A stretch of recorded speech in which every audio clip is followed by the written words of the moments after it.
chance to present to you a whole bunch of solutions, sustainable solutions, which Brazilian agriculture can offer. Unfortunately, if we have a measure, a parameter, as we are presenting you today, the launching of our book, the sustainable solutions that come from the tropics. It's already the second edition. I began in the Fórum do Futuro 12 years ago, and I follow the media, New York Times, The Guardian, and Le Monde for 12 years. I never saw in these medias, these three medias, a news with a Brazilian sustainable solution presented. We have a whole package of bad news that come from Brazil, but this part is neglected. We are not here to discuss why. We are here to search for a bridge to dialogue, to offer this possibility of looking for a connection with two main icons of our cultures. Ours is Alisson Paulinelli, and from Norway is Gro Brundtland, as you're going to see it. Could you pass the presentation, please? We'd like to, first of all, Pedro and Siqueira say our good morning and thanks. So may I? Good morning, all. As a research from Embrapa, it's a pleasure to be here, thanks to the Institute for the Future, and compliment all that are here, compliment all that are seeing us. So this is good morning to all. Good morning to all of you. It's a great pleasure to be here and to have the opportunity to discuss with you some of the technological solution coming from the tropics regarding to the development of Brazilian agriculture and how this can impact the Brazilian and world society. So it's a real pleasure to have this opportunity to talk about some of these critical issues. So please welcome to this meeting. And before moving on, we call Anna the feminine presence at the table. She is from EDB, which is one of the great news we are bringing down. Is she works with vegetal polyurethane. She makes houses from soybeans. And it's a pleasure to have her with us here today. Well, thank you very much thanks a lot to World Bank, to Embrapa, to the University of Lavras, and the State Federal Universities of Mato Grosso, and at SINOP. And we have a national network of universities working with Fórum do Futuro for the last 12 years. To our officers and directors, all engaged voluntarily. Nobody has a remuneration for that. And special thanks to our ambassador here in Oslo, Mr.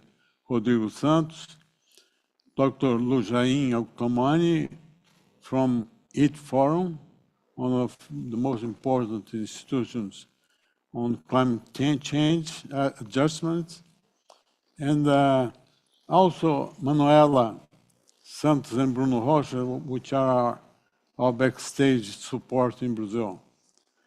Friends, we hope to be able to plant here a fruitful seed of the tree of free mutual knowledge and cooperation at this critical moment of history. Climate, hunger, energy transition, and inequality reduction are all existential agendas. and cannot be treated separately. Together, we can go a long way and reconcile the perspectives of supply and demand. Scientific framework is the key that opens the doors to a frank dialogue based on reliable pillars of metrics, transparency, and mutual knowledge. The screen one, please.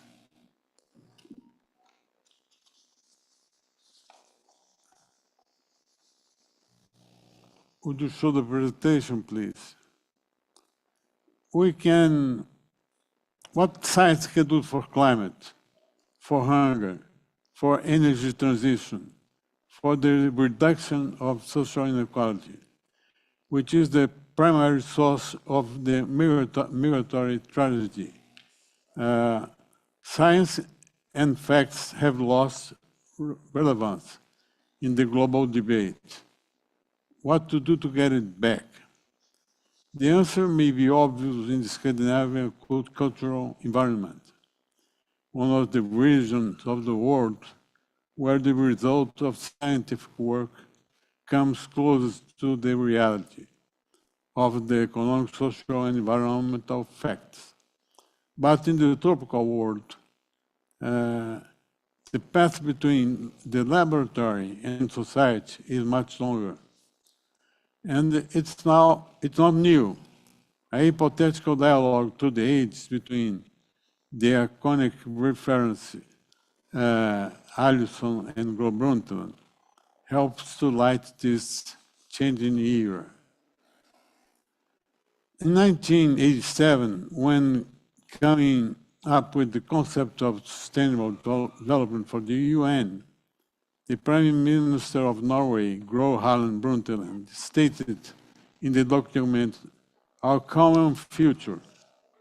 Environment is where we live. Development is what we do to improve life in our home, the planet. They are inseparable.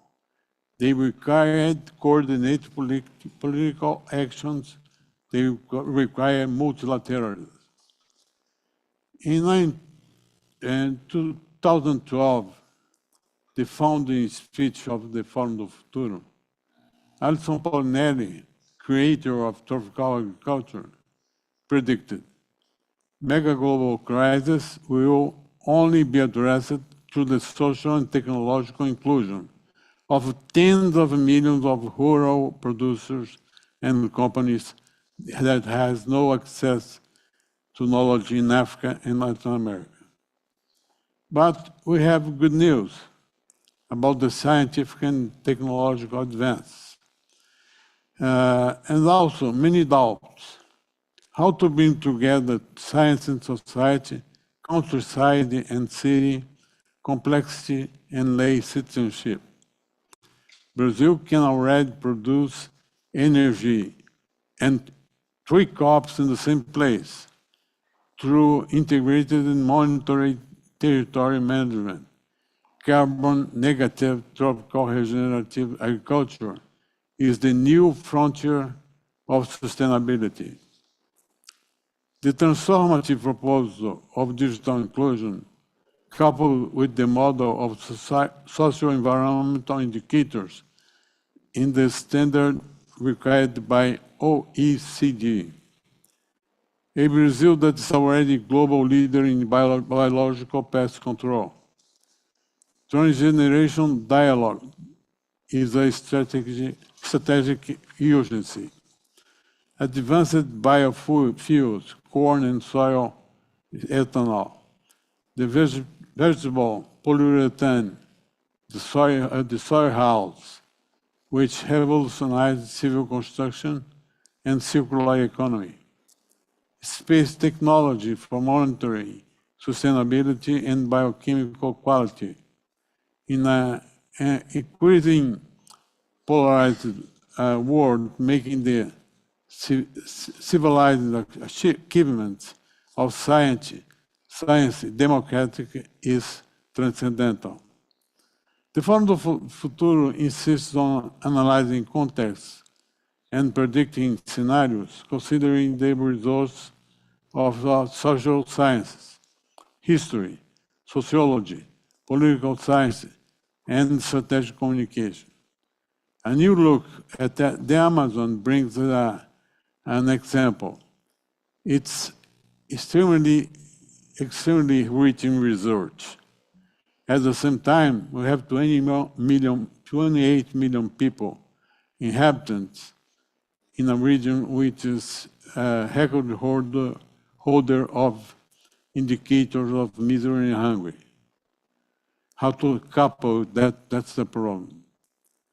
The World Bank hopes that together we can develop demonstration hubs in each of the 6 biomes existing in Brazil, so they can project models of development. We do not claim to know how to extract from these reflections a ready and finished solution. It's what the world of knowledge seeks so intensively.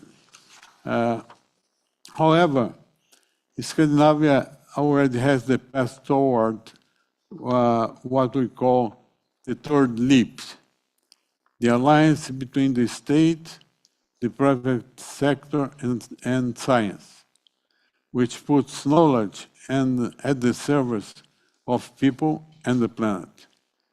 We are ready for this gigantic task to rebuild the route toward a new common future. Thank you very much. Have a great seminar. Thank you all.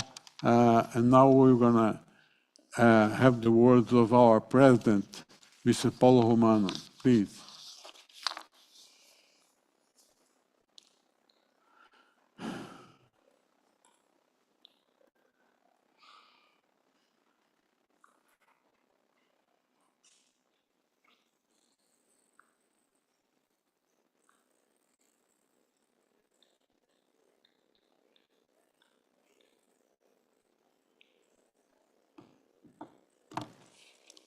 Sejam todos muito bem-vindos a esse importante encontro, esse seminário Brasil-Noruega, realizado aqui em Oslo, para iniciar um processo de concertação entre os dois países e, principalmente, expandir, principalmente para a Europa, no sentido de ajustes no entendimento da grande possibilidade de termos atendidos os anseios de compradores, de consumidores, de importadores e as possibilidades do Brasil de realizar essa entrega com toda a conformidade exigida.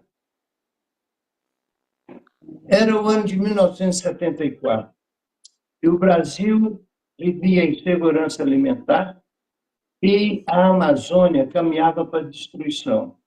O desafio daquela região erma era enorme. O Brasil era uma faixa litorânea de máximo 400 quilômetros de largura e importava 30% dos alimentos que consumia. As divisas eram escassas. A OPEP, a Organização dos Países Produtores de Petróleo, aumentou o preço do barril de petróleo de 3 para 11 dólares em apenas um ano. A política para a Amazônia era integrar para não entregar.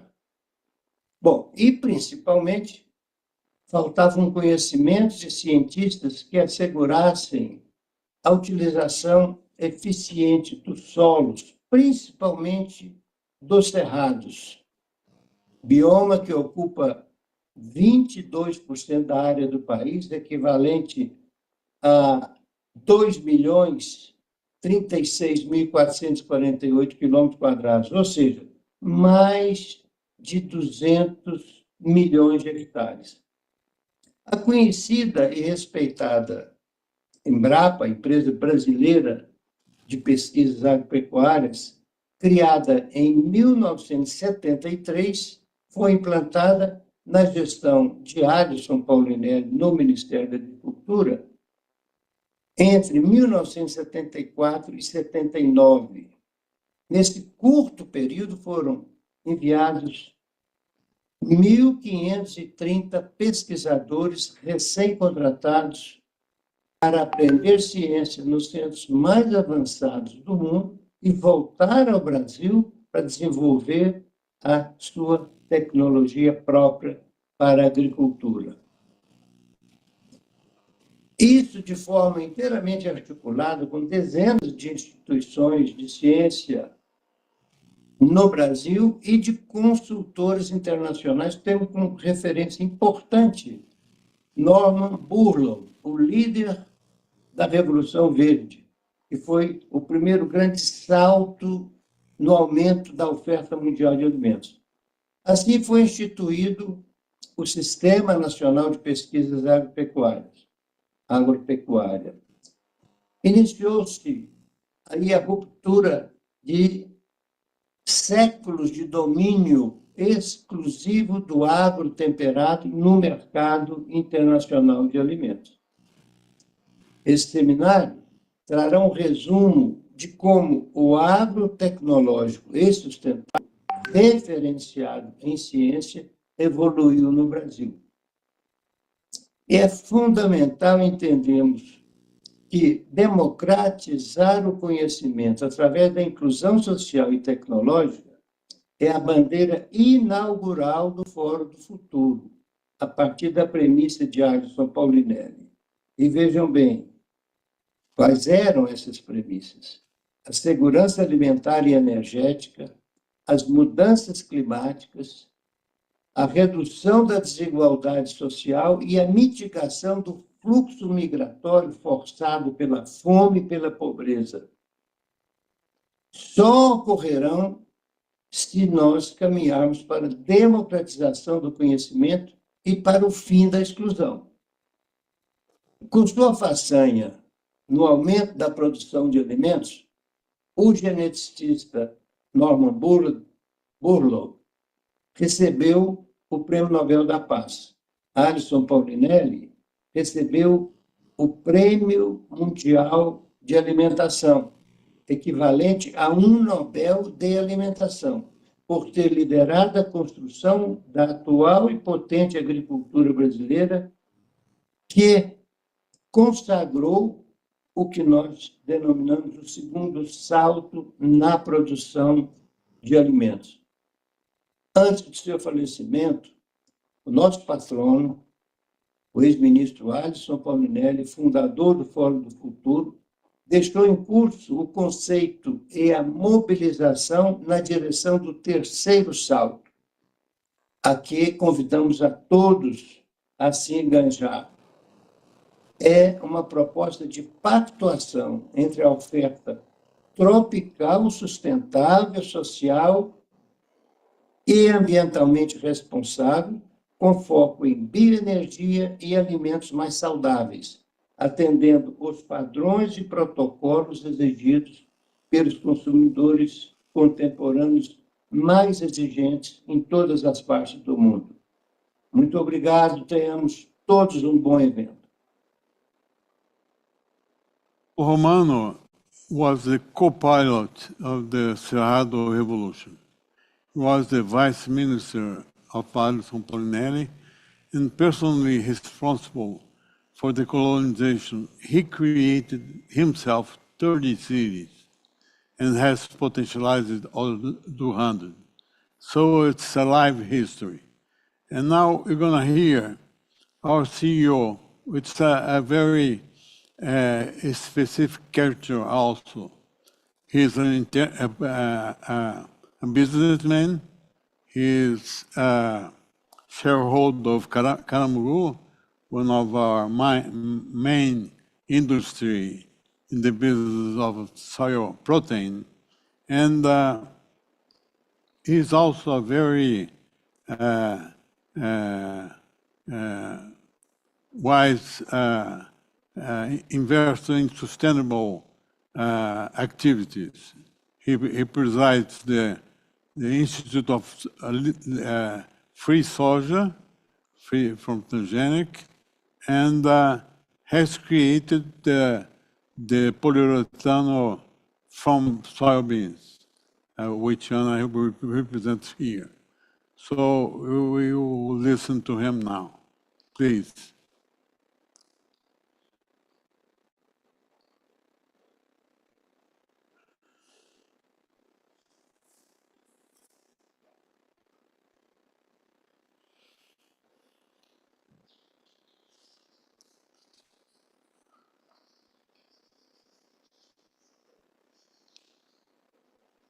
Bom dia a todos. Aterrissar o conhecimento e tecnologias sustentáveis na realidade de milhões de produtores rurais e de empreendedores podia ser uma utopia. Hoje é uma necessidade existencial e urgente. O sonho existe e nem começou. Queremos implantar polos demonstrativos nos 6 biomas tropicais existentes no Brasil e gerar modelos de desenvolvimento sustentável replicáveis na África e na América Latina. Já podemos fazer uma revolução na economia circular. Com relação a biocombustíveis, nós poderíamos fazer esse teste no primeiro município, onde o etanol de milho e soja podem superar o consumo de energia fóssil. Poliuretano vegetal, originado no óleo de soja. Ele poderia ser usado na construção civil, com casas de soja, com caixas para abelhas, alojamentos e silos nas fazendas e redução do impacto logístico. Na aviação, nós poderíamos usar a recuperação, o aproveitamento do lixo da cidade, e também nós poderíamos usar dentro dos aviões com as placas e divisórias, substituindo, obviamente, os derivados de petróleo. Controle biológico das pragas. Nós teríamos que fazer uma medida para conciliar produção de soja com abelhas, mas não só, nós teríamos também que colocar as abelhas junto aos eucaliptos que serão usados na cogeração de vapor para o processamento do etanol de milho, no caso. A lista é interminável e, com a ajuda de vocês, com certeza, nós poderemos encontrar caminhos para aproximar ciência e sociedade na economia, no meio ambiente, na vida social e cultural das pessoas. A palavra-chave é colaboração.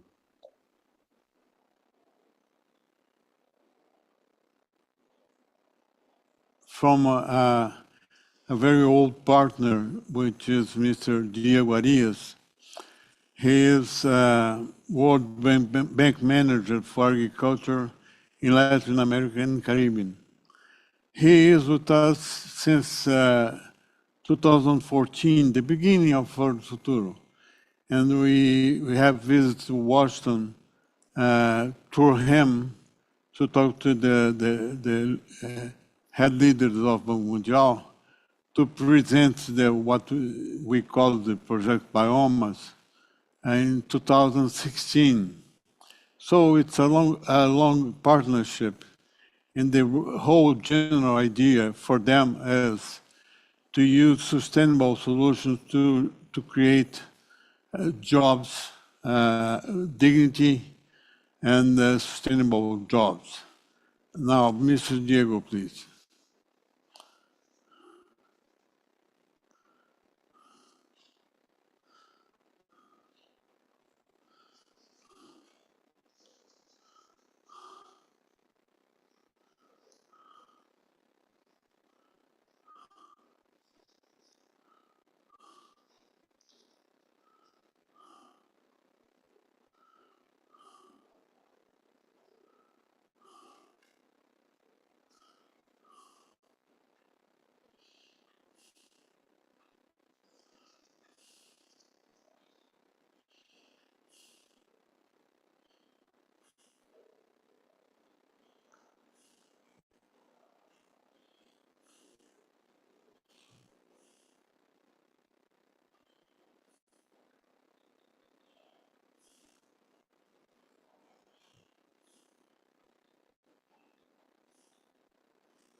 You have,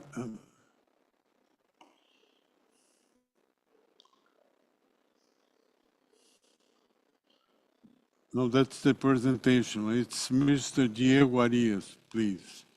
World Bank, Banco Mundial. Ok, senhor palestrante, dentro de instantes está entrando aqui o vídeo do senhor Diego. Só um momento.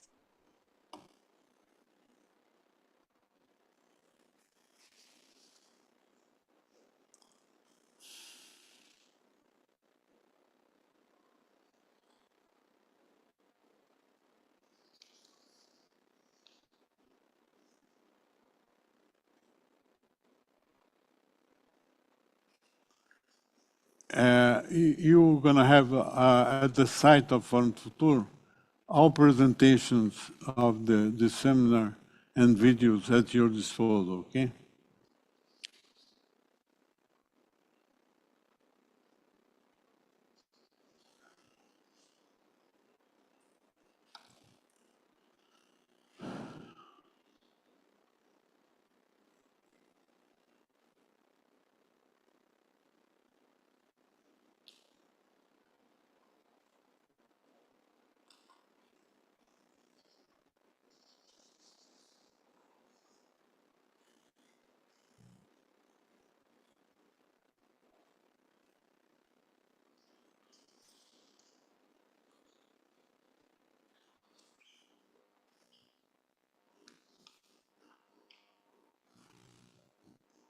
Do you want us to move on to other video? Vocês querem que a gente... Hello.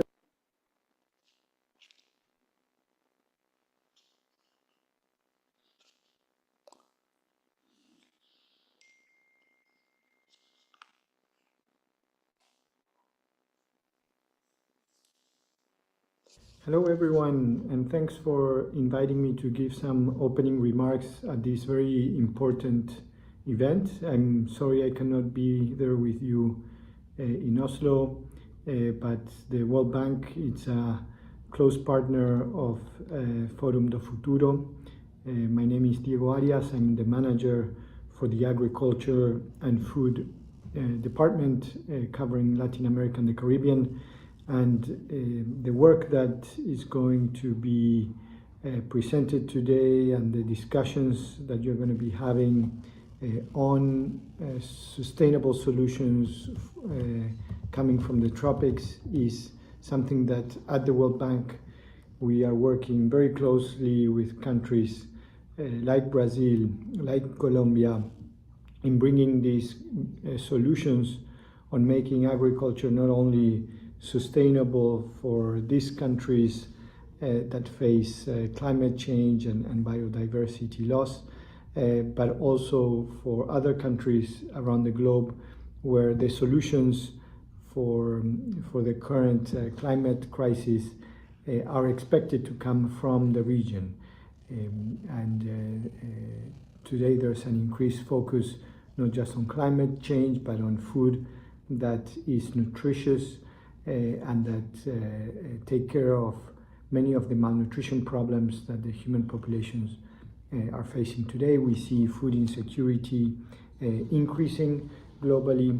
We also see overweight and obesity increasing without an apparent yet solution to it.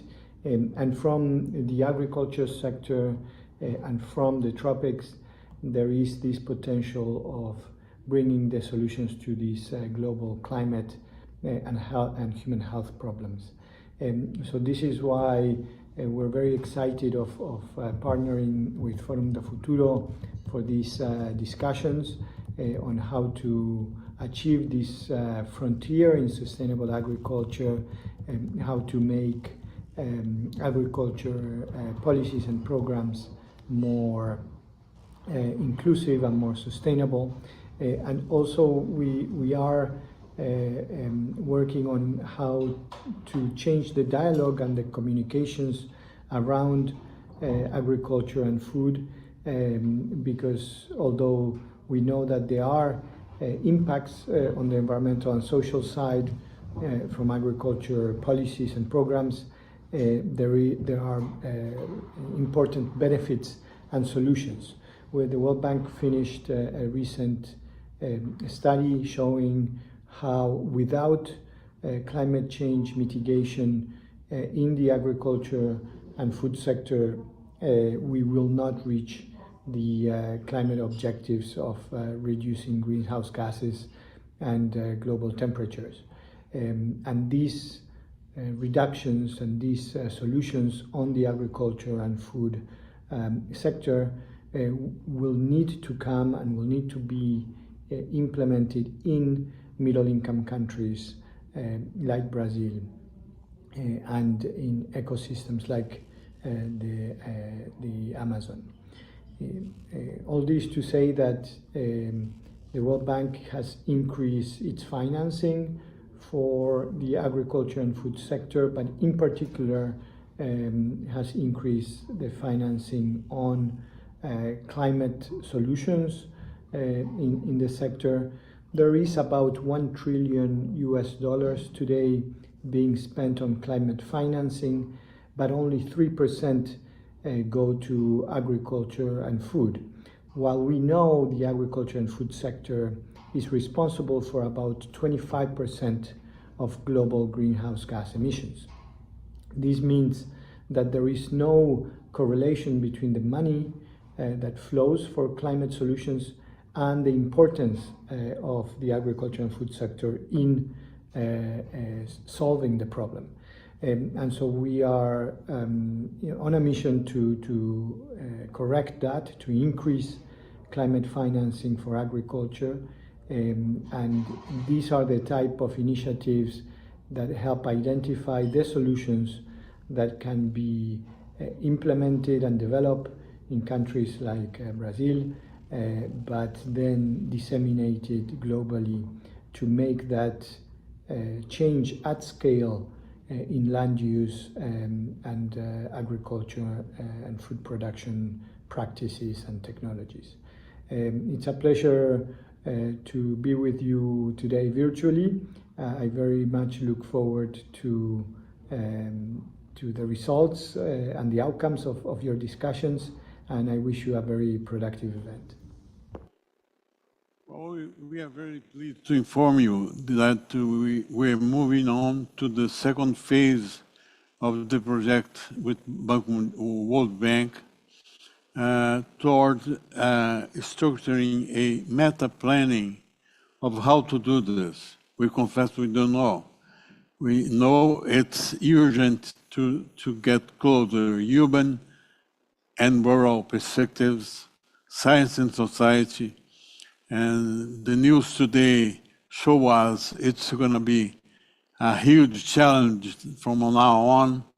So we are very glad to have the World Bank with us in this mission. And we count on all of you to share with us a collaborative exchange to find a way out of these objectives. We should have now the president of Embrapa, but we have a technical problem to her video that will be available at our site.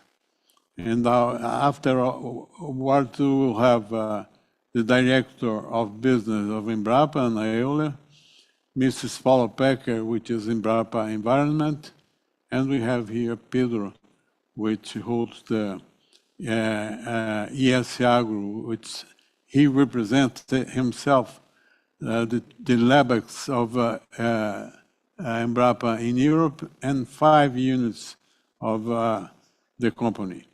We have now Mr. Roberto Rodrigues, which shall be one of the main leaders in our sector today in Brazil. He was Minister of Agriculture, and now he coordinates the Agribusiness Center of Fundação Getúlio Vargas. Mr. Roberto Rodrigues, please. Para os participantes desse importante seminário, nenhum cidadão do planeta, nenhum país do mundo todo está livre hoje de 4 fantasmas, que eu chamo dos 4 modernos cavaleiros do apocalipse que transitam brida solta pelo mundo inteiro, sobre continentes e oceanos, que são segurança alimentar, transição energética, mudanças climáticas, desigualdade social. Esses 4 fantasmas afetam a humanidade inteirinha, seja do ponto de vista de democracia nos países, seja do ponto de vista da paz universal. Então é preciso eliminá-los de maneira absoluta e definitiva. É óbvio que quem pode cuidar disso é o agro do planeta, mas enfaticamente o agro tropical do planeta. Pega toda a América Latina, toda a África subsaariana e parte da Ásia também. Por quê? Porque nessa faixa tropical tem terra para crescer a produção horizontalmente, onde a produtividade é baixa, porque a tecnologia não é universal. Pode crescer bastante a produtividade por hectare. Então, nessa região do planeta é que tem a explosão da produção agrícola, que garante segurança alimentar, muda a matriz energética, mais renovável, cuidando do meio ambiente, gerando emprego, riqueza e renda, portanto, eliminando também essa tragédia da desigualdade social. Esse é o cenário que o mundo vive hoje. É preciso trazer toda essa gente que trabalha no agro tropical para o mercado, para que possam participar desse processo gigantesco de eliminação dos 4 modernos cavaleiros do apocalipse. E, seguramente, o Brasil tem um papel grande a jogar nisso, porque desenvolveu uma tecnologia tropical sustentável na agricultura pecuária, que terá um papel central também na informação para outras partes do planeta do que aqui foi feito e aprender com todo mundo para como fazer juntos de uma forma cooperativa esse grande processo, essa grande plataforma de alimentar o mundo com energia renovável, acabando com a desigualdade social e criando um sistema que permita mitigar as mudanças climáticas como são conhecidas hoje. Mãos à obra. Podemos fazer isso juntos, se Deus quiser. Nosso grande ministro, muito obrigado, Roberto. And now we have the opportunity of hearing Dr. Lu Jain. She's from EAT Forum, which is, as I said, one of the main world's institutions that works with adjustment in climate change. And it's an honor to have you, Ms. Lu Jain. Ms. Lu Jain, please. She's online with us. Thank you all and good morning. For some reason, I cannot start my video, but it's great to be with you all. On behalf of EAT Foundation, which is a global science-based platform for food system transformation, our current food systems are failing in their most basic mission, which is to nourish and sustain life. Overconsumption exists alongside hunger, micronutrient deficiencies, and all forms of malnutrition, including obesity. 1 in 2 school-aged children and 2/3 of women of reproductive age worldwide are affected by micronutrient deficiency. Around 3 billion people can't afford a healthy diet, and nearly 1 in 11 people around the world go to bed hungry each night. While at the same time, our global food system produces enough food to satisfy the needs 3 times more the current population. But this is not just a health crisis, it's a climate and sustainability crisis. We're currently pushing the world beyond 6 of the 9 planetary boundaries, with food production and consumption as driving factor. Agriculture and food production claim almost half of the world habitable land, responsible for up to 30% of the global greenhouse gas emissions and 70% of freshwater withdrawal. Conversion of natural ecosystems to croplands and pasture is the biggest cause of biodiversity loss.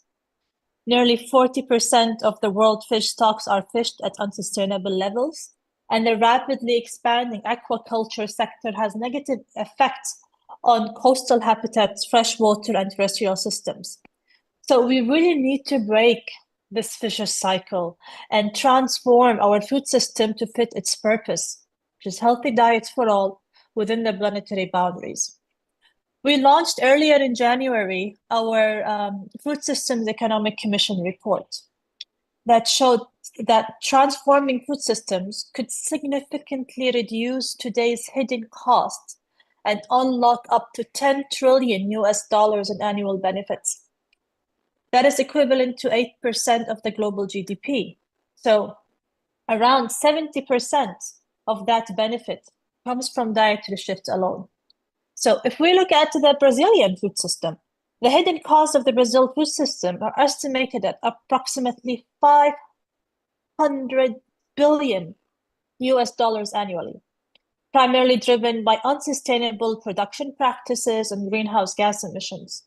So the Food System Economic Commission envisions a transformation scenario for Brazil extending up to 2050, indicating that these costs could be cut by over $200 billion annually, ending illegal deforestation, incentivizing sustainable resource use, improving access to finance, particularly for small farmers, and ensuring fair transition are strategic priorities for transforming Brazil's food system. So we need an integrated strategy tailoring to local priorities and circumstances to address the unavoidable tension between multiple objectives that transforming food systems could entail. Similarly, if we look at the IPCC, it's highlighted in its latest assessment that the shift to health and sustainable diet has substantial potential to mitigate greenhouse gas emissions while also providing positive health effects. But the big question is, what defines healthy and sustainable diet? We have the 8th Lancet Commission back in 2019 has set the first ever science-based targets for sustainable food systems. And through a careful review of science on diets and health and the planetary boundary, the Commission suggests a healthy and sustainable reference diet, which we call the planetary health diet. Such diet can save up to 11 million premature adult deaths annually. Next year, in October, we will launch an updated 8th Lancet report, offering a clearer guidance on creating food systems that are healthy, environmentally safe, and most importantly, socially just. But in addition to knowledge, we really need to channel financial flows, increase financial investment along the value chain.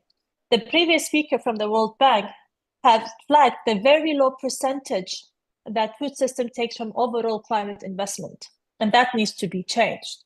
We need to address power asymmetries within food systems and drastically implement actions across the value chain, from agricultural subsidies, food environment interventions, public procurement policies, to really ensure that the healthy diets are sustainable, affordable, accessible, and culturally acceptable. I would love to be with you in person today, but I would thank the organizers for having me and wish you all a successful conference. Thank you. Mrs. Giuliani, it was our honor. Thank you very much. And we are looking forward to get closer to you and to maybe strengthen this collaboration, okay? Thank you very much. Now, we're going to hear one of the founders of Fórum do Futuro, Mr. Valdo Vilela. He is the president of the Brazilian Academy of Agricultural Science. He is a former dean of the University of Viçosa and a former president of the National Research Council. Mr. Valdo Vilela, please.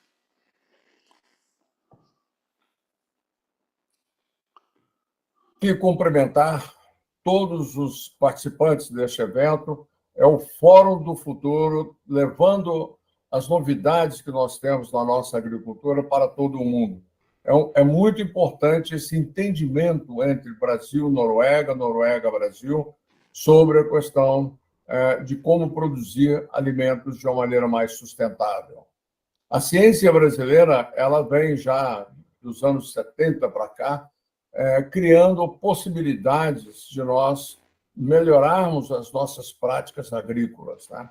porque nós avançamos muito na produtividade, avançamos muito na contribuição para a fome no mundo, né, para o enfrentamento da fome em todo o mundo, mas nós precisamos ser mais sustentáveis. E temos novidades nesse campo da ciência traduzida em benefício da agricultura no campo, né? E uma delas é agora a agricultura regenerativa, que não é a única maneira de fazer agricultura, mas é a melhor maneira de se fazer agricultura quando aplicável ao território. Nem sempre isso é possível, mas nós estamos trabalhando no Brasil com o aumento da área cada dia mais dedicado à agricultura regenerativa. E é possível isso porque durante 70 anos nós desenvolvemos os biológicos, o entendimento sobre os micro-organismos do solo. Então, a agricultura regenerativa leva o produtor a cuidar do solo, né? Ele faz práticas no dia a dia que transformam o solo numa cadeia de produção fantástica de micro-organismos que interferem nas plantas cultivadas, né? E, com isso, nós temos benefício de carbono negativo, né? Nós deixamos de usar os produtos químicos, os insumos químicos, em grande quantidade. Na agricultura regenerativa é possível usar, né, os produtos químicos quando necessário, mas se evita, né, ao uso desses produtos, mesmo porque eles são muito caros, né, são sempre comprados em dólar.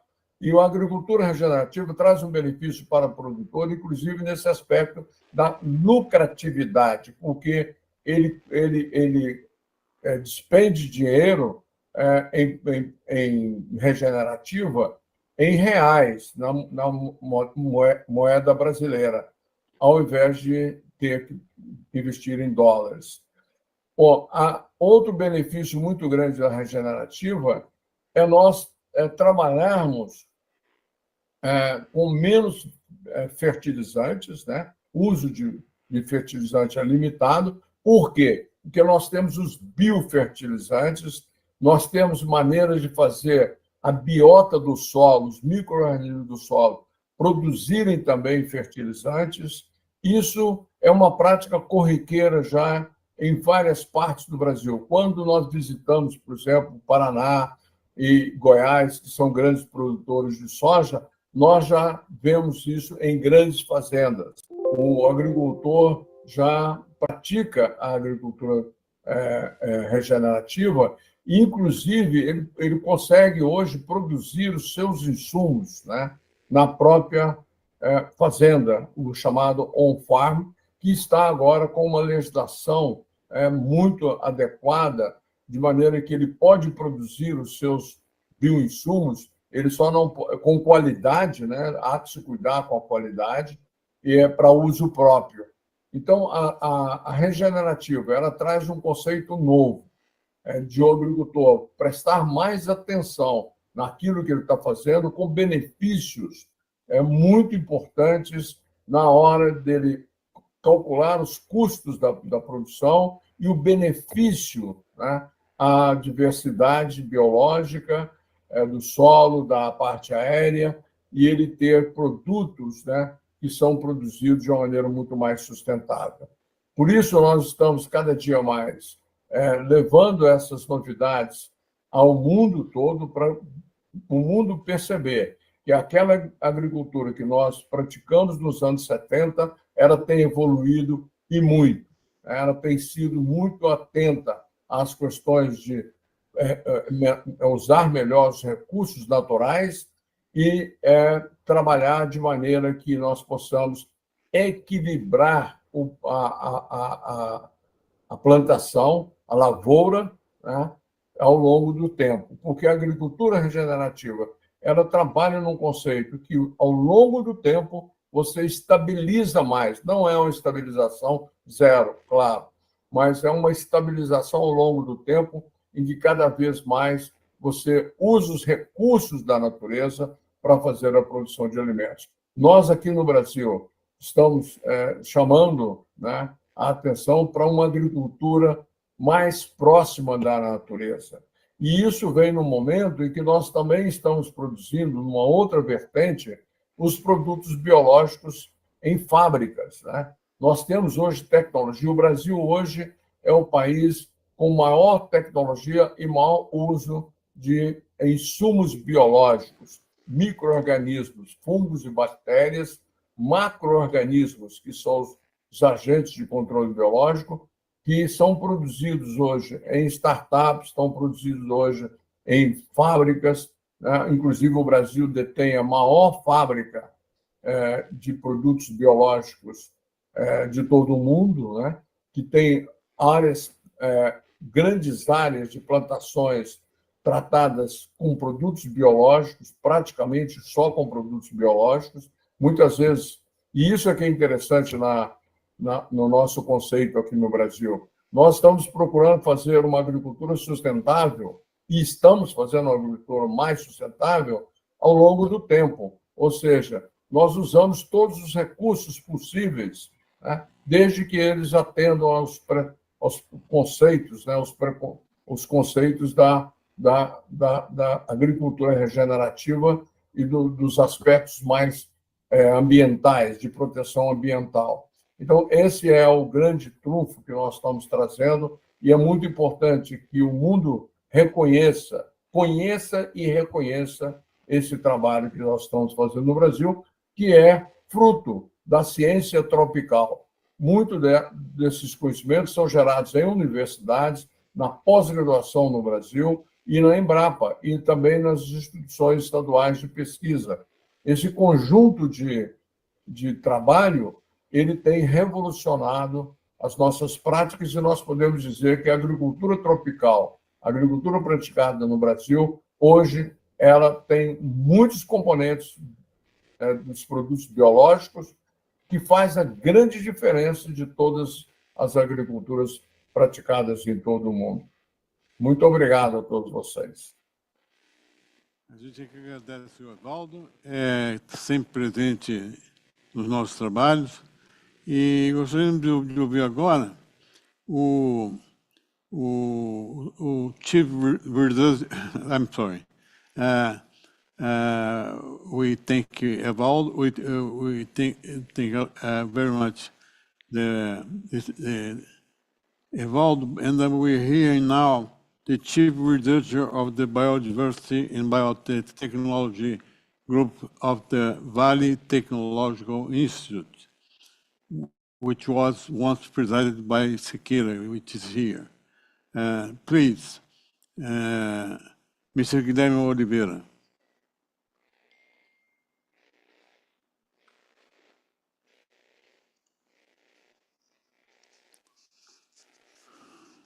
Well, thank you very much for the opportunity to be here with you at this event. Unfortunately, I cannot be here in person, and I'm recording now from the COP16 venue in Cali, Colombia. My name is Guilherme Oliveira. I am the Scientific Director of the Valley Institute of Technology, a nonprofit research organization located in the city of Belém in the Brazilian Amazon. This meeting is very, very relevant to us as we do a lot of research that connects to the purposes of this meeting, including a project which we are part of called SAMBA in collaboration with Norwegian colleagues. In this project, we are mapping biodiversity using DNA methods, using DNA barcodes, and looking at environmental DNA as a way of measuring biodiversity and assessing impact on biodiversity.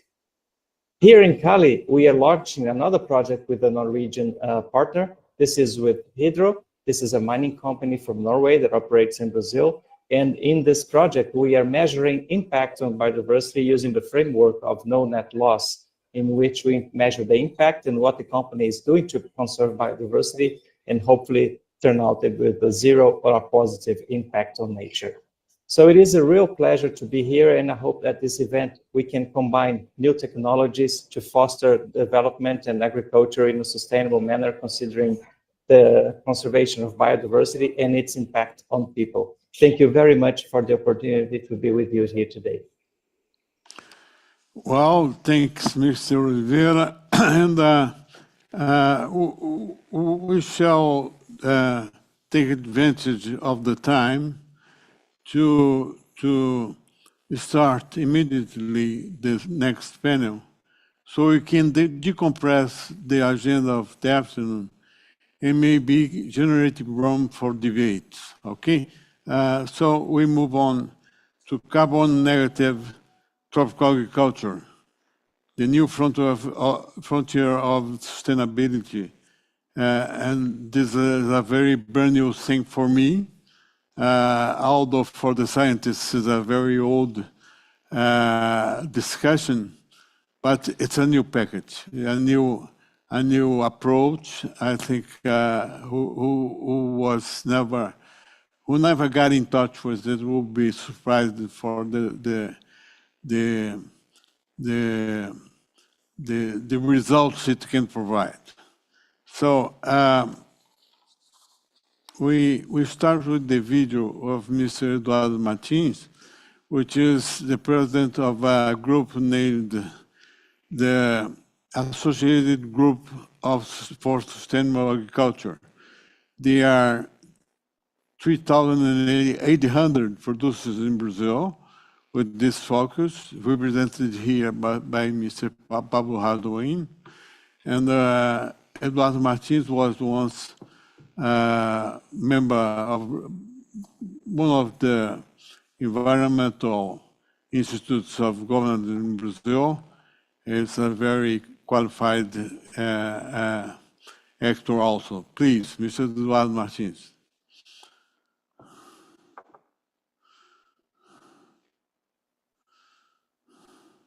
Regenerar, para efeito da agricultura, no contexto tropical, significa focar na qualidade do solo. Significa também reduzir de forma significativa o uso de insumos que são ofensivos à vida. Significa organizar aquilo que o agricultor depende, principalmente com os meios locais e regionais. Essa forma de produzir adota uma série de práticas, muitas delas que já são antigas, né? Só que, em termos de agricultura regenerativa tropical, nós conseguimos escalar a adoção dessas práticas. Ela entrega carbono negativo do ponto de vista do orçamento total do processo produtivo, que inclui a mudança de insumos, que inclui aumentar o esforço de produtividade primária para que essa produtividade primária se transforme em matéria orgânica para o solo, envolve o uso de insumos que têm a capacidade de capturar carbono e envolve um esforço significativo para fazer o sistema vivo do solo ciclar nutrientes, aumentando a eficiência do uso dos insumos. Isso estabelece um efeito econômico importante, porque reduz o custo do produtor e faz com que os gastos na agricultura circulem. O efeito econômico dos gastos na agricultura circule no contexto da produção, permitindo que aquilo que a agricultura gera de resultado econômico possa ser compartilhado com a sociedade.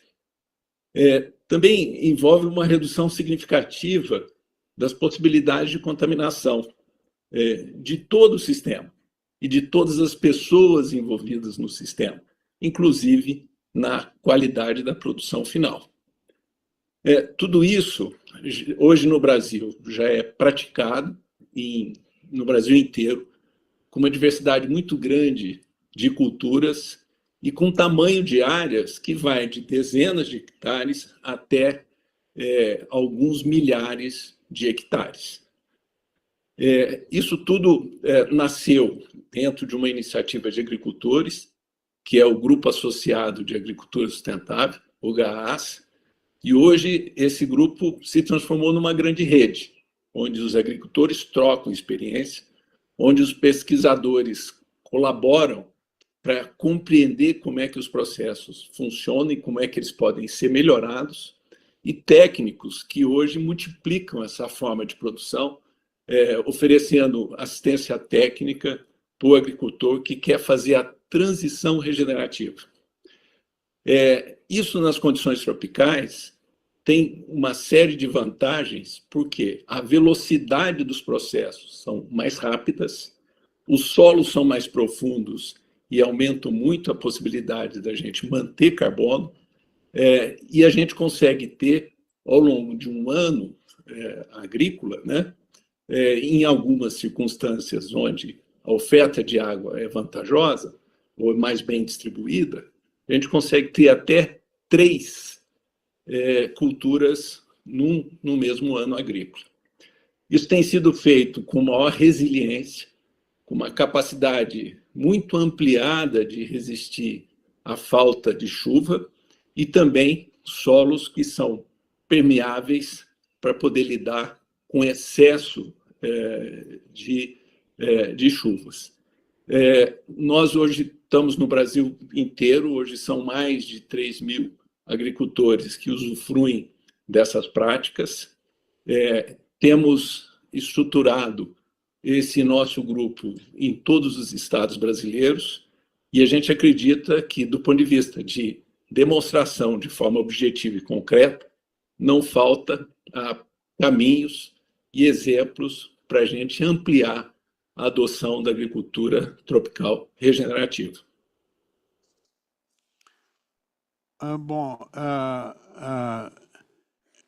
After that, we're going to hear Mr. Pablo Radoin, which is here with us, and he will detail the results, the positive results of tropical agriculture, regenerative agriculture. Please, could you please bring the presentation of Mr. Radoin? Thank you. Thank you, Fernando. Good morning, everyone. Good morning, the ones that are attending remotely the presentation. Oh, thank you. So is that good here?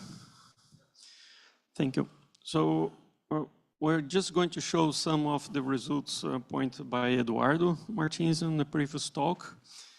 First, I would like to show one huge problem that we face today. We lose much more land, agriculture, soil, than we can produce. Sorry. That's more or less 360 times greater the losses than what we can incorporate into the system.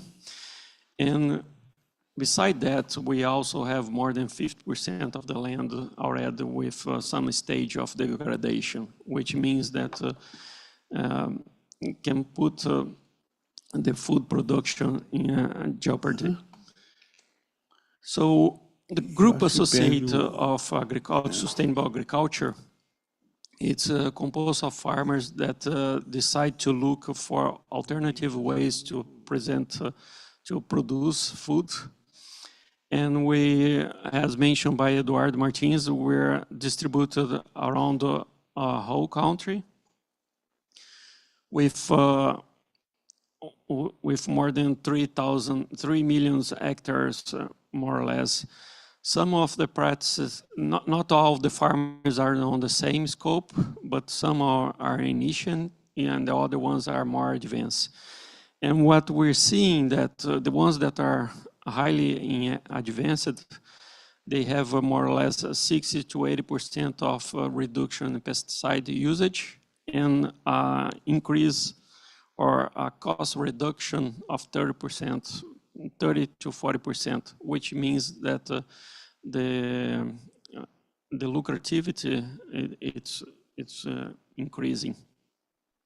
And what we do, we use the practices already mentioned by Evaldo Vilela and also Eduardo.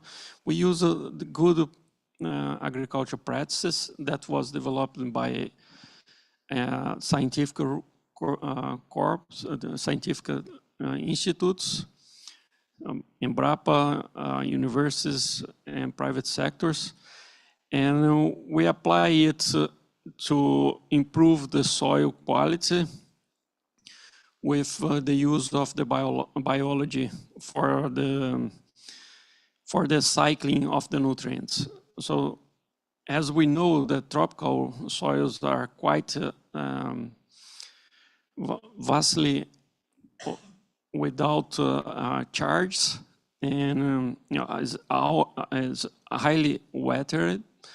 And because of that, we have to introduce charge to the system. We do that by cover crops, by also remineralizers, which are rock dusts that are diminuted, they are commuted to fine grain, and they can release nutrients, but also provide charge for the system. And what we see at the practical level is an incorporation of drought resistance.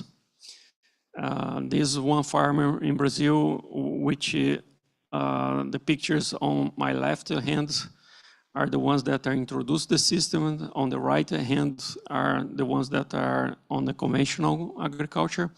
And what we can see here is just a road separating both of the culture. They have been planted at the same time, same week, and with the same cultivar species, same cultivar. And what we see that with some drought, we have a reduction of the yield reduction on the maize. The same for soybean. Here's one picture of the guys that are doing on the right side hand now. He's been doing that for a long time, since the introduction of the no-till technology. And what we see that when we come to a long stage of drought, we get the resilience of the climate. And this allow the farmers to keep the yield higher than the neighbors that are not doing, they are still on the conventional work. This is another farmer. What we saw here, the red line are the years that with the yields being produced, and the blue bars are the days of drought that each season presented. What we can see here, you have the conventional management before the transformation, when he started to using the good practices, that the yield was constant, was better when there was no drought challenge. But since he changed to the regenerative management practice, or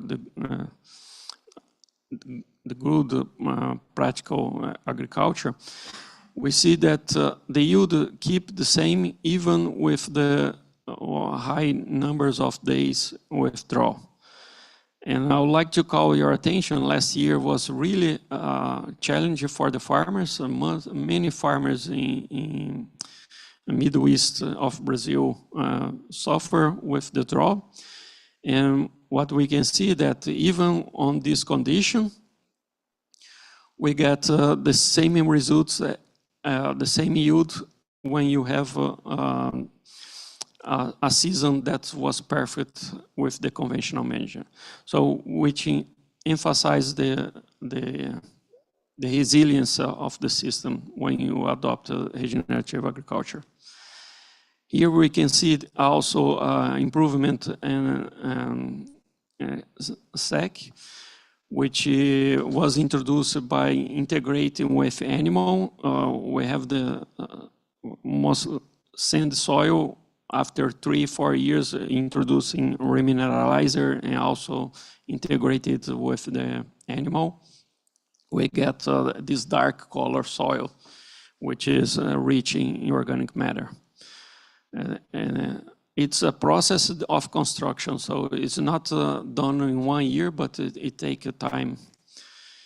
And as already mentioned by Fernando, we can see is that on the net carbon balance, we are also negative on net balance, which means that on the conventional agriculture, we have a release of almost 2,000 tons per hectare per year, while on the regenerative agriculture, we can incorporate draw down up to 5 or 2,000 kilos of CO2 equivalents per year. The food, we do know that our food has less pesticide because we are not using as much pesticide as the conventional way. And they are free of pesticide, or at least within the legal boundary of use of pesticide. And also, what is not present here on this picture, but you can imagine that because we are using a vast number of source of nutrients, the grain nutritional density is also higher. So we're not just producing food, but we're producing food with a higher quality. Here's more or less just a summary of the market. Some of the practices that we are putting, bio-inputs, organic fertilizers, rock dust, cover crops, and also machinery. Machinery is something that we're starting to create because we don't have the mechanism already developed.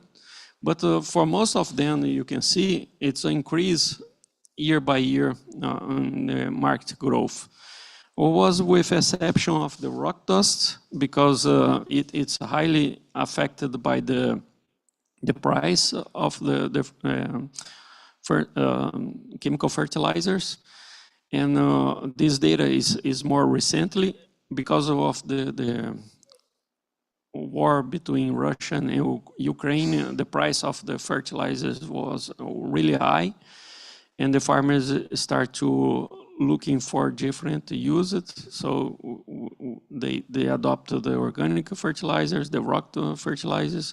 But now that the price is down again, they're moving away from rock dust. So how we can transform the agriculture from conventional to regenerative? That's a huge. Well, we have to understand the market. Here's more or less the market that we have today. It's almost 5 million farmers. Most of them, like 67% of them are small farmers, which means less than 20 hectares. And the ones that might have a huge impact for us are the ones that are above 100, 200 hectares, because they, although represent 5% of the farmers, they have 7% of the land cover. And how we do that, the old ways today, actually, even today, some of the farmers that want to adopt this practice, they have to understand, they have to study, and also they have to look for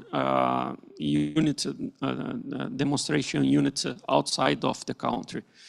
And we can do that, improve vastly if we change the way that we're educating our students, creating a marketplace where it is more robust for the regenerative agriculture practices, but also creating a financial sector that stimulates this change.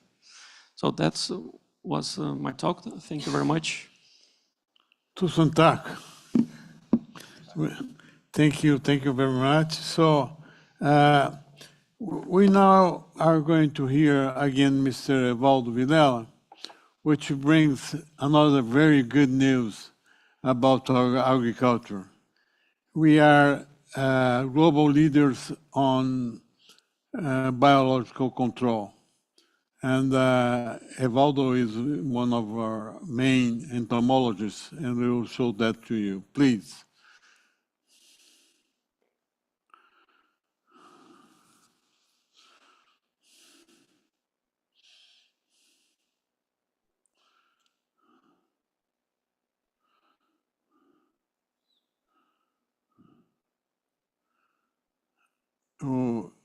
No sound, não tem o som, por favor.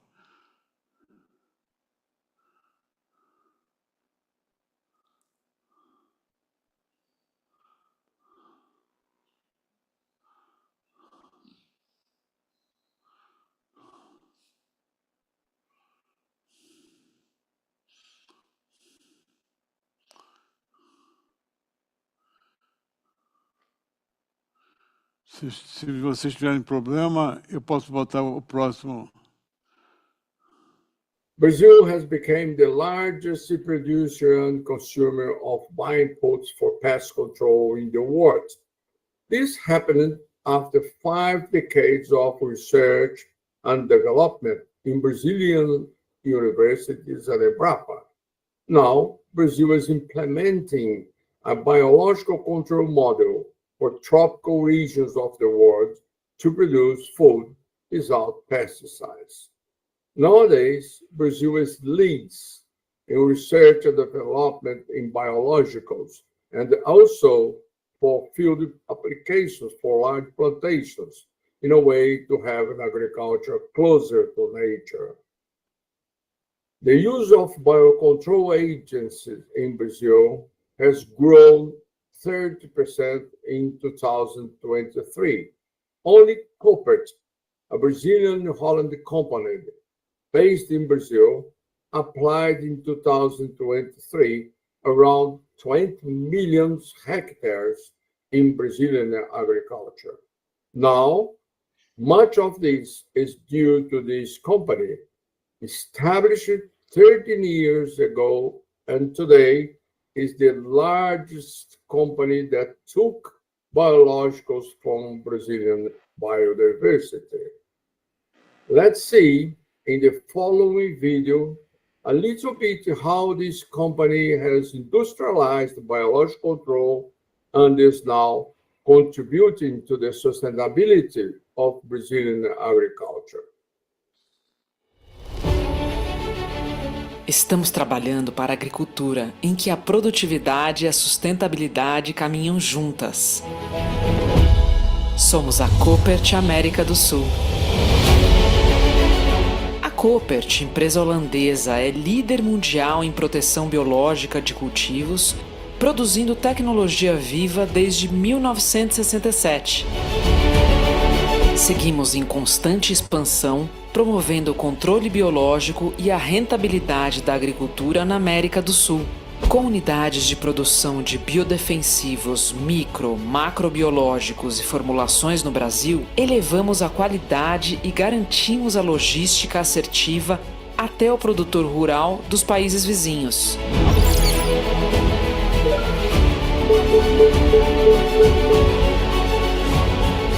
O investimento em pesquisa e desenvolvimento e as modernas unidades de produção nos tornam referência, preparados para atender a demanda crescente por agentes biológicos. Cuidamos das lavouras acima e abaixo do solo, com o sistema integrado Copert, oferecendo suporte técnico e soluções para o controle de pragas e doenças das principais culturas agrícolas. Trabalhamos para os agricultores, da pesquisa até a performance em campo, com inovação e tecnologia focados em resultados. Somos a Copert América do Sul, somos parceiros da natureza.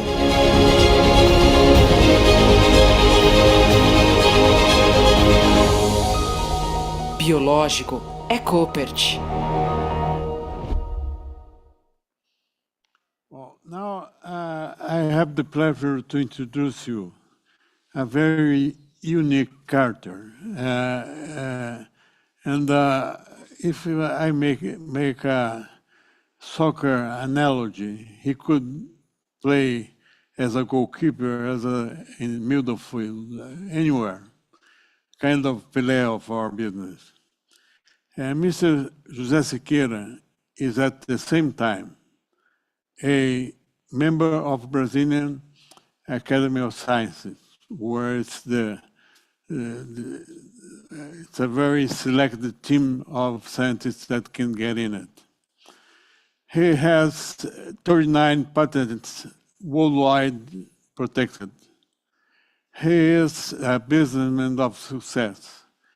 And he is at his farm producing day by day, receiving trucks of goods, and he plays all these roles at the same time. So it's a very holistic approach that he brings us, independently of what he's going to talk about. Well, good morning again. I'm not sure if I got a good friend, because Fernando gave me a very hard task to deal with, and is to speak with you in 5 minutes, just to give some ideas, some insights about building bridge between what science is capable of doing and reality. So in other words, to bring science into reality. And since our major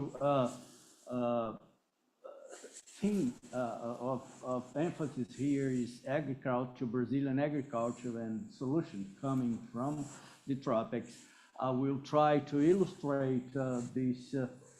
Oh, just a second.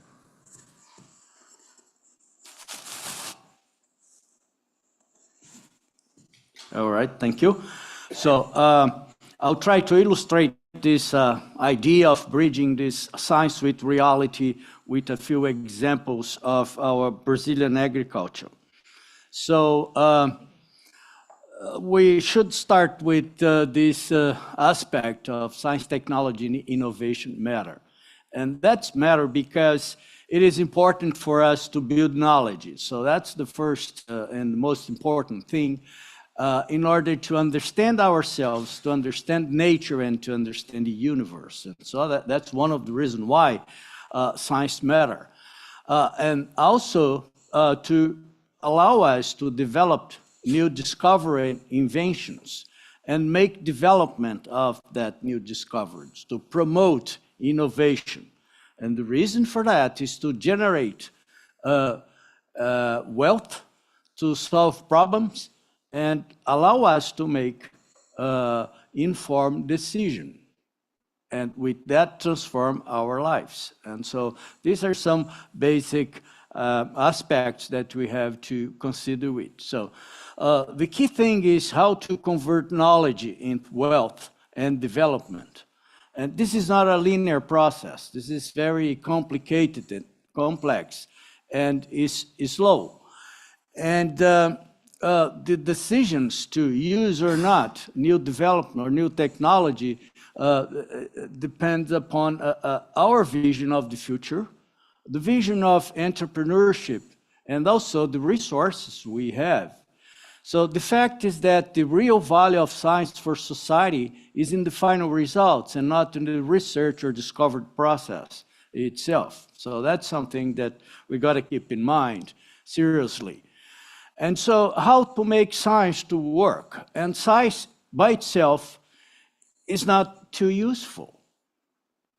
You know, what we need to do with science is to make the right decision in how to use.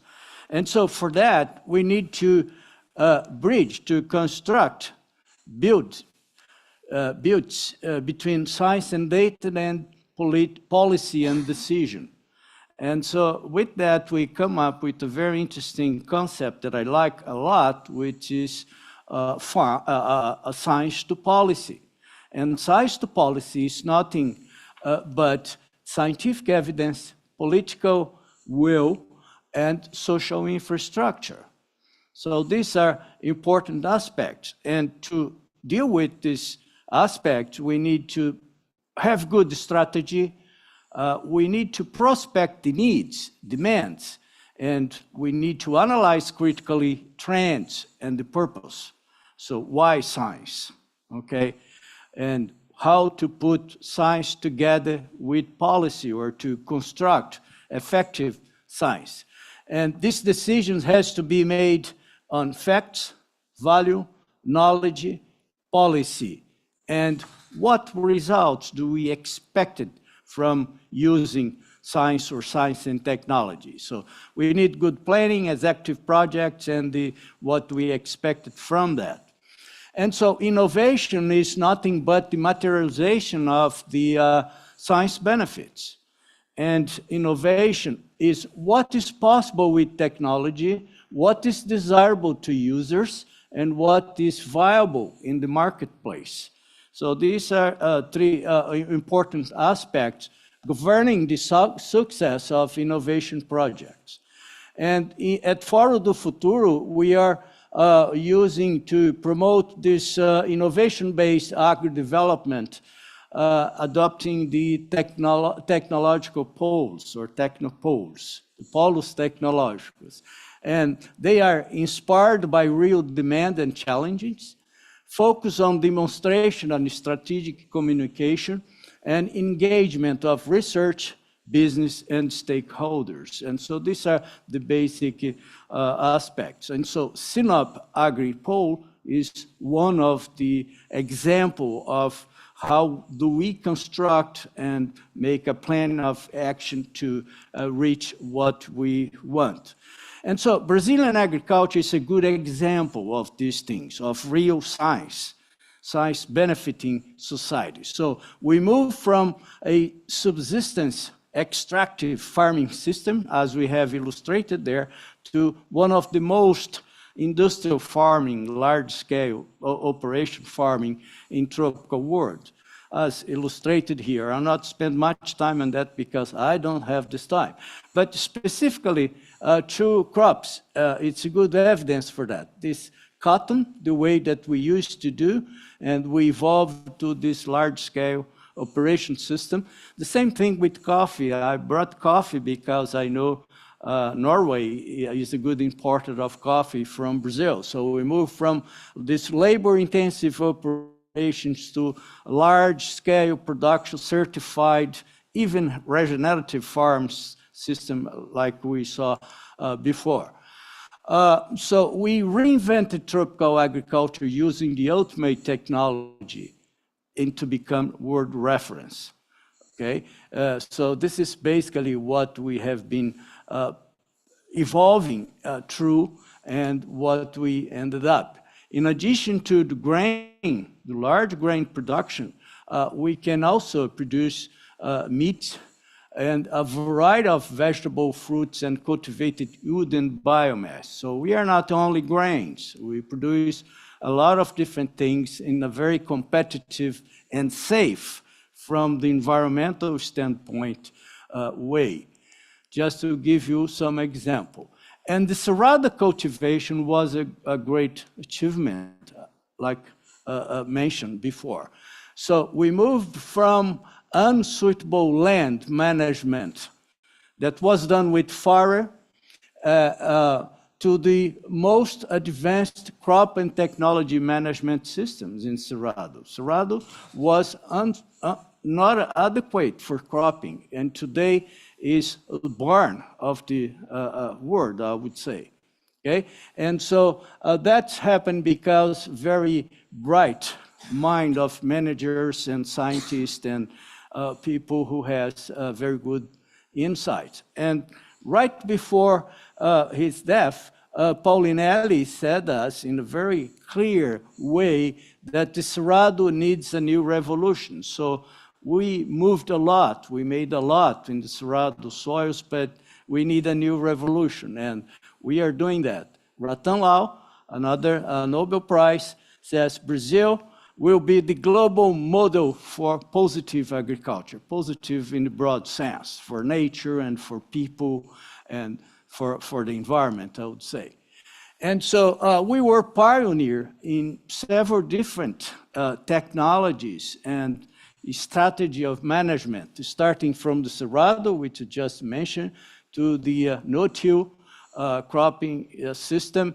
Biological nitrogen fixation, biological control, as we saw, integration crop and livestock, soil mineralization, and so on. So all of these strategies, they were developed based on science, based on technology that we Brazilians developed, and they are being used in very large scale.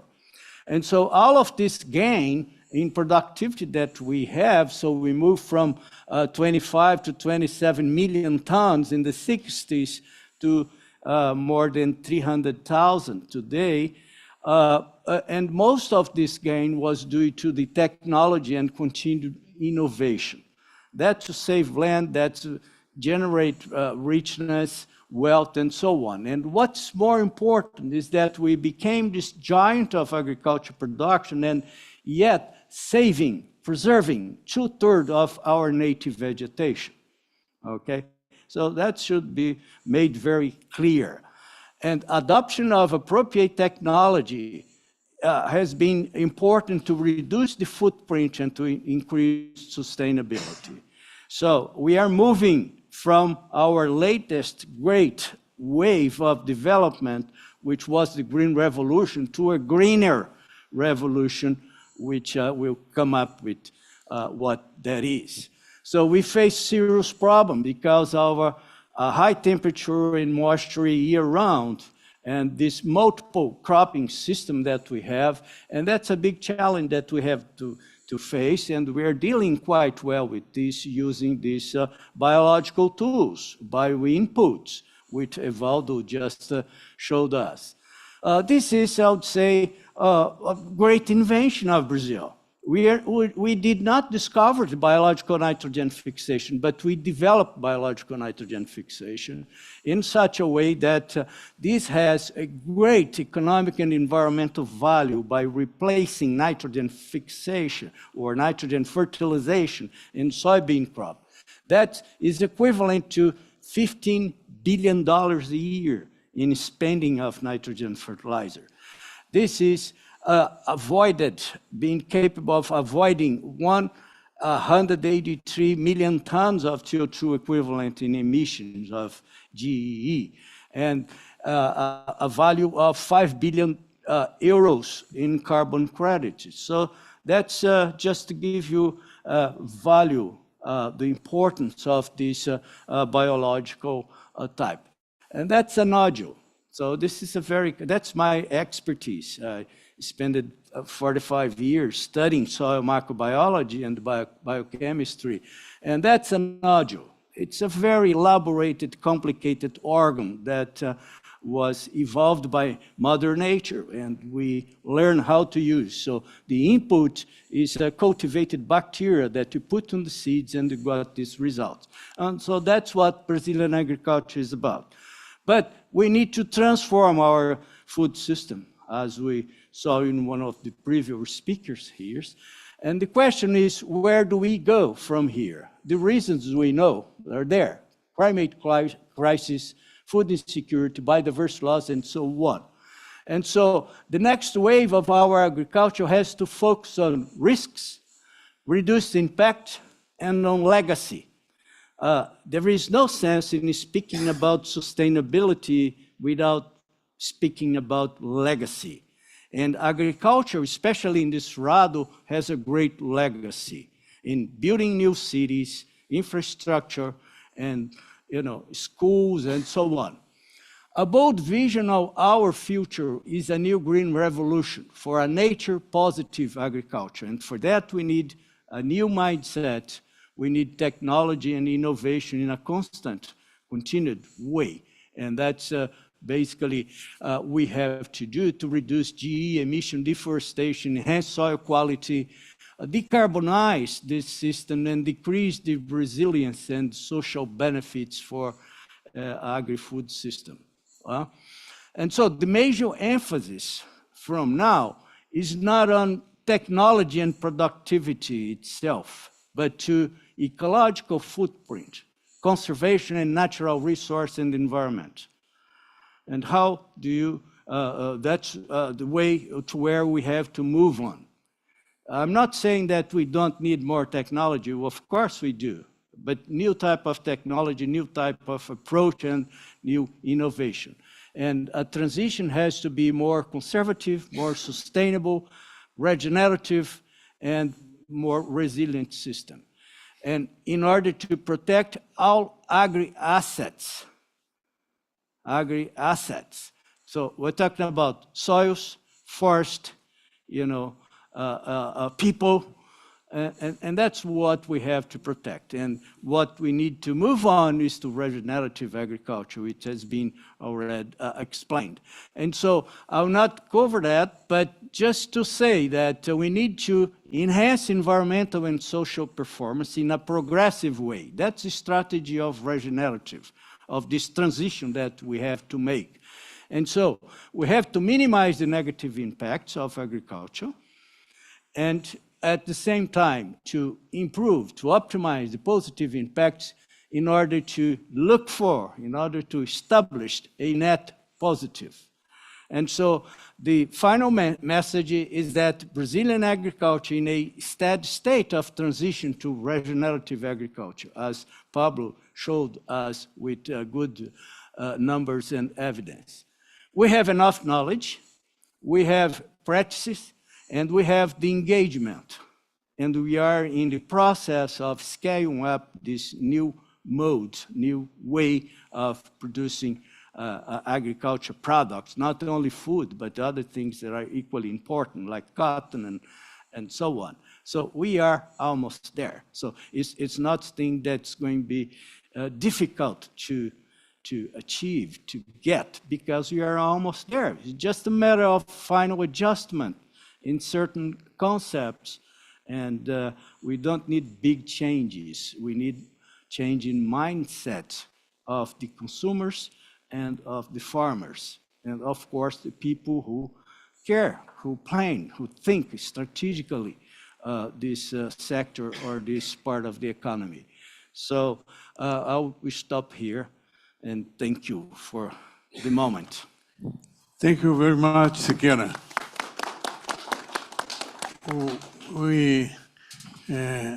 As you see, we have good questions, and maybe we can get together to get the answers.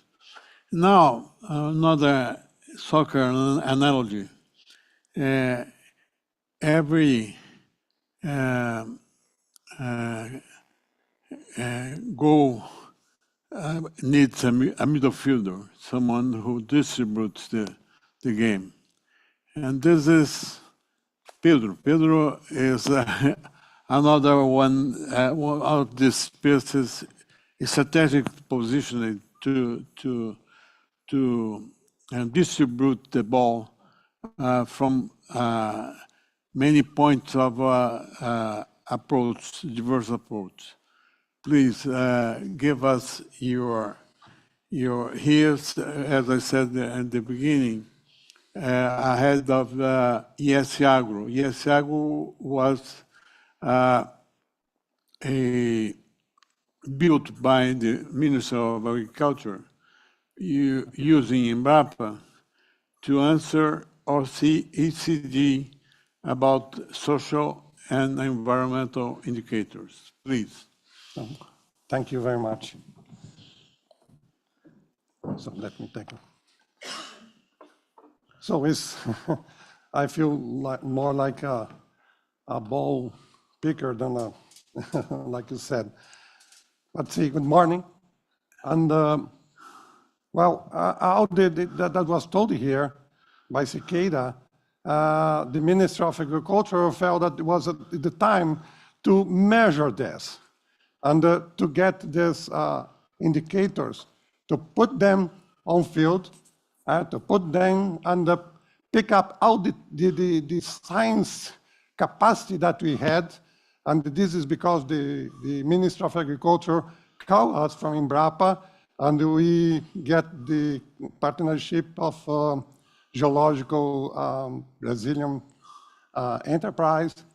So the objective was to demonstrate the sustainability and resilience of Brazilian agriculture, show to the world, show to the global forums what we are doing in numbers. And this was the main objective of this because these social environmental indicators that is essential for an effective global agenda with effective contribution for a more just and sustainable world. But we have a challenge. These indicators were developed for temperate countries, temperate zones. They have this high fertility soils and the mild climate, but cold in the winter, that we can say. And tropical zones, they have less fertile soils, different conditions, different approaches that you have to get. So this requires different parameters using the same metrics. What is a big challenge? And this is the reason that you get a very good team, a lot of researchers from Embrapa in different units, and techniques from the Geological Service, and we get this to the field. And see, the more restrictive it is environment, more technology is required to get the same result. And this we have to have in mind because this makes it more prone to environmental impacts for get the same yields, the same productivity, the same production. And this we have in mind, and you begin talk about these indicators. I get you an example: phosphorus balance and nitrogen and phosphorus balance. This is an indicator of contamination. Nitrogen contaminates by nitrates the aquifers, the superficial waters. Phosphorus contaminates the superficial waters with phosphate. We have numbers in Brazil. I don't get these two bars, but the red bar get numbers from 17 kilos of phosphorus left in the soil after 1 year of cropping. This could be a problem in Europe. This could be a problem in many temperate countries. But in tropical soils that are very old soils, where we have this capacity of absorbing phosphorus in the soil clay, this is not a big problem. So these are parameters that you have to adjust. Parameters that will represent all the technologies that Siqueira told us. A very good example, nitrogen fixation. We don't have nitrogen fixation in other countries, but tropical countries. And this must be a parameter to look for these indicators. I can get you an idea of what is the agriculture in Brazil. This 1/3 of the area that you have. So these are natural pasture, cultivated pasture, perennial crop, and see the yellow, that is the annual crop. How we have this huge increase in production of grain production without changing that bar. And one of the reasons is the agricultural intensification or sustainable agricultural intensification that we have in Brazil. So it's the double cropping that you have that reduces the requirement of the area. So I can produce more with less land. Or we produce more, like the same data that was shown. I can produce more, increasing productivity in almost 5 times. I can do this by using technology that was developed. I can do this by double cropping or having 3 crops a year in the same hectare. So this is possible. I increase the crop area and the ground production without having to go over the forests, over the pasture land. So let's talk about one of the indicators. Ammonia gas emission. We are the leader in ammonia gas emission in the world, if you get the bulk data. But if you get the yellow data, there is the ammonia gas emitted by unit of TPF, total productivity factor. This represents what the agriculture does. This is a measurement of agriculture. And we decrease the requirement, the emission of ammonia gas, increasing this production. Or I can do this for crop production. I can do this for livestock. See, the red is the increase of livestock production, milk and meat and others. And the red one is the decrease of intensity of ammonia gas emission. So we have to talk about this.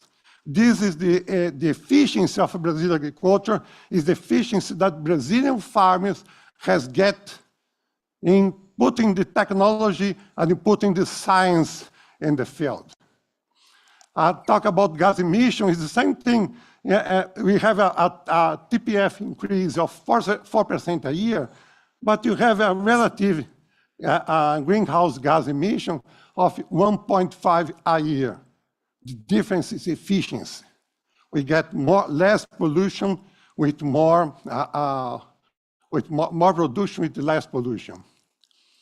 I can tell you about the risk of erosion, water erosion. That's a big problem in tropical countries. Here you can see the increase of tolerable water erosion risk, and especially because the adoption of zero tillage or conservation agriculture and regenerative agricultural system that comes from the 90s, and these 30 years has increased, and it go over something about 40 million hectares today. And the same thing about pasture land, where you have the increase of the adoption of these integrated systems, crops, livestock, and forest in the same hectare, in the same area. So the conclusion that this initiative of the Ministry of Agriculture, that it get us the opportunity of putting all this team together, and this thing is a very good thing, and I can tell you that you have Dr. Segundo Urquiaga, member of the Academy of the Brazilian Academy of Agronomical Science, as an example, but there are many others. They constitute a robust information system of metrics and indicators adapted to the reality of Brazilian agriculture, the reality of a tropical country. And this makes more transparent the advance of achieved by Brazilian farmers with the adoption of this conservation and regenerative agriculture that we have in Brazil. It's a very good example of success, but you have to get the products right now with the regenerative ways of production. So we can provide policymakers and farmers with this evidence-based information. These indicators can be used to measure the efficiency of the country, or efficiency of the regions, or efficiency of states, of municipalities, but also the efficiency of farms. And this promotes regenerative and sustainable practices to reduce environmental impact and monitor public policies that are done to improve, to foment this practice. And especially to position Brazil as a global leader of tropical sustainable agriculture. So this is what I had. Thank you very much. Thank you. So, as you see by now, we are ready to share a lot of solutions we can effectively bring to society. But most of society is engaged in a discussion of identity, of political drives, and that it's not very easy to put this kind of argument in the debate. So, Mr. Paulo Haddad, which is our counselor from the beginning, and helped Paulinelli at the conception of the colonization of Cerrado. He was Minister of Finance and Planning. He has a very very simple solution. You're going to see, and we can talk about it later. Please, put Mr. Paladares.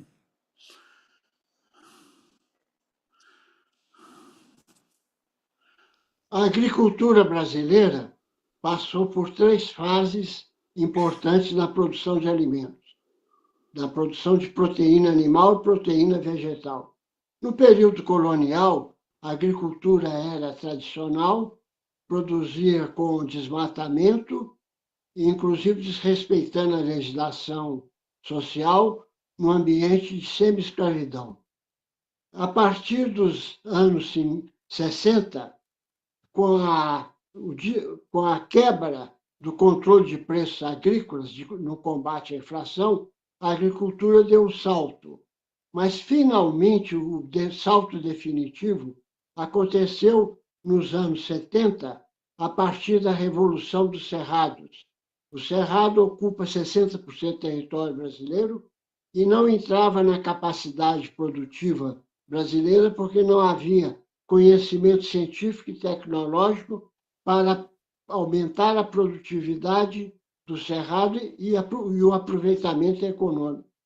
Agora nós dispomos no Brasil do terceiro salto científico-tecnológico, que permite dobrar a produção agrícola com os recursos naturais existentes, sem desmatar, uma produção saudável e resistente às mudanças climáticas. Essa revolução permite você entrar numa nova fase da agricultura brasileira. A grande incerteza está do lado da demanda. Se nós dobrarmos a produção, qual é o mercado?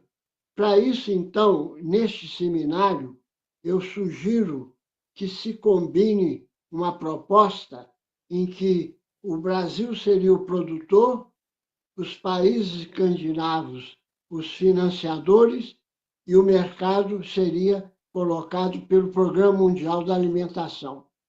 É um tripé. Produção no Brasil, com alta produtividade. Segunda, terceira revolução científico-tecnológica, sem desmatamento. Segundo, o mercado seria não do mercado consumidor, mas de programa de segurança alimentar em escala mundial. Terceiro, o apoio financeiro e logístico dos países desenvolvidos. Fourth element to bring upon this, which is the managing control process. And this is the specialty of the rector, the Dean of Lavras, which was the birth of tropical agriculture because it was the school of Polinelli. And then the rector, José Escofo, is specialized in managing of the territory. First of all, he proposed evaluate the territory, the resource, human resource, natural resource, capacity of entrepreneurial capacity, and he puts all this together to define the vocalization of the territory. We can produce this or that sustainably, considering all this proposed. So let's hear Mr. Schofield.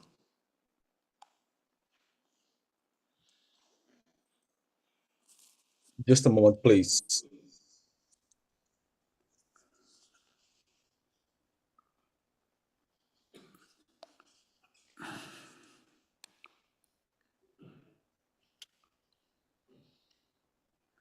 It's more or less like the Plan Marshall in Europe after the World War II, but applied to agriculture.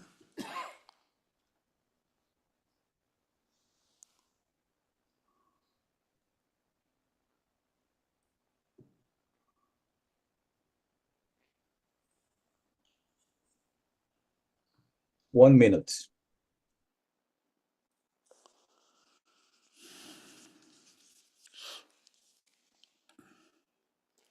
We will have some time to debate after this.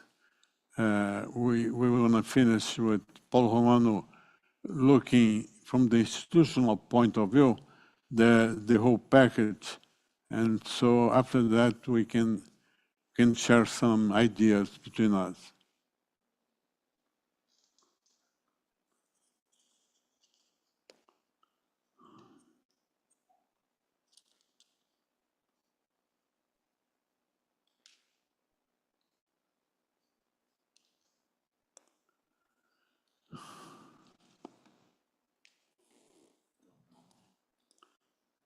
Quer botar o Paulo Romano primeiro?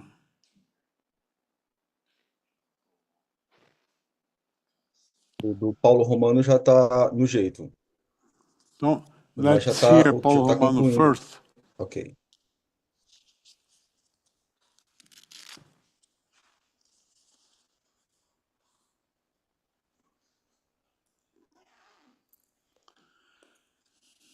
How to engage institutions on that?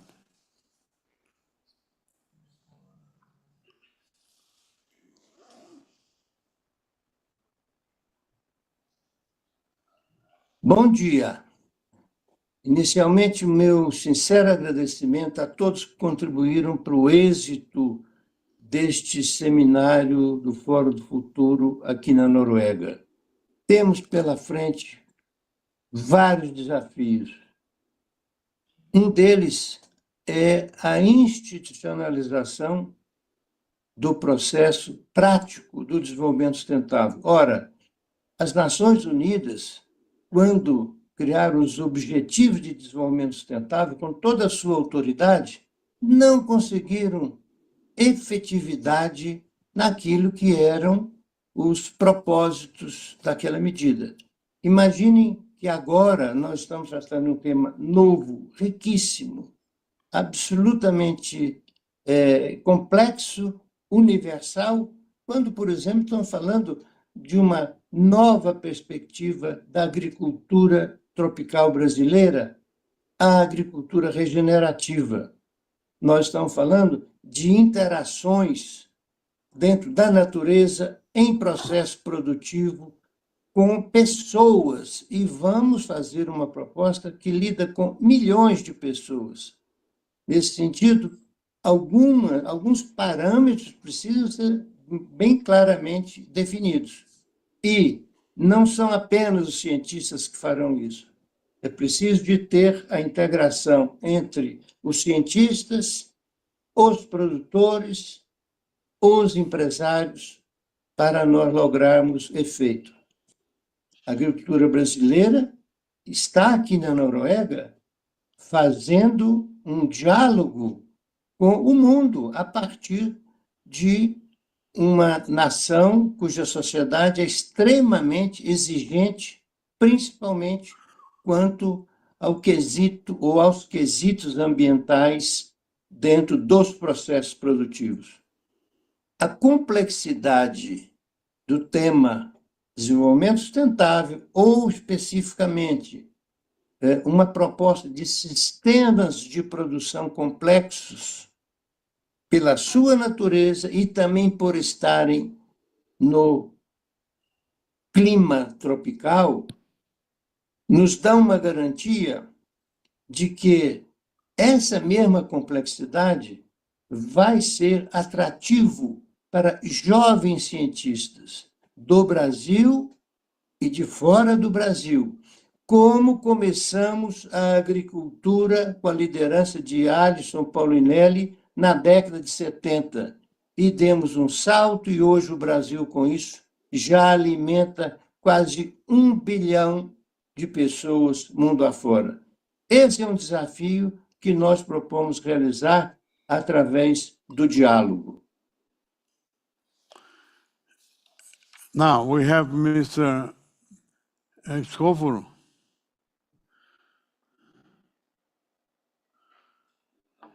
Wesley. Não, é vídeo. Wesley. Ok, Mr. Fernand, this video, o vídeo do Escofro, ele está apresentando uma falha aqui que a gente está tentando reverter. Vai demorar? Vai demorar um pouco. A Maria Ângela Hungria pode entrar? É fácil?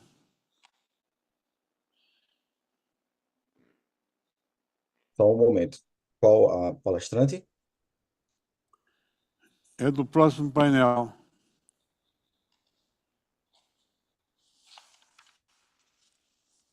É a Ana Paula? Maria Ângela Hungria. Certo. Vou só confirmar o painel dela aqui. Estou antecipando aqui na sequência. Isso, ela estava no painel 3, Wesley.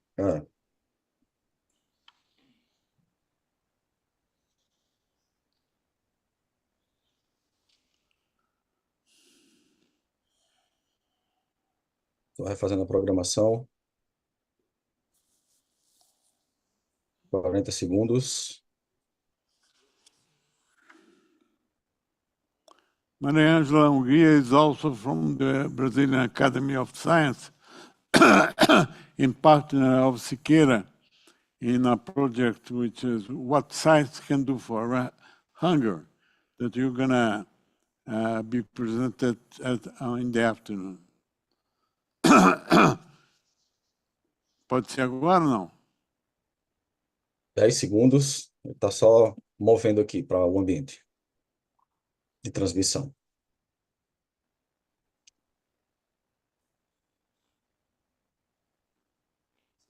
Estou liberando agora.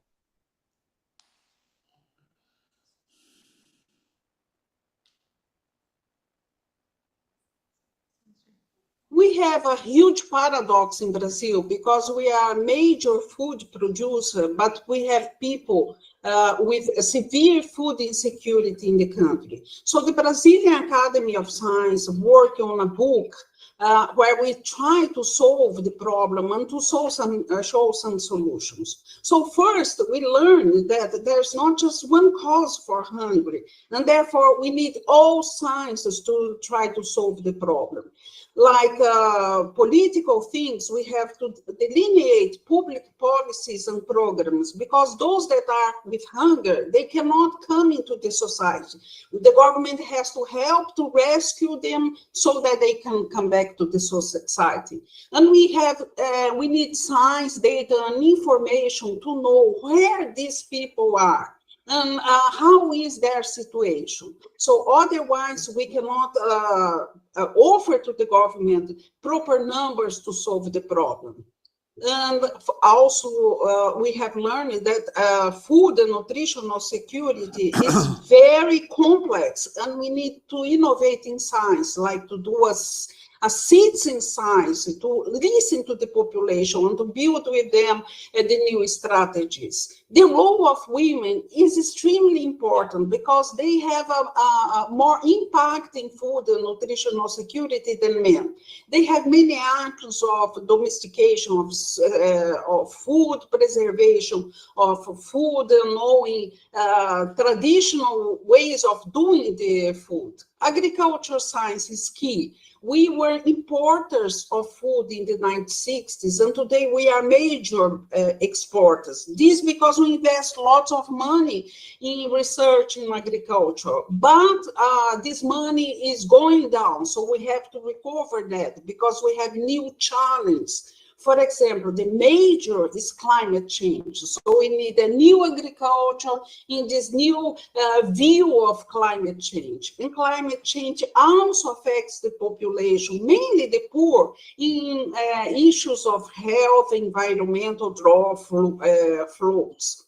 Agriculture family, small farmers, we have to put science on that because they are responsible in Brazil for about 60% of everything that we eat. So we have to give more science and extension activities to these people. Economy. We have to have all data to know, for example, how much is the minimum income that a family must have in Brazil to have access to food.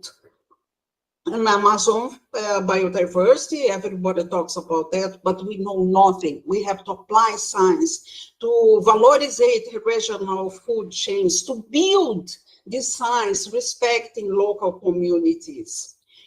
We also came to the conclusion that today we have to work together, academy, public, private, third sectors, because no sector alone will solve the problem of hunger. And also big farmers, they know that they cannot be alone. The private sector knows that they must invest with the small farmers to mitigate climate changes, to have better education, people working better for them.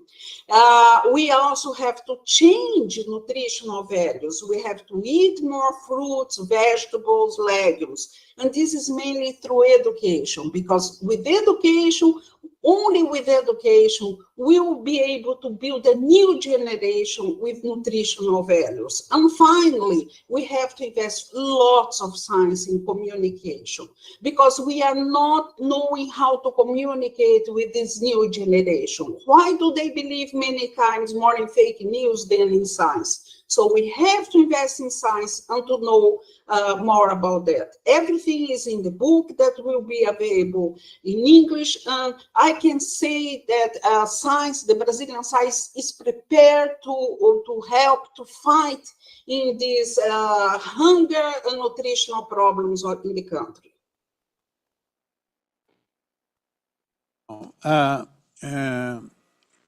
All of you here and on the wire may be anxious to hear from Norway. So what kind of impact this information we brought may have here? I would ask the Professor Antonio to comment about what he heard today, and especially looking forward to development of the partnership over these questions we bring. Please.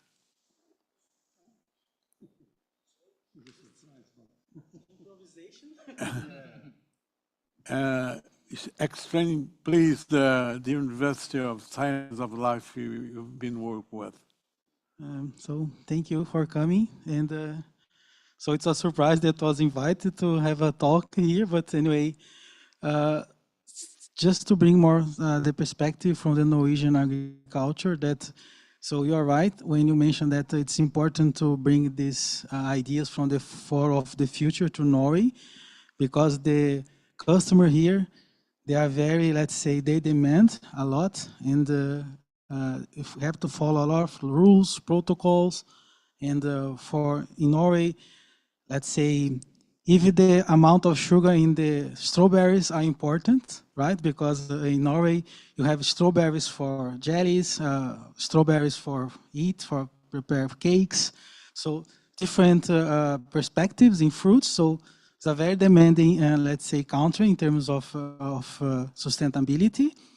And for example, in our university, we have a lot of courses that somehow deal with water quality, soil, and also we have a course in agricultural robotics. And so we talk a lot about perspectives and technologies, but of course, I believe that robotics, just talk about from my perspective, should be a good technology to, let's say, somehow help you to implement all the ideas that we are proposing here in this forum, because it's not only about robots, but also about artificial intelligence. And there are some data from the United Nations saying that we need to increase 70% of the food production in the next years. And one way to do this is using new technologies. And this means robotics, AI, computer science in general, new computers, new materials. And I don't know if I answer your question, but this is my perspective in terms of how technology can help the new regenerative agriculture. And so there are a lot of calls right now in place trying to focus in this new kind of agriculture, not only about sustainability, but how to regenerate the agriculture And so this is my main comment. No, I have it here. May I make you a question? Because from what I heard, the people that went to your university, you're bringing quality control of the process to robotics. I may understand there is no unemployment consequence here in Norway because you have a very high qualified education. But in Brazil, we have a lot of jobs that it's applied to cut meat, for example, that you are proposing to do it with high quality of control with robotics. How do you process the relocation of jobs from the loss you have with the robotics here? How do you see as a general? So it's a good question, and so we are discussing this some days ago when the people here they visit an MBU, and I believe that what helps Norway a lot is because of scalability. Norway is a small country; it's just 5 million people living here. So as you mentioned, the education here is very high in terms of quality. So this is the reason that the jobs here, they cost a lot to pay someone to do, let's say, to go to the field, to collect the strawberries, or let's say to harvest. No, it's very costly, especially if you have to do this during the weekends, for example, right? And I believe that this is something, it's a good, somehow this boosts the agriculture in terms of looking for new possibilities, new solutions. And robotic comes, it was very handy here. Even if Norway is already applying robots in agriculture, we don't have too much companies developing robots here. It's just a curiosity, we are more applying robots, and of course, most of these companies, they started as startups in the universities, right? So we have a lot of cases here, or 2 or 3 cases in Norway. For example, Saga Robotics, they start in my university, MBU. It was a master thesis from a student that after this, they produced a very good robot, and now they have a very big company. They have offices in UK, in California right now. They are using robots for grape wines, to apply UV treatment. So somehow Norway is, there's a unique condition that we have the combination of a small country and highly educated people. But when you talk about Brazil, I believe that, of course, you have to change the mindset of the farmers and also the people, because, for example, you see that in Brazil, sometimes people, they go to the field, they collect insects, they have these pragueiros, right? They do this manually. And now maybe these guys in the future, they're going to start training AIs to recognize these insects, right? Not them going there, but they're going to learn how to operate the robots. They can learn how to train artificial intelligence to recognize the insects. And I believe that's all about mindset, and also about, of course, is a policy of the government that have to invest more in technology and educate people, offer, okay, you're not going to remove your job, but you're going to train you. And you're going to enjoy life better, not stay long time here in the field. You're going to have time to go to your family and learn and improve. It's just my idea, Siqueira, how that impact us in your point of view? How you see it? A lot, because we are in a completely different ways. As you mentioned, jobs here are very costly, and they are considered like, hard to do, hard to operate for people. And so robots are essential and very important, and has a very direct application for improving life quality of people. In our situation, our biggest challenge, wow, is we need to create jobs. But at the same time, we have a blackout of labor in several different sectors because people are not prepared for or qualified for the jobs that's being offered. Wow. Sorry, it's not a good time for that. Yeah. Norwegian autumn. So we need to find a way to integrate this new technology at the same time that we can create new opportunities for job, at least for those more well-trained to be able to perform those jobs.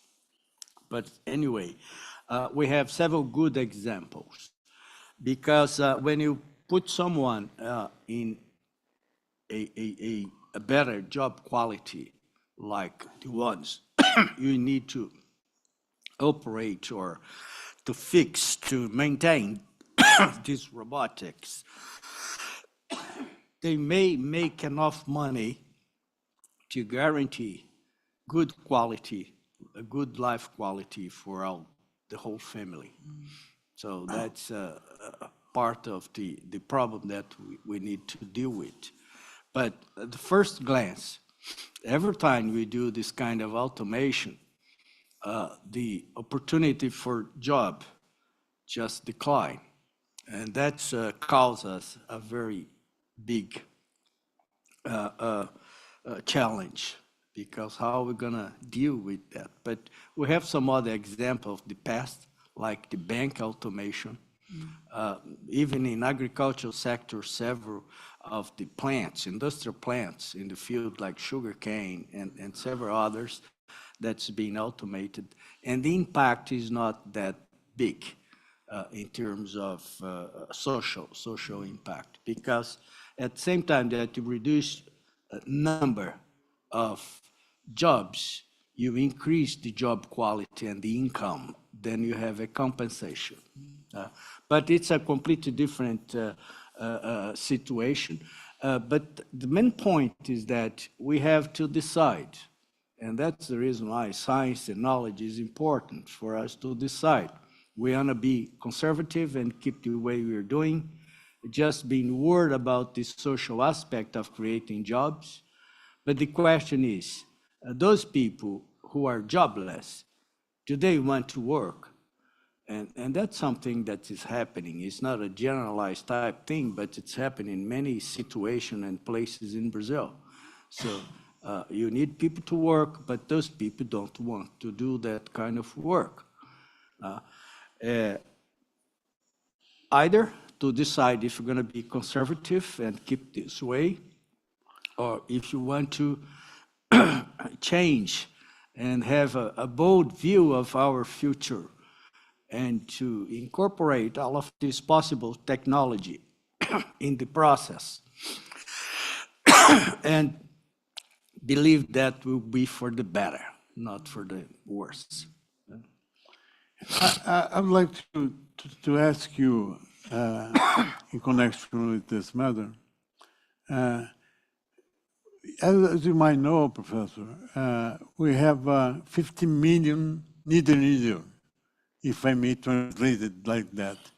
We call it nem in Portuguese. You want to see? So they are neither working, neither studying. 15 million people. And we have in the university mainly a discussion of an ideological, political matter, and not a discussion driven to technical, social, technological inclusion, which is the main problem. How to include this ocean of people in a new era of technology. So Eduardo, it has something to do with, please. Very quickly here, for a comment, we have to face that Brazilian agriculture is very heterogeneous. It's for you, the comment. It's very heterogeneous, and we have about 5 million farmers. Present yourself. Sorry. I'm Eduardo Sampaio. I belong to the Ministry of Agriculture, and I'm currently the agricultural attaché in Germany. But I have been working in the ministry for the last 30 years. 30 years. Oh. And Mr. José Osvaldo was my professor in university. Brazilian agriculture is very big and very heterogeneous. We have about 5 million farmers, 500,000, round figures, okay, round figures. 500,000 are in the top technology, top state of the art, with a bit of exaggeration. The biggest farmers are already, the biggest ones are already in these regenerative farming systems. But I think there are a lot of opportunities to works or to jobs like yours in Brazil. For both sides can make money. We have already companies developing like automatize using artificial intelligence to apply pesticides or to substitute pesticides using robots, recognizing the plants, recognizing the pests, and using specific lights to attract the flies and et cetera, et cetera, et cetera. And we have people still doing the drudgery works that Mr. José Osvaldo mentioned. So we have a large mechanization process in Brazilian agriculture, and many jobs were lost, but this drudgery, these very hard-working people, I'm not sure it was a bad thing. Probably it was a good thing. And this fact occurs, as it occurs in Europe. Many people don't need more to work in this kind of job, even in Brazil. Being in a middle-income country, but even in our reality, many people don't want this kind of job because they have some support from the state and they can find temporary jobs and they can get the necessary income without, for example, harvesting sugarcane, which is very hard work. On this comment, I think there is a lot of opportunities of partnerships between European or Norwegian or Scandinavian institutes with Brazilian companies in this bio-input things, in this on-farm production things. I see only very big farmers producing on-farm. They need technology, they need services, and I think there is room to grow in this kind of partnerships. So just some comments, I believe that it's important to mention. Another thing that is important that I forgot to mention, that the Norwegian farms, they are not big. So it seems that we are mentioned these numbers some days ago, that in general, Brazilian farms, they are too huge, right? It's a very big farms. 70 hectares. Exactly. Very heterogeneous. 70 yeah. hectares on average. With the same sizing as in Germany. On average. Okay. And also, for example, when you talk about these robots that we saw here working today, of course, you know that they cannot replace the agricultural machinery. They cannot go there and harvest, let's say, sugarcane, corn, right? But what they can do, they can go to the field very early. Let's say, sometimes you have some rains. You cannot put our machinery there because they are very heavy, right? But the robots, they are very light. They can go there, inspect, collect data, and provide more insights for the farmers before sending the machinery, right? It's something that the robots can help. But also when I see here some slides about familiar agriculture, right, in Brazil, I believe that they are the best people to start using robots in Brazil, maybe, because their lands are small, and of course, their robots are also small and can help them, let's say, just carry crates. Well, let's say they collect a lot of fruits, they put it in crates. Instead of they have to carry all these things, the robots can help them.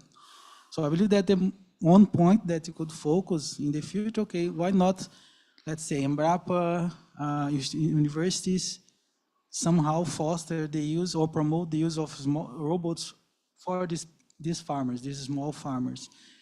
And also because the idea is not to sell in robots, but sell services, right? So it's how in Norway these things work. The farmers, they don't want to have another machine because they need to put another person there. They don't want to operate. So basically the idea that, okay, I have a problem, I'd like to apply UV in my strawberry plants. can I hire your service for some hours or some days, and you can send the robot there, do the job, save the crops, and take the robot back. No, it's just some comments. Yeah. And for example, another, sorry to extend a bit too much, but right now, Norway has a lot of initiatives to collaborate with Brazil. And there's a call called Panorama that's is going to last until 2027. And they're trying to promote collaboration between Norway and Brazil and other countries like India, South Africa, South Korea, no, these countries from BRICS, but also focus in Brazil. And what they are doing, they are promoting, let's say, mobility projects, right? And so what's the idea? You can create mobility projects between Norway and Brazil, let's say for 4 years, and you can come to Brazil, take students from Norway to spend some time in Brazil. They can go for a short term, just 4 weeks, or long term, 4 months. They can take courses in Brazil. So the idea is to promote the sustainable mobility between Norway and Brazil. So you can, let's say, everybody has to learn, right? So Brazilians, they can learn about, okay, how to use technology, but always for Norway, it's important to learn new ways of applying the agriculture, because here in Norway we have just one season. Precision agriculture is something very important here in Norway. We have to be very precise. There are no mistakes, right? So I believe that's let's say, win-win situation. And just to mention that NMBU has 2 mobility projects in following this idea of called Utforsk, that in Norwegian means explore. And this mobility project is between NMBU, Embrapa. Basically, you are sending Brazilians to visit Rio, to visit some companies in São Paulo, and also recently we have the visit of this professor or researcher, senior researcher, Bruno Rodrigues, right, from Embrapa, Bruno Alves. And he spent 2 weeks here with us, learn about soil process, and also we have some grasses, how to cultivate these grasses in a sustainable way. So it's a win-win situation, not only for students, but also for researchers. And I believe that this is some things that you can do in order to keep this collaboration and promote robotics, technology, and learning every time. Thank you. Thank you very much. Thank you. Well, no, I would like to remember that Professor Antonio is a Brazilian born in Corumbá, so Mato Grosso do Sul state. And thank you, Antonio. Thank you very much, Antonio. So now we are ready to listen to Professor Scofolo. And it could be a very, very good opportunity to wrap up with the defiance of controlling, monitoring the process. Please, coloca o vídeo do Scofolo, por favor.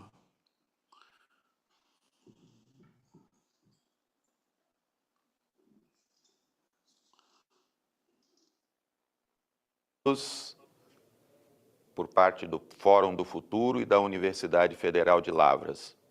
Eu vou falar rapidamente sobre a gestão do território, né, que é uma ação que inclui aspectos sociais, econômicos, relações de poder e componentes políticos da tomada de decisão, sempre buscando um direcionamento no tempo, no espaço, de múltiplas finalidades, decisões e ações em base territorial de forma coerente.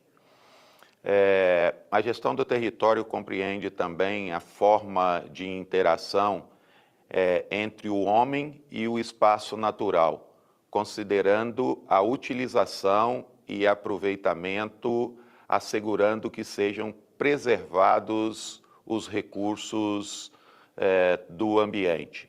Já a territorialidade pode ser identificada como o espaço do Estado-nação e, dessa forma, associa-se a noção de soberania, poder e controle, além de conter um sentido de enraizamento de identidades sociais.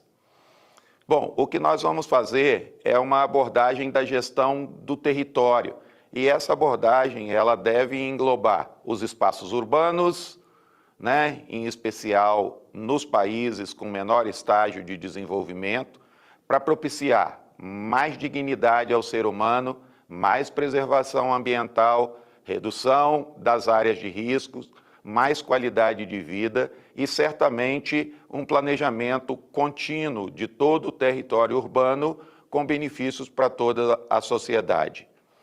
Uma outra abordagem da gestão do território está relacionada a como fazer essa gestão em harmonia entre preservação e conservação dos recursos naturais com as questões econômicas. Nesse caso, o que se busca é a mesma harmonia que deveria existir na gestão urbana. No entanto, o foco estaria centrado de forma mais efetiva em compreender como os aspectos bióticos e os aspectos físicos do meio ambiente podem estar em harmonia com os aspectos sociais, econômicos, institucionais, né, de produção, de organização do Estado. O principal ganho, né, que a gente tem com o zoneamento ecológico econômico, o ZEE, é mostrar com um grau de definição espacial e numa escala semi-quantitativa que possibilite comparações até então inexistentes, além da identificação de fragilidades ou vulnerabilidades do ecossistema, e também a potencialidade social ou o ponto de partida de cada município. A gente pode considerar que os instrumentos técnicos nunca poderão usurpar a função do tomador de decisões, né? Já que o balanço entre preservação ambiental e desenvolvimento econômico, ela é subjetiva e particular a cada grupo populacional. Por outro lado, tomada uma decisão e definidos os objetivos e meios disponíveis, aí sim o zoneamento ecológico econômico tem muito a contribuir, já que ele aborda um grande conjunto de macrotemas da relação do homem com o ambiente. E dessa forma, vai propiciar informações importantes para o planejamento do território e a concepção de políticas públicas. Ele pode, portanto, ser utilizado como um cenário alternativo para a consolidação de potencialidades econômicas, recuperação de áreas degradadas, ocupação do território integrada e ordenada, bem como para os planejadores de projetos de infraestrutura influenciados pela adoção de parâmetros de desenvolvimento social, econômico, cultural e ambientalmente sustentável, com sensíveis melhorias na qualidade de vida da população. O ZE tem ainda a capacidade de mostrar com precisão espacial bastante alta quais porções do terreno, dentro de um ou de várias unidades administrativas ou municípios, tem maior ou menor chance de se deteriorar após a implantação de um empreendimento. Realce também que o ZE tem capacidade de mostrar um retrato social de qualquer unidade administrativa e isso permite ao tomador de decisão definir em qual área do município aquele empreendimento deve ser instalado e quais os cuidados socioambientais o empreendedor terá de tomar. A gente não pode esquecer ainda o fato de que o ZE propicia uma das maiores coleções de dados bióticos, físicos e sociais reunidos, porque esse é sempre um grande problema que a sociedade tem. Quando se busca informação, as informações estão sempre dispersas. E instrumentos de planejamento territorial permitem o agrupamento dessas informações e, portanto, mais facilidade de acesso por parte da sociedade.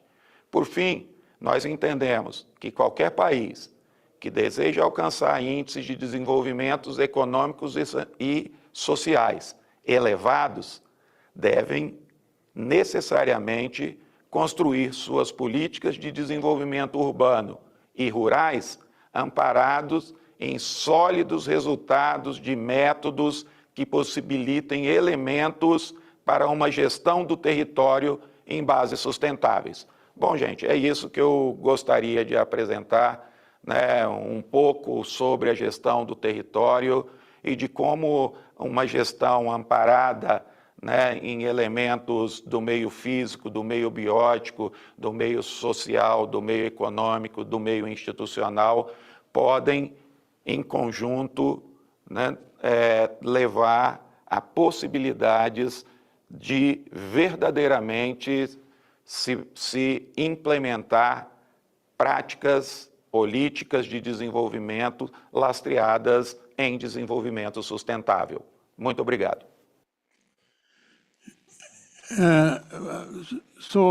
Before lunch, I would like to call Mr.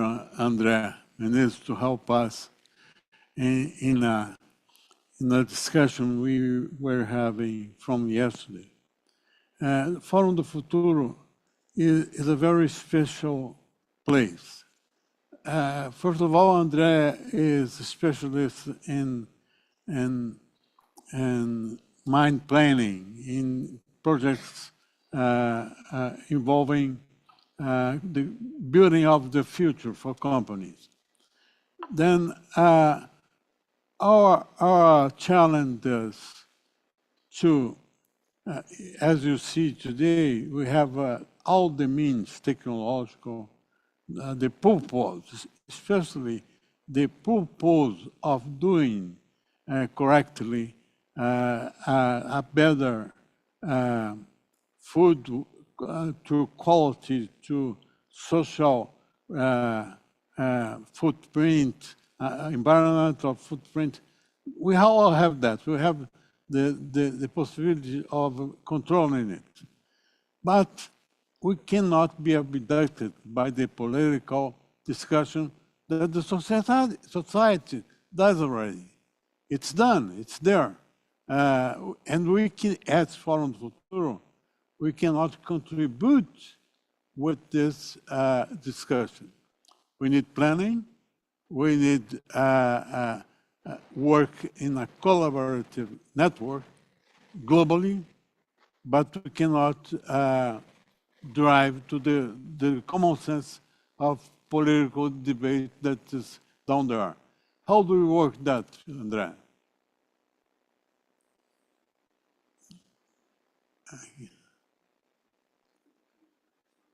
No. I think they put that. No, but it's not just to answer the question. Yeah, okay. Just comment. Hi, nice to meet you today. Introduce yourself, please.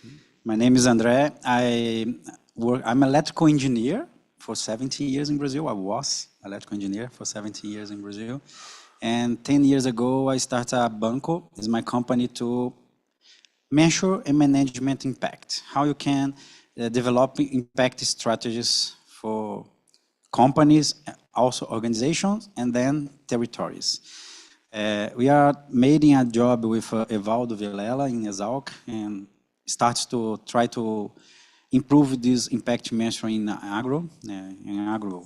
agriculture market. And we found that, you told, Fernando, it's important to us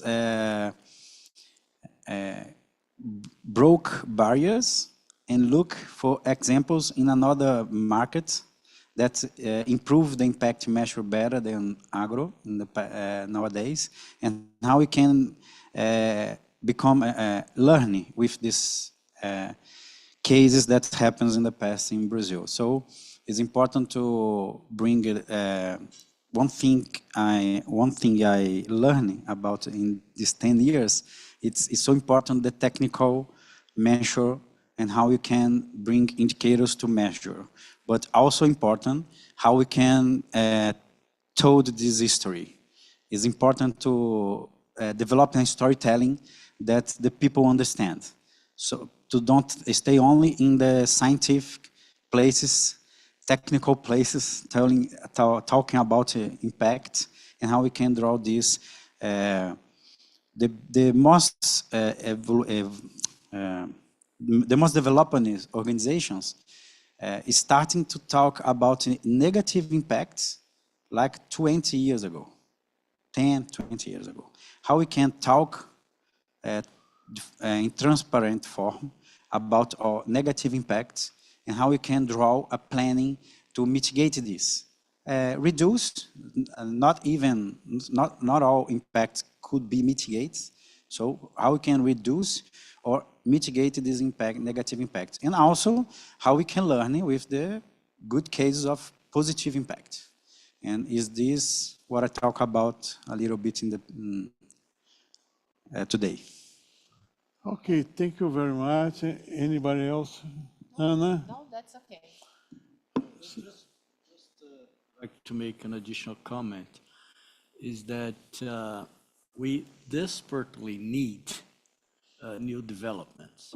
That can be on the biotechnology, on the production systems, whatever. So we need to design new production systems, especially those that can contribute for this transition that we have to make. And even for the automation robotics in our agriculture, because I don't think we have to be too conservative in terms of agriculture. This new wave is much influenced by what we call agroecology. It's important, but it's a very specific niche. And so like Schultz said on his research that gave him the Nobel Prize of Economy back in the 70s, traditional agriculture, that's for United States, of course, but what we have to do is be intelligent and make a new reading of these facts. But Schultz said that traditional agriculture is poor and does not contribute to the development. So that was his major hypothesis or developmental hypothesis, linking agriculture with development. So we need to look for this advanced, highly evolved agriculture without compromising those niches that want to be more conservative, agroecological, and so on. However, many of these agroecological, nature-based knowledge and technology can be extremely important to design, to develop advanced technology. And so I want to make this very clear. And so I think this tradition is important, but if we want to develop it, if we want that agriculture continues to be a driver of development, as it is in many new cases in central west of Brazil, we have to be widely open for new technologies that are coming. Actually, we should all be very, well, yes, please. Please. Yes.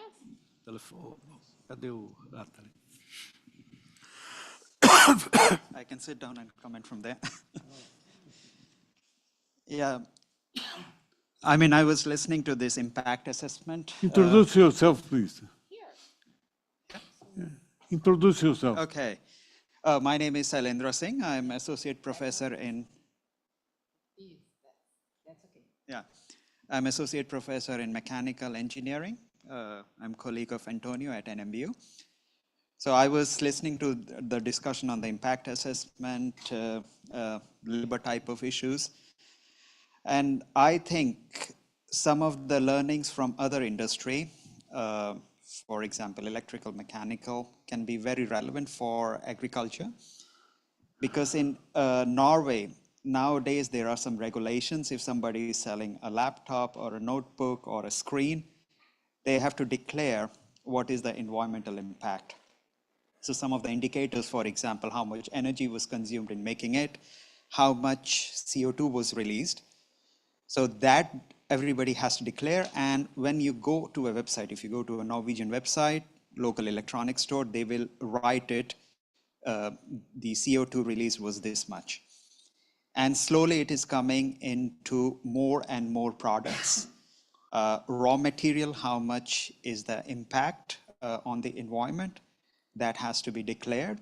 And I think in 2 or 3 years, it has to be made mandatory. So this is something what the agriculture industry can look into. This is both a challenge and an opportunity. So in Europe, if you buy a normal agriculture product, you pay a certain amount of money in the grocery store. But if you buy an ecological one or a bio one, then people can charge extra money out of it. That means no pesticide and other stuff has been used. But perhaps there is one opportunity that when you say there is no impact or there is a positive impact with respect to CO2 or with respect to energy or something like that, perhaps the premium can be there. There can be a discretization into the third category. So I think there are opportunities for all of us from the Norwegian side and also from the Brazilian side. One of the point that I want to mention is in Norway, we have a lot of issues with the groundwater pollution. So if you have seen the eastern part of Norway, we have a bit of flatlands, but then everything is sloping towards the sea. So the ground, when there is a lot of agriculture in this particular area, we have some lakes around NMBU, which has been very polluted. I mean, polluted by the definition of the Norwegian quality.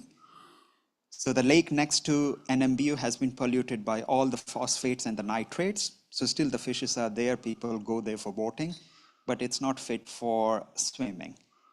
So what are the strategies that you people can bring in to capture the pollutants which are flowing because of the topography of Norway into the water? There are some projects which is looking into Oslo Fjord, how it can be recovered back to the original state. Now it's very much polluted. So it's not only about the soil quality, but also the groundwater and other things. And there are some strategies to handle that. For example, a gravel pit and others, but it increases the cost of the agriculture produce. So I think these are some of the topics we can discuss later and see some opportunities to collaborate. Okay, thank you. Thank you very much. A pleasure. Well, I think we can go lunch to have lunch with a reflection. As you can see, we've been discussing agriculture since the beginning of the morning, and every speech, every approach that was brought here considered planet, considered people. We are constructing, we are discussing means of building a future for better of the humanity, from the agro, from the science, from the solutions we can bring to the public and private political management actions. So we must all be very much proud of it. We produce food, we don't produce cocaine. We should be very proud of it. And we intend to do it the better way as possible. With the help of the Scandinavians, we can go much further. Thank you very much. After lunch, we'll see you all again.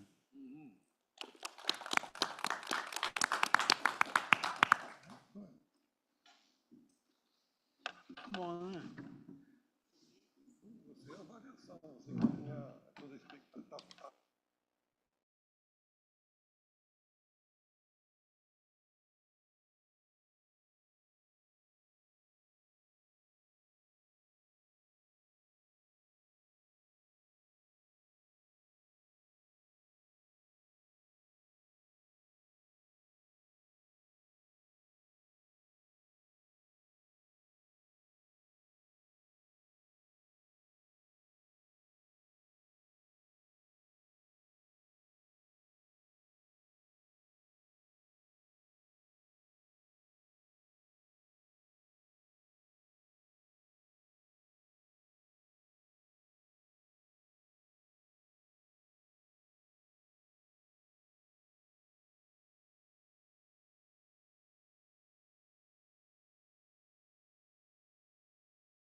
A qualidade do entendimento entre os seres humanos nunca foi tão baixa, generalizada e assustadora.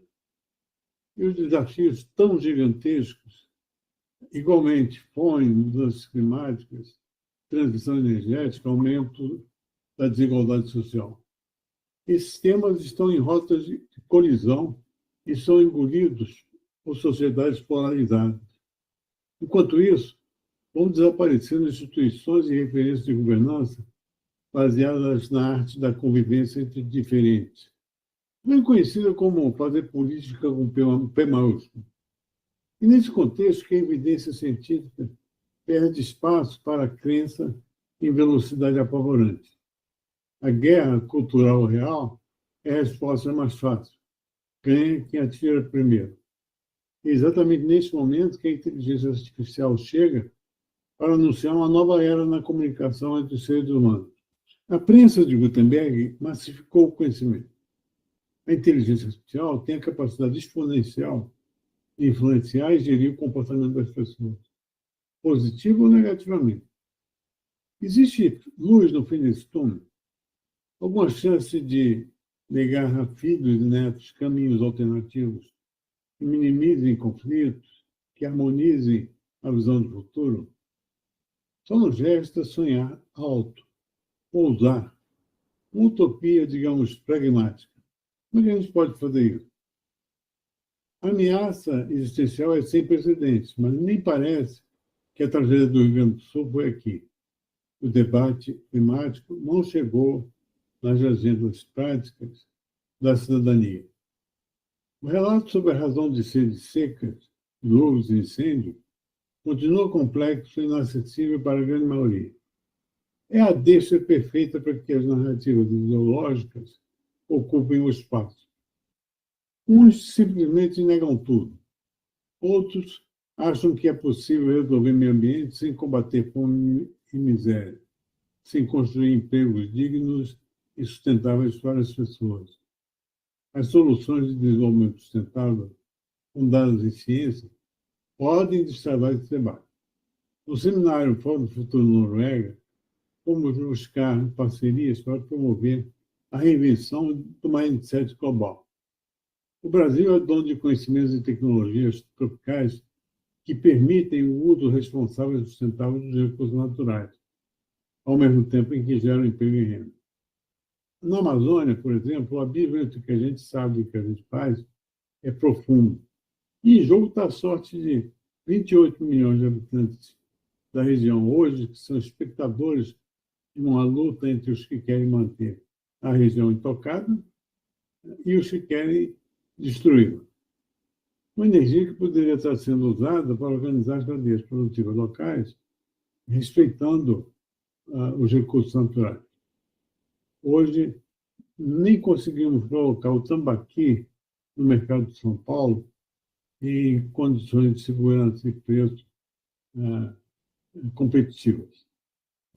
Patinamos numa produção anual de 600 mil toneladas, enquanto a China já ultrapassou a marca das 60 milhões de toneladas do mesmo tambaqui. E a Alemanha já está produzindo pirarucu em estufa. É fácil perceber que o caminho da inclusão social e tecnológica de milhões de produtores e rurais e de empreendedores do mundo tropical é do interesse universal. Mas o fórum tem mais perguntas do que respostas. Eu tenho uma certeza. Comunicar no século XXI é, antes de mais nada, planejar e produzir boas notícias. Divulgar continua sendo importante, mas o fundamental é articular parceiros globais interessados em viabilizar soluções baseadas em ciência nas agendas pública e privada. A oferta de empregos e renda dignos e sustentáveis talvez seja uma das mais apropriadas entre as definições de direitos humanos. Juntos, de forma colaborativa, transversal, unindo ciências, técnicas e sociais, poderíamos, com certeza, escrever o nosso futuro comum.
Alô, alô. Eu vou começar, só para orientar vocês, vamos começar pelo Carlos,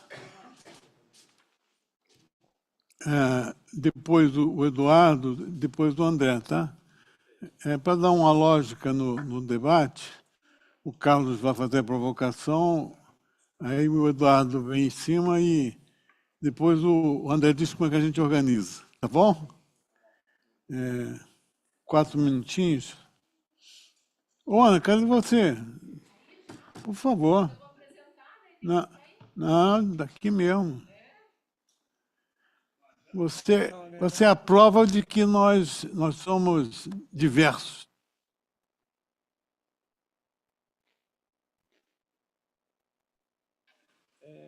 Você não está com pouco espaço aí, não? Tá ok? Não está com pouco espaço? Está bem aí? Não. Colocando o Ricardo na... Não fica daqui mesmo, não tem problema não. O Ricardo fala antes de você, tá?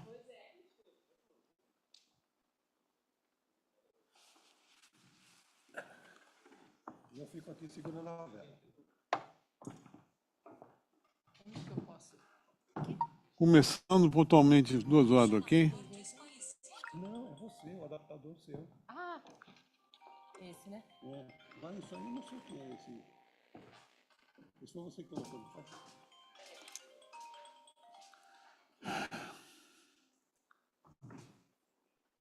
Alô? Alô? Tem tomada por aí? Eu já vou procurar. Tá. Tem 3 minutos ainda.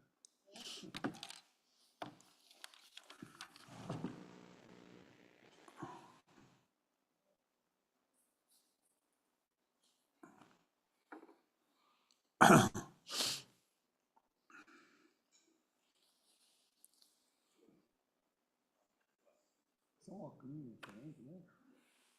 Óculos.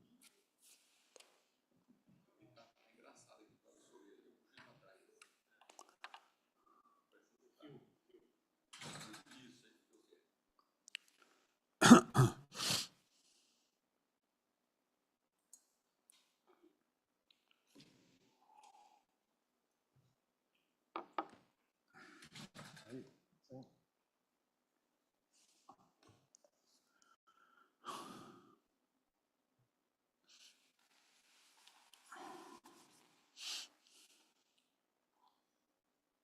Quem fala primeiro? Carlos. Pega o microfone. Pega aqui, Carlos. Melhorou? Tomou 2 ou 2? Não, não sei, não. A gente que toma um negócio desse aí, você funciona, não fica, né? Ah, eu sei que você está sentindo. Eu já 30 anos de vida com essa coisa. Minha esposa chegou a fazer uma cirurgia para raspar o negócio lá para ver se melhorava. My English is not very well, but I try. You're mixing English and Portuguese. I try. Not like with my friend. Quem fez a tradução, a versão aqui, a coisinha, foi uma empresa? A gente contratou o tradutor e contratou uma empresa que faz a legenda. Tá bem ruim.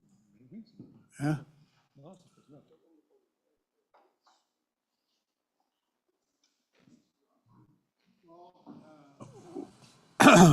Welcome everybody for the second part of our seminar.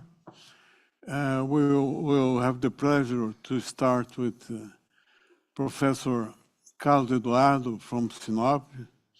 It's a given situation because it's exactly in Sinop that we found a real jewel of our discussion, because this professor might be the only person in Brazil capable effectively to measure how much of soybeans we plant, what kind of genetic we have in each soybeans, the emission of carbon of the soybeans. It's a fantastic job. You're going to hear from him now. Please, Carlos Eduardo. Carlos Antonio. Thank you. Carlos Antonio. Thank you for inviting me, Fernando. Thank you to Fórum do Futuro. It's a pleasure to be here today to presentation advances in research in Mato Grosso State, at the State University of Mato Grosso. I am Carlos Antonio da Silva Jr. I am professor of remote sensing and CEO at the SpectraX, my startup. Presentation, it's advanced platforms of the precision monitoring and control of tropical production, involve the image satellites. What do you do? In Sumla, we research using modeling, with numerous orbital platforms involving multi and hyperspectral sensors and 11, 12 bands to 600 bands in some moments. These models aspects the monitoring of soybean plants, soybean genotypes, and deforestation, and other types of the cultures in Brazil.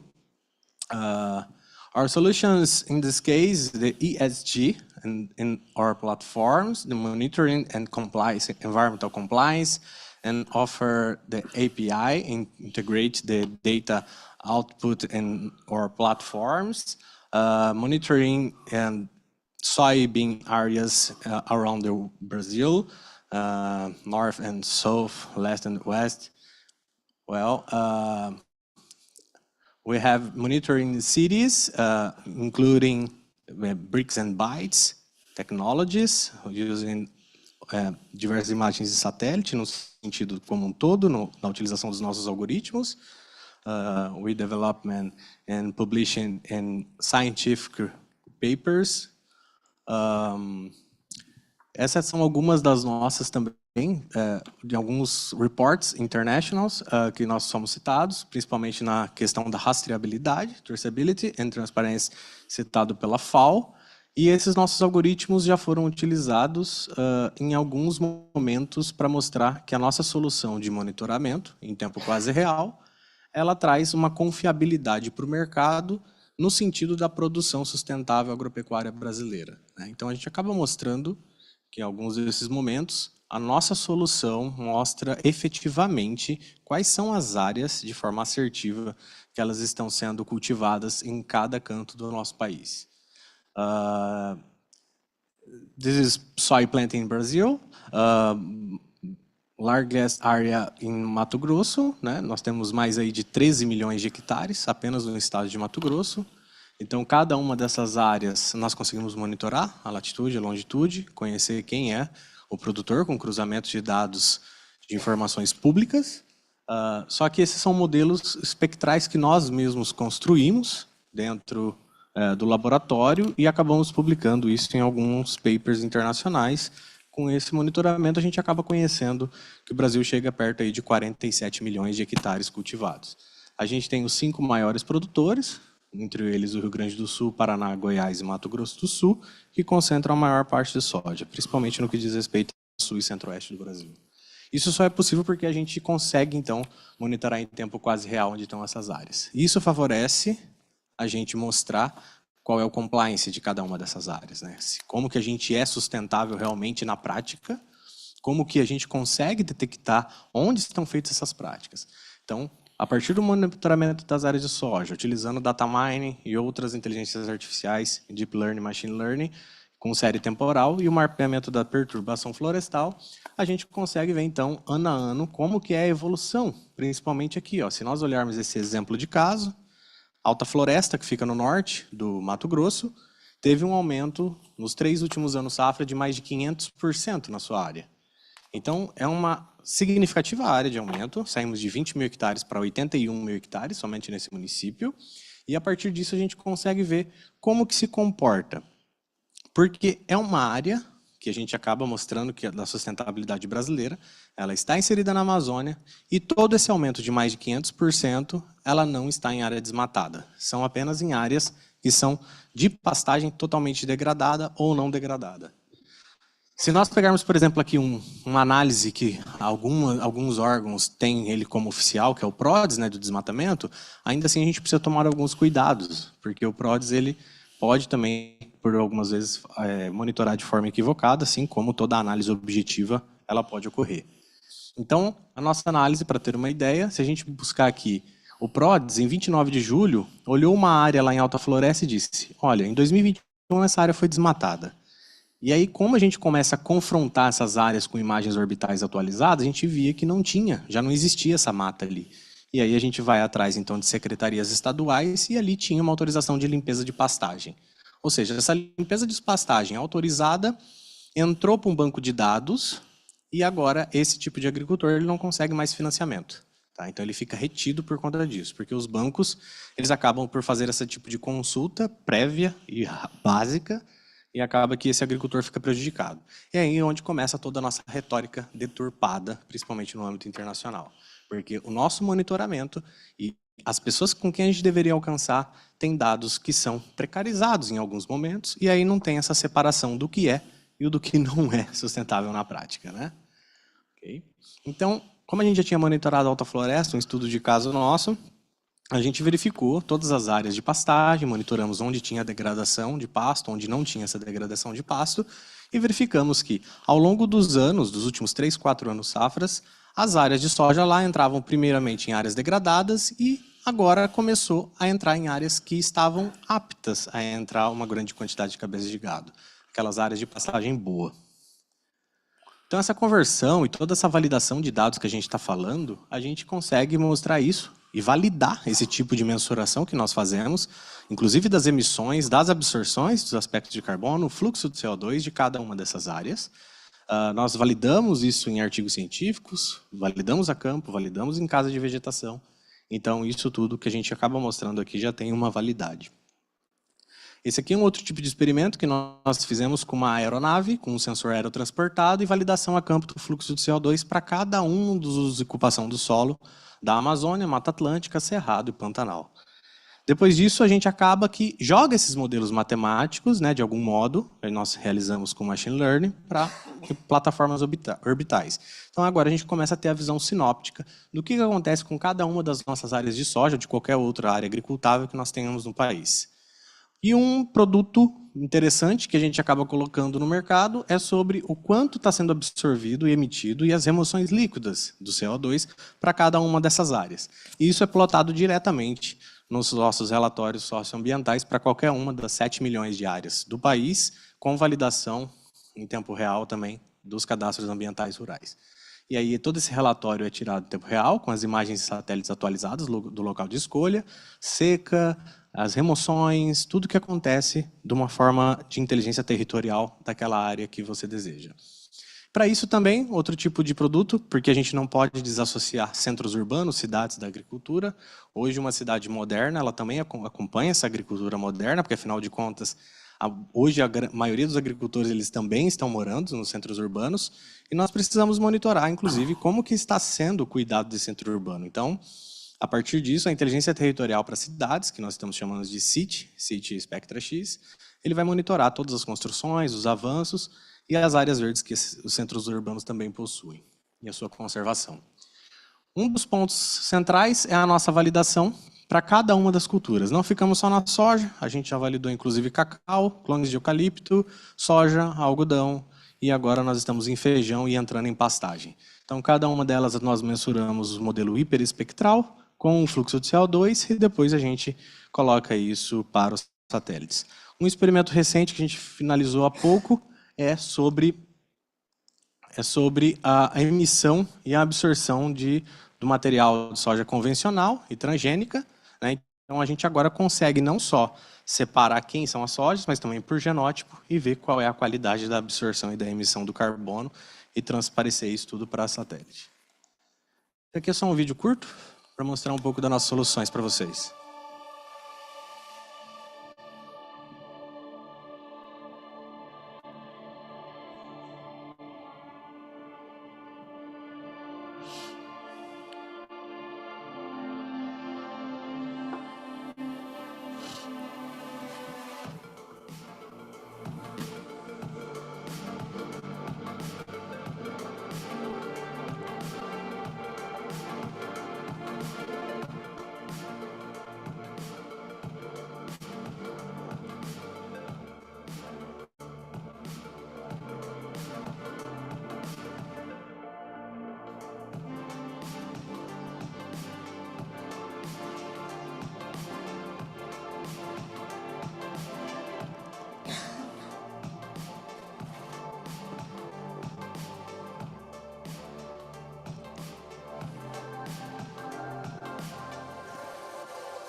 Atualmente, nós temos, então, monitorado todas as áreas agrícolas do país, inclusive aquelas que estão com comercialização de carbono, tanto no mercado formal e informal, para verificar a nossa sustentabilidade brasileira. O que nós temos visto é um grande empenho de todos os agricultores do Brasil frente às demandas que existem, né? Isso a gente já consegue detectar. E esse é um tipo de dado que vai estar disponível a partir da semana que vem, em tempo real, para qualquer área do país, e qualquer pessoa de qualquer parte do mundo vai poder acessar diretamente dos nossos servidores que nós temos lá em situ. Tá? E agradeço novamente, thank you all, pelo convite, né, pelo convite do Fórum do Futuro, e fico à disposição. And we thank you for the presentation and for the technology. It's amazing. So, Eduardo, what do we think about this? Both. It's a shame that I didn't know your solutions, Carlos, because I should. We are also proud of that thing. Carlos works in a university in the north of Mato Grosso, Sinop, a spectacular agricultural region in Brazil, and he's offering something that I'm sure Brazil is leading the world in this kind of information. The information about Brazilian territory is very transparent. So people say that you are deforesting a lot, etc., etc., etc.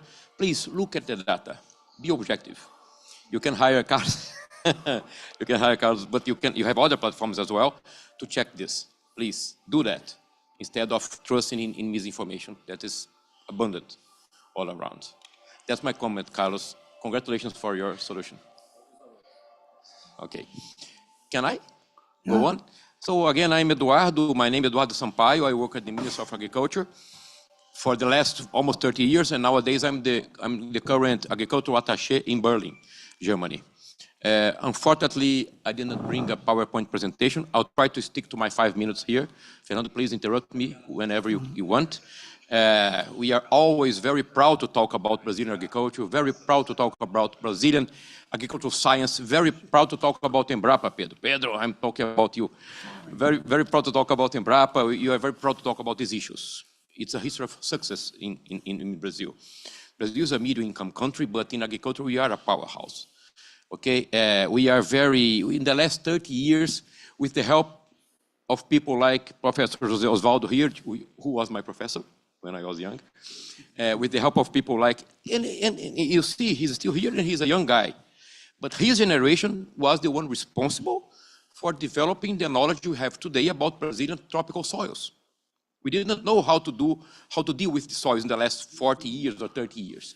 We learning it now, very recent. 30 years is very recent. We know the importance, nowadays we know the importance of the biology of our soils, the organic matter. That's why when I talk in Germany about intensification, and people don't understand, Osvaldo, professor, intensification is not important for Brazilian agriculture. It's necessary. We need to produce a lot of organic matter. We need to have 2 crops per year. We need to have cover crops. We need to add a large amount of organic matter every year in our soils in order to keep it producing well. And science overall allowed us to reach this productivity and this competitivity we have now. If you see, I'm from the government. You should not, maybe you should not trust me because I'm making propaganda about Brazilian agriculture. Look at the data, the USDA, the Ministry of Agriculture in the United States, have about total factor productivity in agriculture of every country, most of world countries. In the last 30 or 40 years, Brazil was leading the growth in PTF in the world. What does that mean? In a very simple way. The factors of production are land, capital, and labor. Capital meaning inputs, mainly. So we are producing more and more efficient with each unit of production factors applied in agriculture. Each unit of land, each unit of land, each unit of inputs. We're taking more efficiently production from these factors. Don't trust me, look there. ERS, Economic Research Service from the USDA. Unfortunately, Brazilian agriculture is very heterogeneous. As I told here before, we have 5 million farmers, and most of them are very small. Brazil is known to have a very big farmers, and we do have. The dispersion is very big, but on average, our average farmer has less than 70 hectares, 70, according to the last census in 2017. So it's not a big entrepreneur. But you have some bigger farmers and a lot of small farmers, a lot. A lot of farmers which are only rural residents. They are not really farmers, but you are counting them on these 5 million farms. And I believe that we are very well posed to face now the global challenges that agriculture is facing. Which are these challenges? Produce food, good quality food, and affordable food. We have also and agriculture is being called to mitigate greenhouse gas emissions. At the same time, agriculture has to adapt to the climate change because it's the sector that suffers more, that suffers the most effects of the climate change because it happens in the fields. And also, agriculture is asked to help to preserve biodiversity. So there's a lot of challenges. And I strongly believe, I think all of us strongly believe that Brazil is very well posed to face these challenges. Yeah? But at the same moment, we have to face protectionism. We still see a lot of protectionism all around the world. And many people some people that wants to preserve, that wants to keep the environment, that wants to save the world, emitting less gases, they should think a little bit in only this sentence maybe. Sometimes it's better go efficient than go local. Sometimes I will emit less, bringing products from where it's produced more efficiently than growing locally. This I'm trying to make an argument here. There is a view, it's still present, especially in Europe, this one-size-fits-all solutions. When I came to Germany 2 years ago, they were, let's make agriculture less intensive.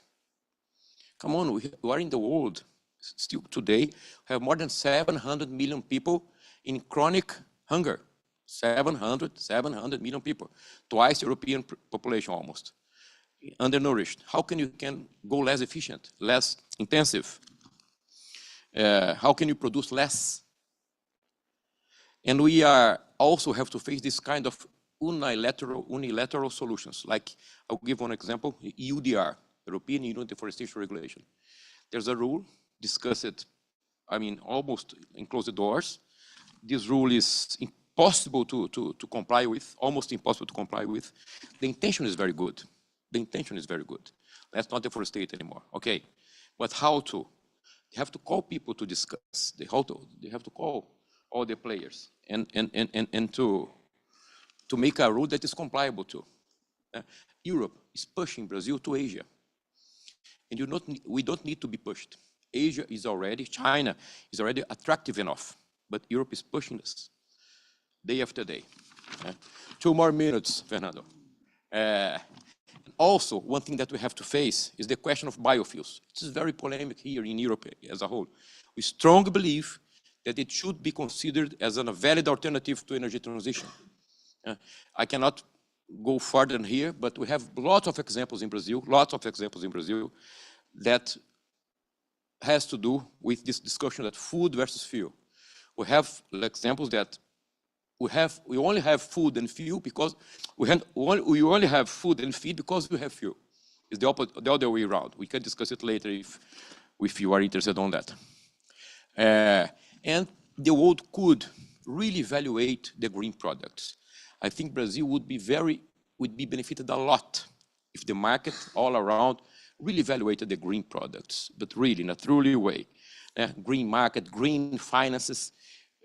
People like, for example, Carlos could attest that this kind of commodity, maize or soybean or cotton, is being produced in a sustainable way, environmentally sustainable, at least environmentally sustainable way. We would benefit a lot if these things were taken seriously. But what I see here when I have been living in Europe in the last 2 years, that there are two kinds of heads: the consumer, which wants price, and the voter. They vote for the green and for the certification, etc., but they don't buy it.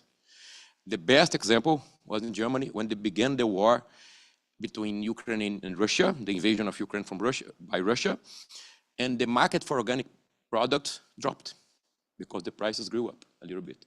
So the market for organics was reduced in a very rich country, which is Germany. And a word, not to go to the end now, that was the end, a word about deforestation, but I know that every European guy wants to know about deforestation, but it is someone from the Ministry of Agriculture from Brazil speaking. A lot of information, I cannot give it here, but there is not, it's important, there is not a positive correlation between deforestation in Amazon and agricultural production. You see deforestation dropping in the last years, agriculture increasing. Deforestation increasing, agriculture increasing. Deforestation steady, agriculture increasing. Now deforestation is dropping again, agriculture is increasing. So there is not a positive correlation. There are other causes for deforestation, mainly land grabbing. It's another chapter I could talk to. And we need, that's the end, really the end, Fernando. And we need to combat deforestation, the carrot and the stick. It's the public policies should have the carrot and the stick. The stick was like hidden in the recent past. Now it's back again. We are again combating and implementing, enforcing the law to combat deforestation, but it's not enough. I even wrote a sentence here because I want to read the sentence. We need that people have to want not to deforestate. If I live in the Amazon, and there are almost 30 million people living there, and they have the right to have a good life. They have the right to have a mobile phone and to play Minecraft and to drink a cold beer. They have the rights, like I do. 30 million people. We need these people not to want to deforestate. We need to find options for them. Maybe Norway could help us in that. We could find, for example, uses for the forests, used in a sustainable way. They have an excellence here in the Nordic countries, an excellence in using wood. There's a lot of wood that could be sustainably used, not cutting, sustainably used. We have a lot of tropical fruits. Europe, so far, they put some barriers in importing some fruits from the Amazon, so far, today. What's the market telling us? Please, cut the Amazon and plant soybean, because I want soybean. European companies are buying soybean from Brazil and paying a high price. But some fruits, they are not allowed to get in because they don't comply with some requirements. And even they have high tariffs. You see, biotech, wood, biotech, fruits. We need more options. We don't have a silver bullet. With lots of options to give this carrot to the Amazon people not to want to deforestate. I think Norway could help us. Norway could help us. Now it's the end, really. To help my friend Pedro from Embrapa to develop indicators of sustainability. Mm-hmm. Maybe if I have very objective indicators, I know that this product is sustainable because it has this, and this. And people like Carlos could see these indicators through satellites in a very cheap way and could guarantee to the population that no, these products are sustainable. Because Embrapa, which is a very a well-known company, very respectable company. They said that if comply with these requirements, it's sustainable. Carlos is monitoring by satellites. Also, okay, I'm safe to finance these people or to buy these products, even paying a premium. Norway could help us in this as well. Thank you, Fernando. Thank you for all. Thank you. Now, we have André Menezes. Afterwards, we're going to go back Eduardo to comments. And André is a very special, has a very special contribution to us. You have seen our complexity. He is specialized in design thinking. And we know where we want to go. We know what partnership we want to establish. But how to do the design thinking to unify complexity that we've seen here today with tangible means of comprehension of what we do.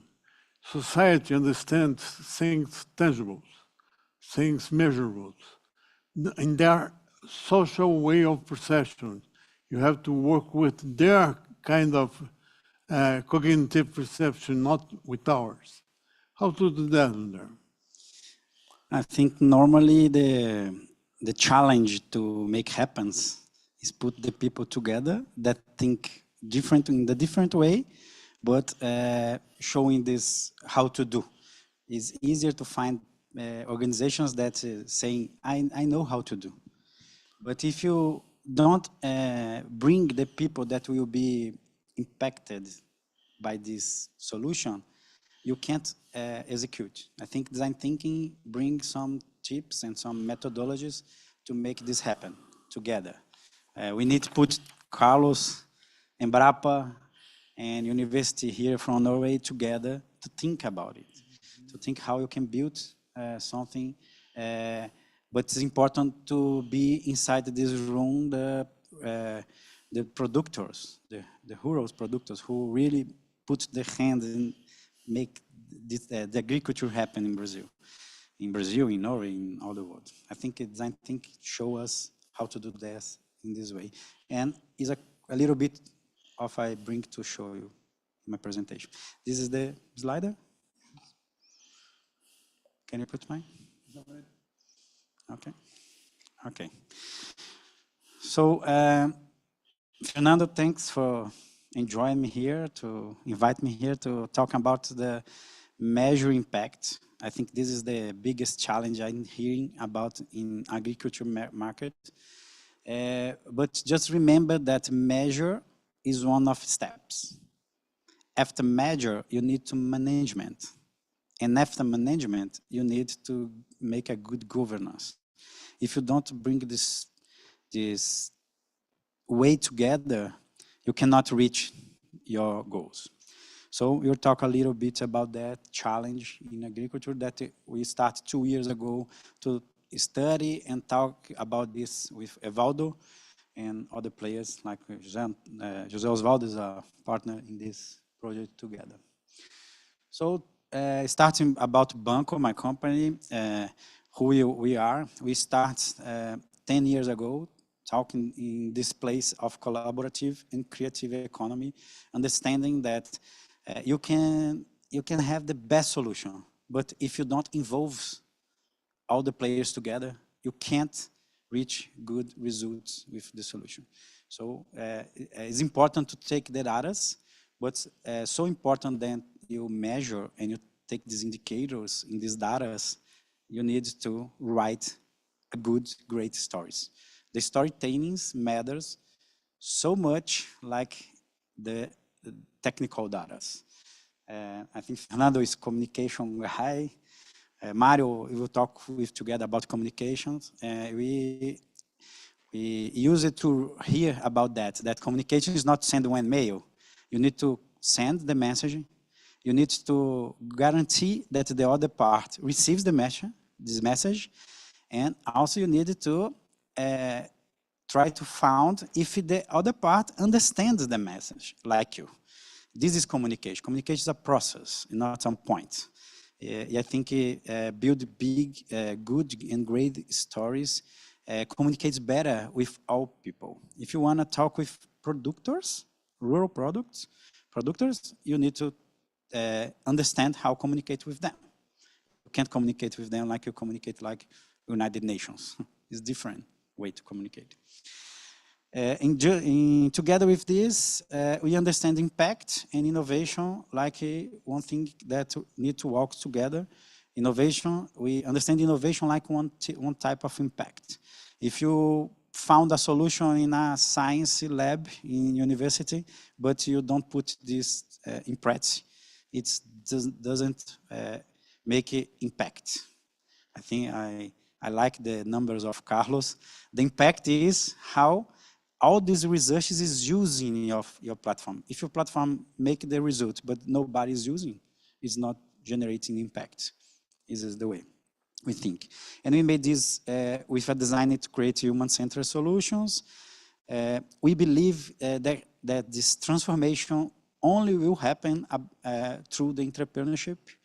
We need to bring the entrepreneurs to talk about this transformation.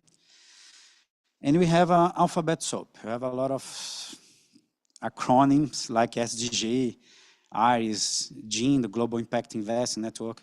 We map in Banco like more than 400 instruments of measure existing in the world. It's not all the instruments. Probably we have more than 2,000 instruments. How we can help companies to understand that? If big companies saying it's hard to understand that, imagine the small producer. How we can translate this in this language. We translate this with, like I told in the beginning, with methodologies. We have these methodologies to measure the impact and to management this impact. And we have a lot of this, implement a lot of these tools. One tool we developing is how we can draw an impact strategy for organizations, for territories. You can draw this strategy with 7 steps. This is a Banco methodology. We need to map, measure, analyze, improve, understand how I analyze and how I can improve and make good recommendations. And then we need to report. Report is not just print the sustainability report and put it on the pocket. You need to communicate. Report is also make this report impact report, but also come to Norway to talk about that. When you communicate, you generate impact. And after report, you need to manage, you need to understand how you can measure this in our routine in industry or in companies or in territories or government. And then structure. Structure is more closely to governance, how we can draw committees, accessing certifications. This is looking at how I can structure my company or my organization to be well structured for impact measure. Other tools that we developing is we are looking a lot of companies selecting one of the 17 SDGs. It's not about select one. It's about how your company or how your organization or how your project is impacting in all 17 SDGs. When you look for that, you can put the greater, this greater SDGs can evidence the potentialization of your strengths. But although smaller SDGs could be one opportunity that you're not looking for. And if you want to be a better organization, a better strategy, you need to improve things that probably you don't see. So just look for some. It's easier to talk that a university impacts in SDG 4 of education. Probably my daughter of 9 years old can say that.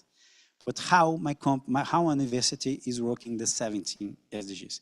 This is one methodology that we developed that looks for the 17 SDGs, but also to the 169 goals that exist inside the SDGs. We use theory of change. That's probably the tool more used to measure impact in the world. but use this together with logic model and put a little bit of how we understand legacy. What your company is doing for your territory. It's not just for earn money. It's not, profit is good, and I love profit. But how you can go beyond the profit tanks. For that, we need to look the resources, the objectives, the activities, outputs. Outputs is common for companies. Until here, you can do this in all companies. But how your company is looking for short-term outcomes and the long-term outcomes. This is really the impact when you start to think about that. It's not about how many people is in your event. It's how this event finish with another project that will solve this problem after that. And then understanding this legacy you're leaving for the territory normally. We have one tool for checklist, how you can look for the marketing and understand who is the best. It's not just to understand who is the best and focus in them, but how to understand who is needs to be better and it's not doing a better way for sustainable development goals and also for measure impact. Dual matrix, materiality matrix also is a tool very strongly known in impact, but we measure, we make this materiality matrix together with the SDGs. How we can put this material team together with how it's helping the territory in the SDGs. SROI, the social return on investment, is one tool also used here in London, developed in London, but also used more common for projects that's doing together with the governments in these territories. How we can, probably you just heard about that, like this project, each $1 invested in this project economizes like $10 in the, save $10 in government costs. We make impact reports for companies and organizations, workshops. Community management is very important, and how you can manage this community, understand the organizations, the places, the projects like communities. You can do things better. How we can improve the impact, the measure of impact of researchers in our university. We are talking about that, me and Antonio. You need to understand the researchers like a community. They have some interests. You need to talk with them to understand how to do it. Measure report of index, sustainability index in exchange, stock exchanges. Like EASY, the B3 is a stock exchange from Brazil, but Dow Jones also have your index. And when you look for a lot of companies that is looking for sustainability in different ways, different markets, that we just make some projects, we start to understand, asking how to act in a sectorial manner. It's not to talk about one company. It's how I talk about the product, how about the territory. When you look for a territory, you need to look for a group of players. It's not for just one player how we're doing this strategy. This type of strategy is so long more difficult, harder. Like it's very different. You look for a strategy for a municipality, for a city, then you look for its impact of one company. For one company, it's easier, so much easier, because you don't need to understand different interests. So when you start to look to agriculture, it's fundamental to the global economy. I think this is, we all believe in that. I bring some data to take a look in that. 27% of the job creation of the world workforce is in agriculture, is a big number.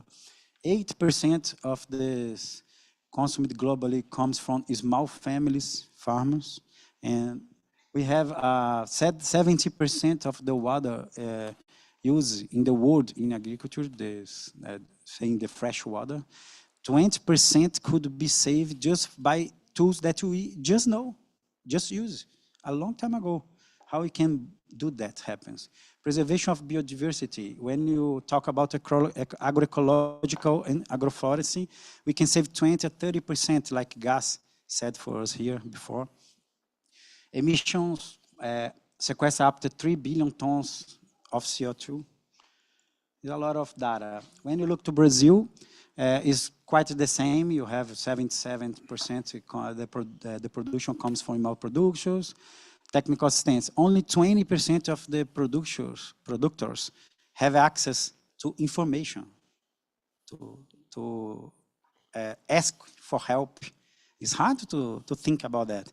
We think the data is disponible. It's not at all. Education and training, 30%. Technology innovation, only about 25% of these small producers use any type of modern methodologies of cultivation techniques. So when you look at these numbers, it's easy to understand that we have positive and negative impact.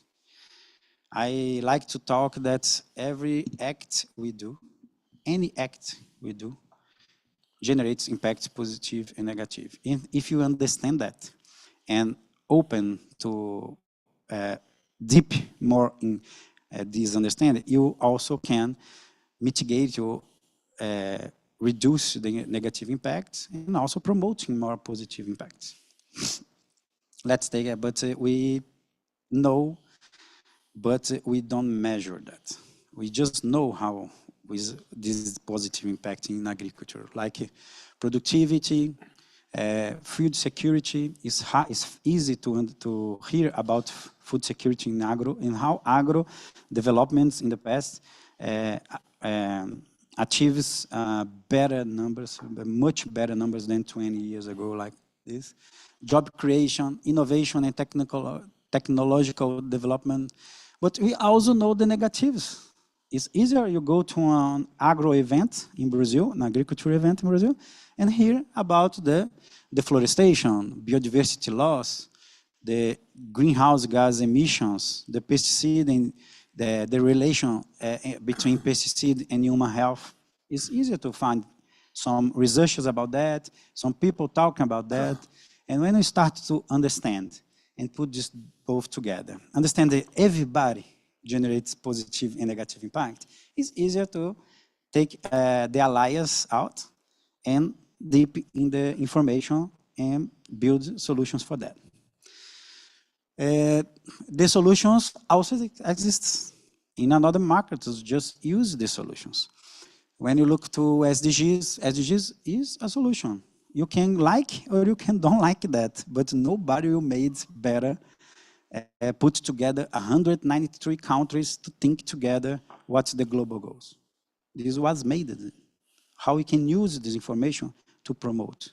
We can draw the agro SDGs if you want it, but we need to do something with this information. This information is very important.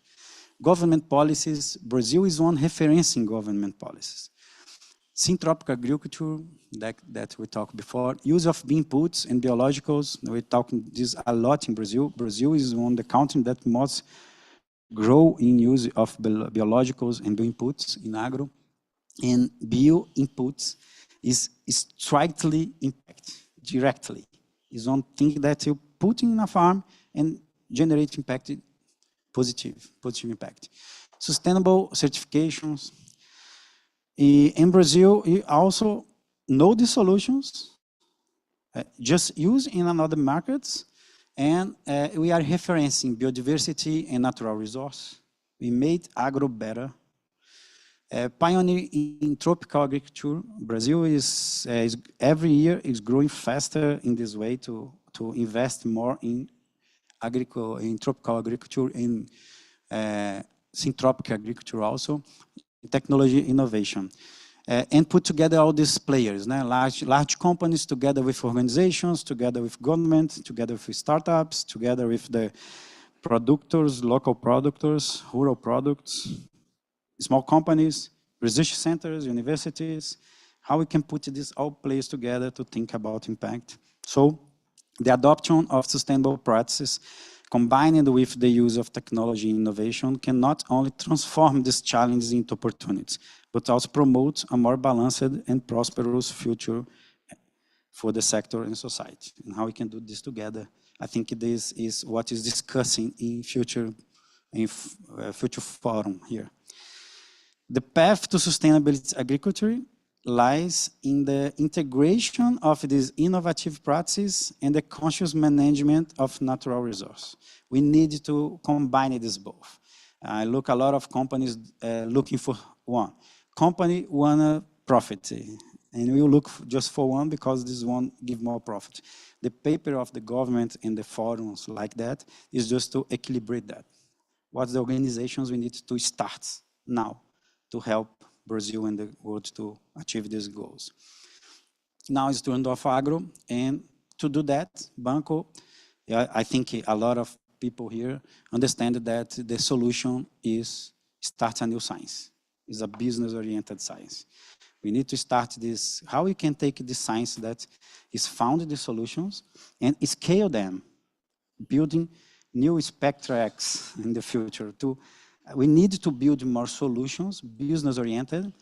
I also like to say that you have only two ways to make the wins a long way in the future. The first one is building a good public policies.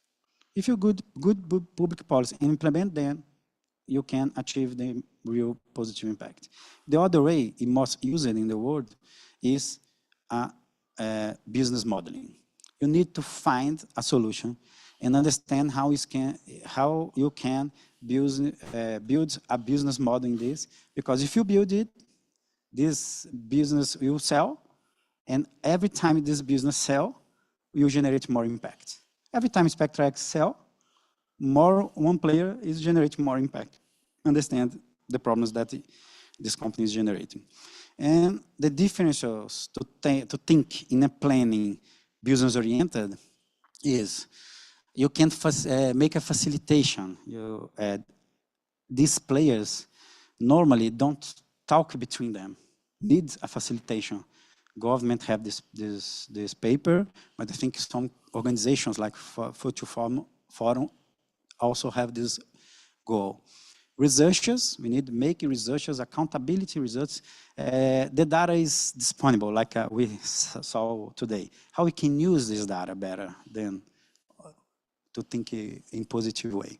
Curation to bring the better people to talk about. The convocation, I can know Mario, but how I can convocate Mario to come to Norway, your time to discuss an important thing. We need to have the storytelling well drawn. And complexity. You need to have the ability to work in the one place with complexity. We just started to do that. We made this year 2 workshops, one in São Paulo University in Exalc, talking about specifically the biologicals and bioinput problems. And then we made a second in Rio Verde, is a good center in Brazil for rural producers. Choosing to be part of this transformation movement is not just a strategy decision, like some companies think in this, but a responsibility towards the future of the planet and the future of generations. And we can choose if we're in, or we can, if you want, we can left this behind. I believe the companies and organizations that left it behind do not exist the next 20 years. Thank you for. Well, that presentation was the best definition of what Dominique Walton meant when he produced this sentence.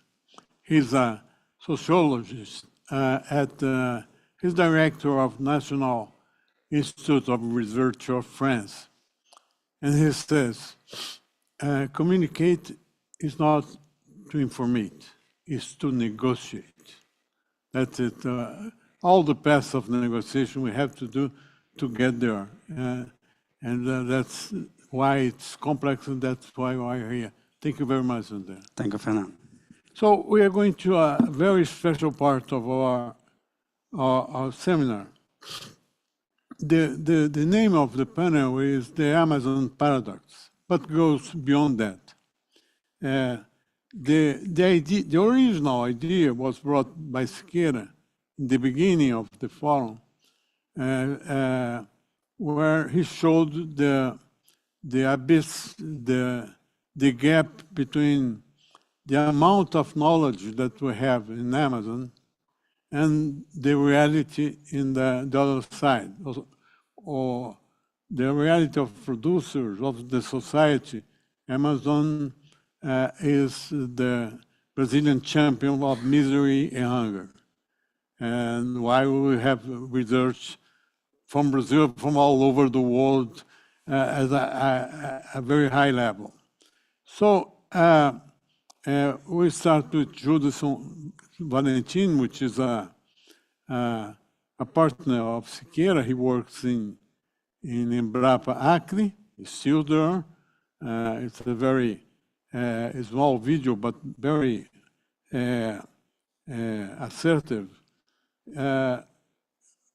Oswaldo will explain this thesis, and afterwards we're going to talk about some cases of solutions, and the driveway we have to go to make this great achievements to arrive in the society. And Anna is going to be heading us on the some of these solutions. You're going to like it very much. Please, could you pass the Judson video?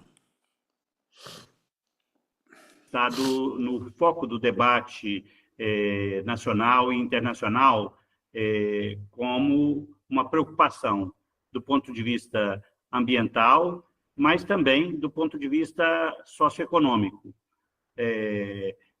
Porém, ao longo desses mais de 500 anos, as populações da Amazônia têm ficado excluídas desse processo de debate. E hoje a Amazônia vive ou convive com um paradoxo amazônico que eu considero insustentável, porque tem uma população de quase 30 milhões de habitantes, né, com uma porção significativa vivendo nas áreas rurais como guardiões das florestas da Amazônia. Entretanto, embora essa população seja guardiã de um dos maiores estoques de capital natural do mundo, essa população vive predominantemente em condições de pobreza e de extrema pobreza. E esse é um paradoxo que não é sustentável, porque a população, em busca de melhorar o seu bem viver, de melhorar a sua renda, ela muitas vezes acaba predando os recursos naturais. Então, o grande desafio para a Amazônia hoje é termos políticas desenhadas com a participação desses segmentos sociais da Amazônia, que representem, que tragam soluções para a realidade dessas populações, que possam permitir que, ao mesmo tempo, você tenha a inclusão produtiva desses segmentos sociais, que você tenha um processo de desenvolvimento que traga benefício para todos, né? E que, principalmente, seja um processo de desenvolvimento que gere bem-estar, gere emprego e renda para as populações urbanas. Hoje, a maior parte da população da Amazônia vive em áreas urbanas e, ao mesmo tempo, garanta a conservação dos recursos naturais e a recuperação, né? Temos aí quase 70 milhões de hectares de áreas já convertidas para a agropecuária, que estão com a produção abaixo do potencial, com as tecnologias já disponíveis. O grande desafio aí é que muito pouco dos produtores têm acesso a essas tecnologias, né? Dos quase 920 mil produtores que vivem na Amazônia Legal, 83% são produtores familiares, sendo que mais de 90% não têm acesso à assistência técnica, não têm acesso a crédito, não têm acesso à mecanização, né? Não têm acesso à tecnologia, né? Sem acesso a esses requisitos, né, de acesso à tecnologia, crédito, a cooperativismo, para montar indústrias cooperativas que possam agregar valor aos produtos da biodiversidade e aos produtos agropecuários, é impossível que você tenha um processo de desenvolvimento sustentável. Então, esse é o grande desafio e é o ponto central do debate que tem que ser conduzido, com a participação dos amazônicos para buscar soluções que sejam efetivamente viáveis. Siqueira, é isso mesmo? É isso mesmo. E nós vamos colocar um pouquinho mais de tempero, alguns ingredientes nessa equação. Well, we should be in English, right? Yes. Okay. So, would you please set up the slides? It's on the second part of my first presentation. It's called panel 3, I guess. So, Amazon is in fact a great paradox. So it's one of the richest regions in the world. And this wealth is all type you can imagine. It starts from vegetation, diversity, water, rivers, mineral resources. And most of this wealth or resources we still don't know. So we know very, very little about the Amazon. But what we know is enough for us to decide what we should do with Amazon and how we should deal with that particular situation of contrasting conditions of wealth from one side and extremely poverty and misery and hunger from the other side. And so we're going to bring some points to elucidate some of these aspects. Estão procurando lá? Não, tranquilo. Vai falando. Vou falando. Okay, I'll keep going. And so this topic or this panel is quite interesting because after I retired, I was looking for something different to do. And I decided to do things that I couldn't dedicate much while I was working. So 35 years as a university professor, teaching soil microbiology primarily and fertilizer technology. And then I went to a mining company with a big challenge to contribute to put science in the whole operation of this high global company. Which has huge operation in several different countries, going from different mineral commodities and all kind of challenge you can imagine. From prospective geology to mineralogy to environmental geochemistry to environmental impact to difficulty to operate because of the weather. You know, high temperature, high precipitation in certain type of the year, and how these interfere with the operation. For instance, like fog in some of the mine in Amazon, fog, could affect the copper production in 10%. And that's a lot of money. And the questions that I have to solve for the company is how can we solve or face this kind of problem? So why we have fog in Amazon, you know? So things like this that I have to put together, our expertise and knowledge, and to offer some solution, some operating solution for the company. Flooding. So in Brazil, the Carajás train system is 960 kilometers that goes from Pará to the port in São Luís in Maranhão. And in some type of the year, you have such a high precipitation that we have flood and the train cannot circulate. And we cannot solve that problem without engineering solution, but we could predict when this flooding will happen and where and what is the intensity. So we have to mobilize another type of knowledge that could help the company to design a solution to face with that problem, to avoid flooding into train and interruption of the whole process, because the big ship is waiting there in the port. Great, thank you very much. So this is the presentation, the topic that was given to me. So again, after I retired, I then looked for something interesting and useful to do. And I have dedicated to the scarcity or the limit of natural resource for this type of economy, agriculture, energy, mining, and so on. So that's one interesting topic. And then I ended up with bioeconomy. And then I said, well, hunger is another big problem. How can we put science in this hunger problem? And then asked by the directory of the Brazilian Academy of Science, we organized a good meeting in Rio last year with all type of expertise to discuss this problem, how science can help to face the hunger problem in Brazil and in the world. And we did that quite well. And Marianja coordinated a book that's being published and it's being translated to English also. She already gave some insights about this book on her talk. And so Fernando asked me to go by this Amazon paradox, where natural and scientific wealth coexist with hunger and social misery. And so that's about that we're gonna be covering today.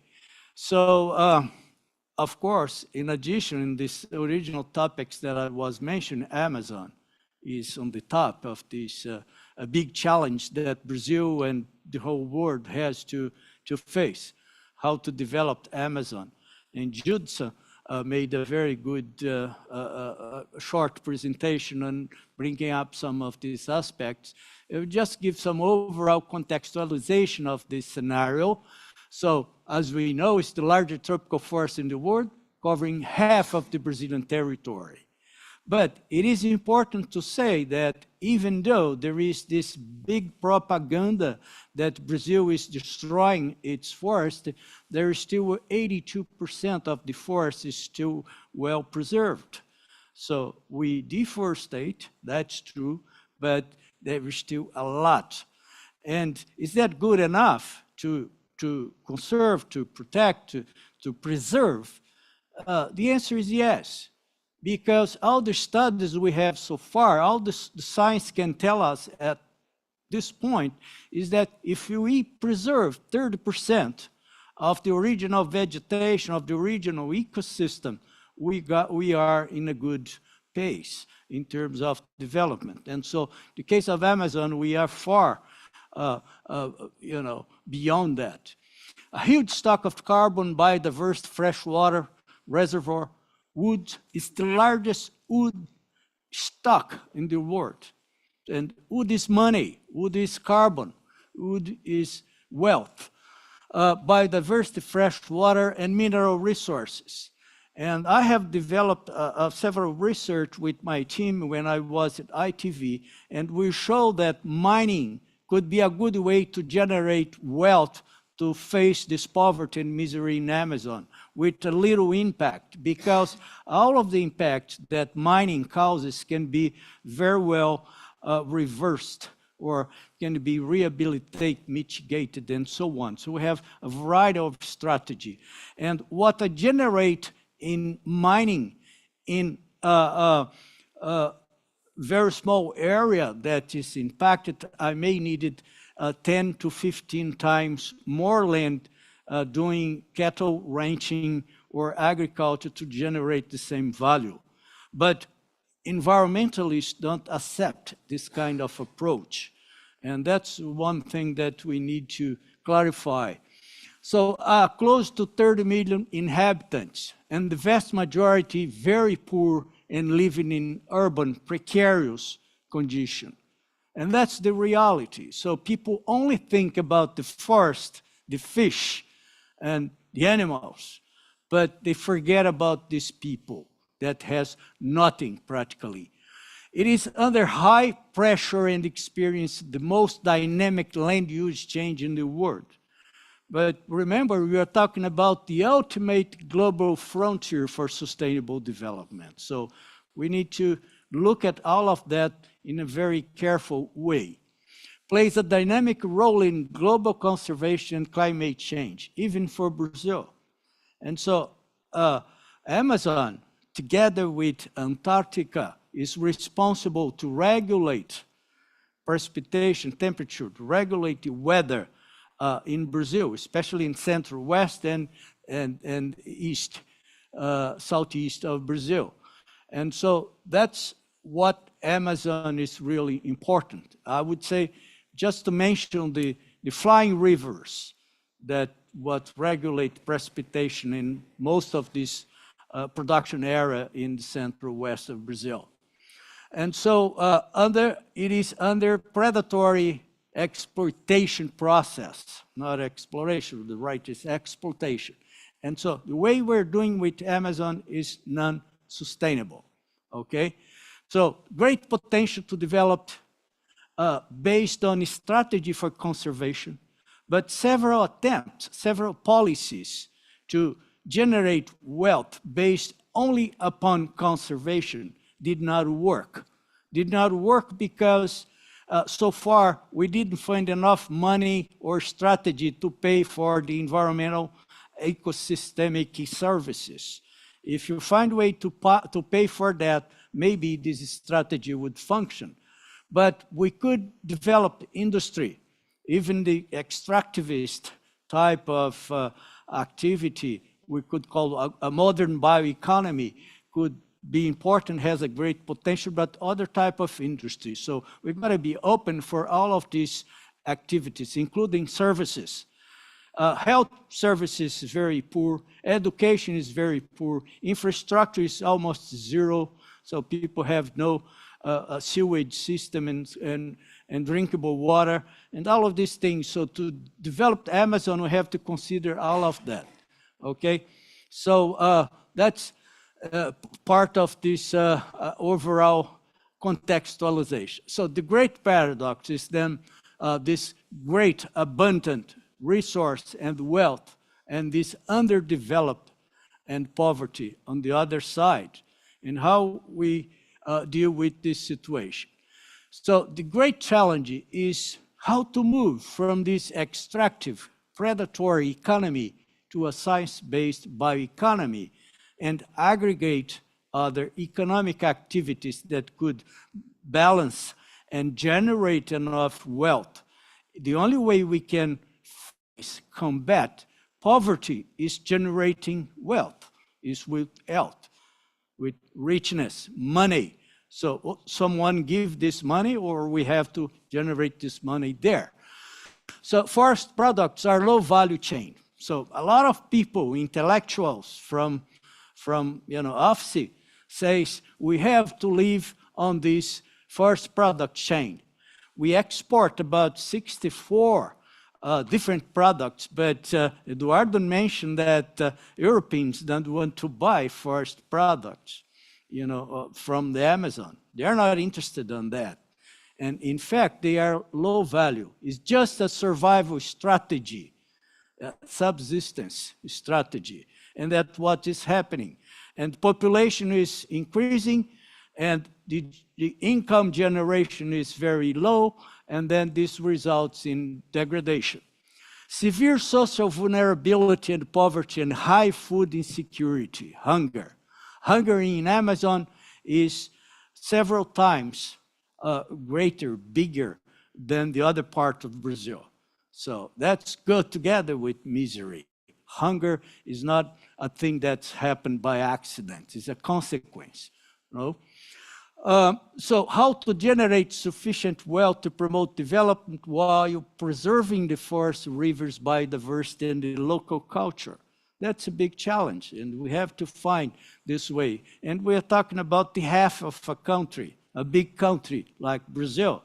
So you're not talking about a small country or a piece of land.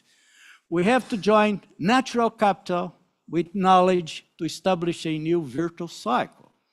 And only science and good management and strategy, intelligence can help us to find this way. And there are, Judson mentioned that there are already 64 million hectares of land that's being cleared. This number change a lot if I use a Carlos platform or map biomes or so on. But the fact that's a huge amount is close to the whole land we use for agriculture production, for grain production, for instance, we have there in Amazon. And this land can be used for restoration or sustainable agricultural development. So there are various systems there. There are very science and technological based systems that are highly sustainable. And so with appropriate technology, production, and market organization, Amazon can become the world's greatest barn of natural products, including organics, okay? Like mango, you can harvest mango out Amazon from Belém to Rondônia. In any place you can harvest a whole bunch of mango with a single gram of fertilizer or pesticide. Why not to develop that, to organize this thing, you know?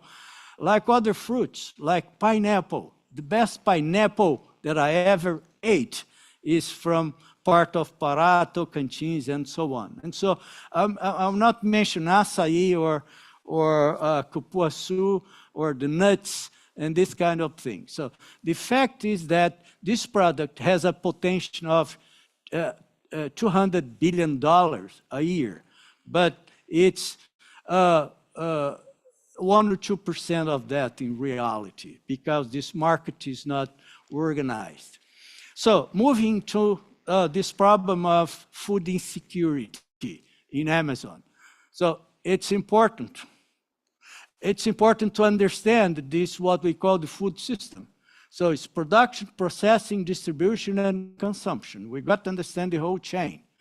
So it's not only production. The same way, we have to understand the conception and dimensions of the food security. And so food security is availability, access, utilization, and stability. If you don't have these things, we will fall into food insecurity. So an important aspect here that for us to understand, because food insecurity is very different in different places, even in Brazil and different countries. No? And so in the past, hunger was because low production, not enough food, scarcity. Today, it's because of gaps in productivities and instability of the food production and distribution. And the more important thing, incapacity to pay for food. Okay, so access, no access. So we have enough food in most places, even though there are 70 countries where food production is not enough. But the problem is access, and the access is other problem. In the future, we have to deal with uncertainties and the scarcity risk for the agri-food system. So we may have a collapse of the food production system. So food insecurity in Amazon is 3 times higher than the other part of Brazil. Why? Why? It's because we have weak economy, because we have low income, geographic isolation, social exclusion, insufficient food production in many places, overexploitation of natural resources, especially the wildlife. So the native population rely upon fishing, hunting, açaí, nuts, and some other few products, like cassava flour, to maintain them. And these things are not enough to feed this whole population. Just a few minutes more, okay? And so to reduce poverty and hunger, we first need to create wealth and income. We need to generate shared value.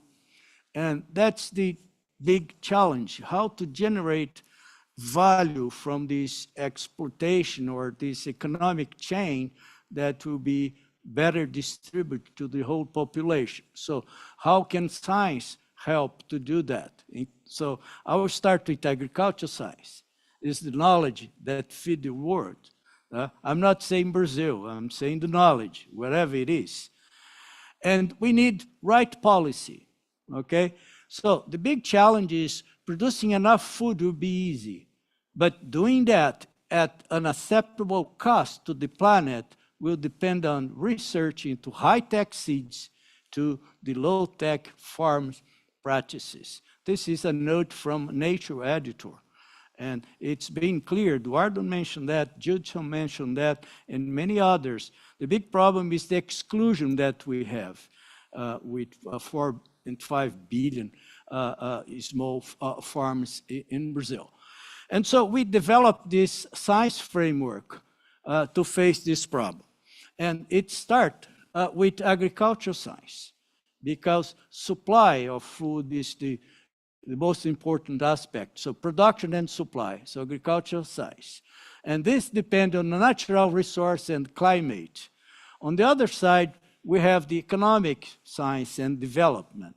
And that will guarantee distribution and access of food. If you don't have that, then you have food insecurity. In the interfaith, you have the different models, economical models of production. So we still have a lot of subsistence type production system in these small farmers. And the consequence of that is that we have more hunger in the country than in the urban area. And this model for producing economic or commodity basically for export. And so sustainability and resilience is important in these two components of the major science field that could face hunger. Then we have another component in terms of science, that education and sociology. Here we're talking about the social development, we're talking about poverty and social security, and the social economic inequality. Basically, jobs and income. So that's not enough to buy food. When you saw that big curve of increasing production, the cost of producing is being high, is raising, and the salaries, the job, the income does not follow the same trend. Then we end up with like, what is the jacaré? Jacaré. A crocodile mouth. So it's like opening, you know? And so that's part of the problem. And we need better education. We need to improve the social structure of our society to face these two problems, culture and society class. The other component, scientific component of the science for hunger is food and health science. We're still very poor on that. And there is no good connection between production and what kind of food we have to eat and the dietary habits. And so eating habits and information is essential. So food quality, safe, and public policy are important components here. So we are talking about nutrition and life quality. So basically, that would be a framework of science to challenge, to face, to solve the hunger problem. But as I mentioned in the other presentation, science alone will not solve this problem. We need science and policies. If you don't have the right policies, we are not find this problem. It is important to understand that this whole system, which is highly integrated to each other, highly interdependent to each other. So I may have a lot of food, but if people have no education to get good jobs and have enough income, they will be starved, they will be hungry, they will be, facing this social phenomena that is very serious for the world and for us, okay? And it is all dependent on some of these big issues that we are facing today. That is the depletion of natural resources, climate change and these sociological problems engage or involved with ideology that complicate the whole scenario. So I will stop here and thank you. Fantastic. We could say, as a resume, to synthesis of this, this is a hope and opportunity object. If we take it from that presentation to the perspective that Paulo Haddad, the Minister Paulo Haddad brings to us, and Project Brazil in 2040, that's the business of Fundo Futuro. We don't discuss the short-term agenda. We try to find out our path through the future. So we're talking about a market share of a total last year of bioeconomy, which means agricultural products and services and industrialization plus, about $13 trillion. The fossil chain made up a GDP about $5 trillion. And we are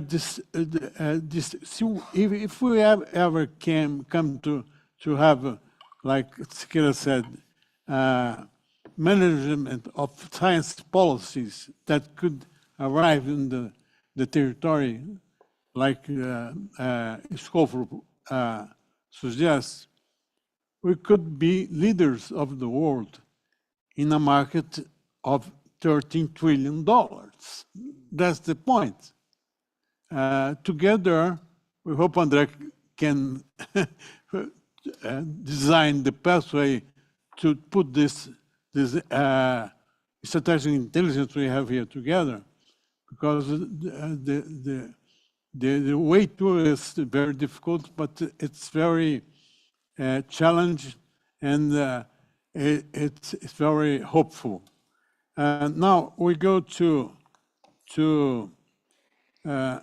our CEO, which is Cesar, which is a very special kind of person. Cesar is a businessman. He's associated to Caramuru, but he has a long trajectory on sustainable solutions. And he has a kind of a dream. He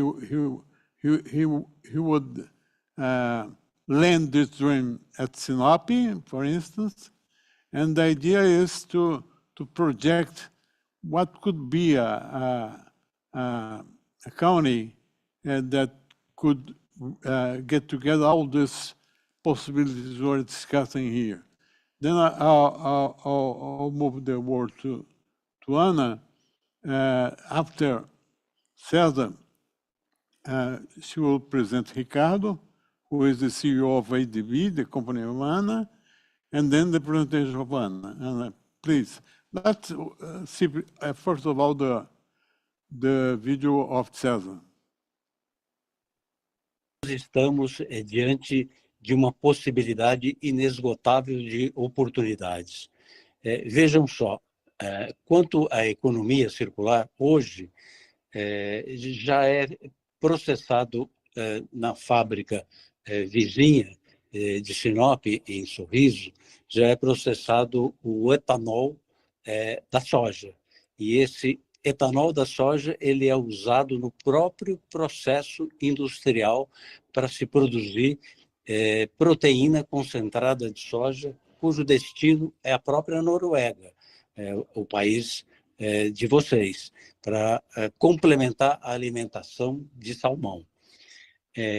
Na parte da aviação, nós temos uma oportunidade incrível. Nós podemos aproveitar o lixo aqui da região, especialmente o lixo da cidade de Sinop, que poderia ser essa primeira opção de de medição para tudo isso, nós poderíamos aproveitar o lixo e gerar o biometano, o verde, que é aquele necessário para substituir petróleo como combustível da aviação. E nós poderíamos também fazer uma experiência utilizando o etanol de milho, o etanol também de soja, em menor escala, diga-se de passagem. Nós poderíamos utilizar isso num período para quantificar, para medir, para a gente poder projetar o que isso significaria. Nós temos ainda outras oportunidades enormes. Se a gente for para a concentração de bovinos, a gente pode gerar também o biometano e a gente pode gerar fertilizantes, tudo isso com grande redução na parte da logística, na parte dos transportes, e substituindo o combustível fóssil. Eu acho que isso é incrível. Ricardo, would you present Ricardo, please?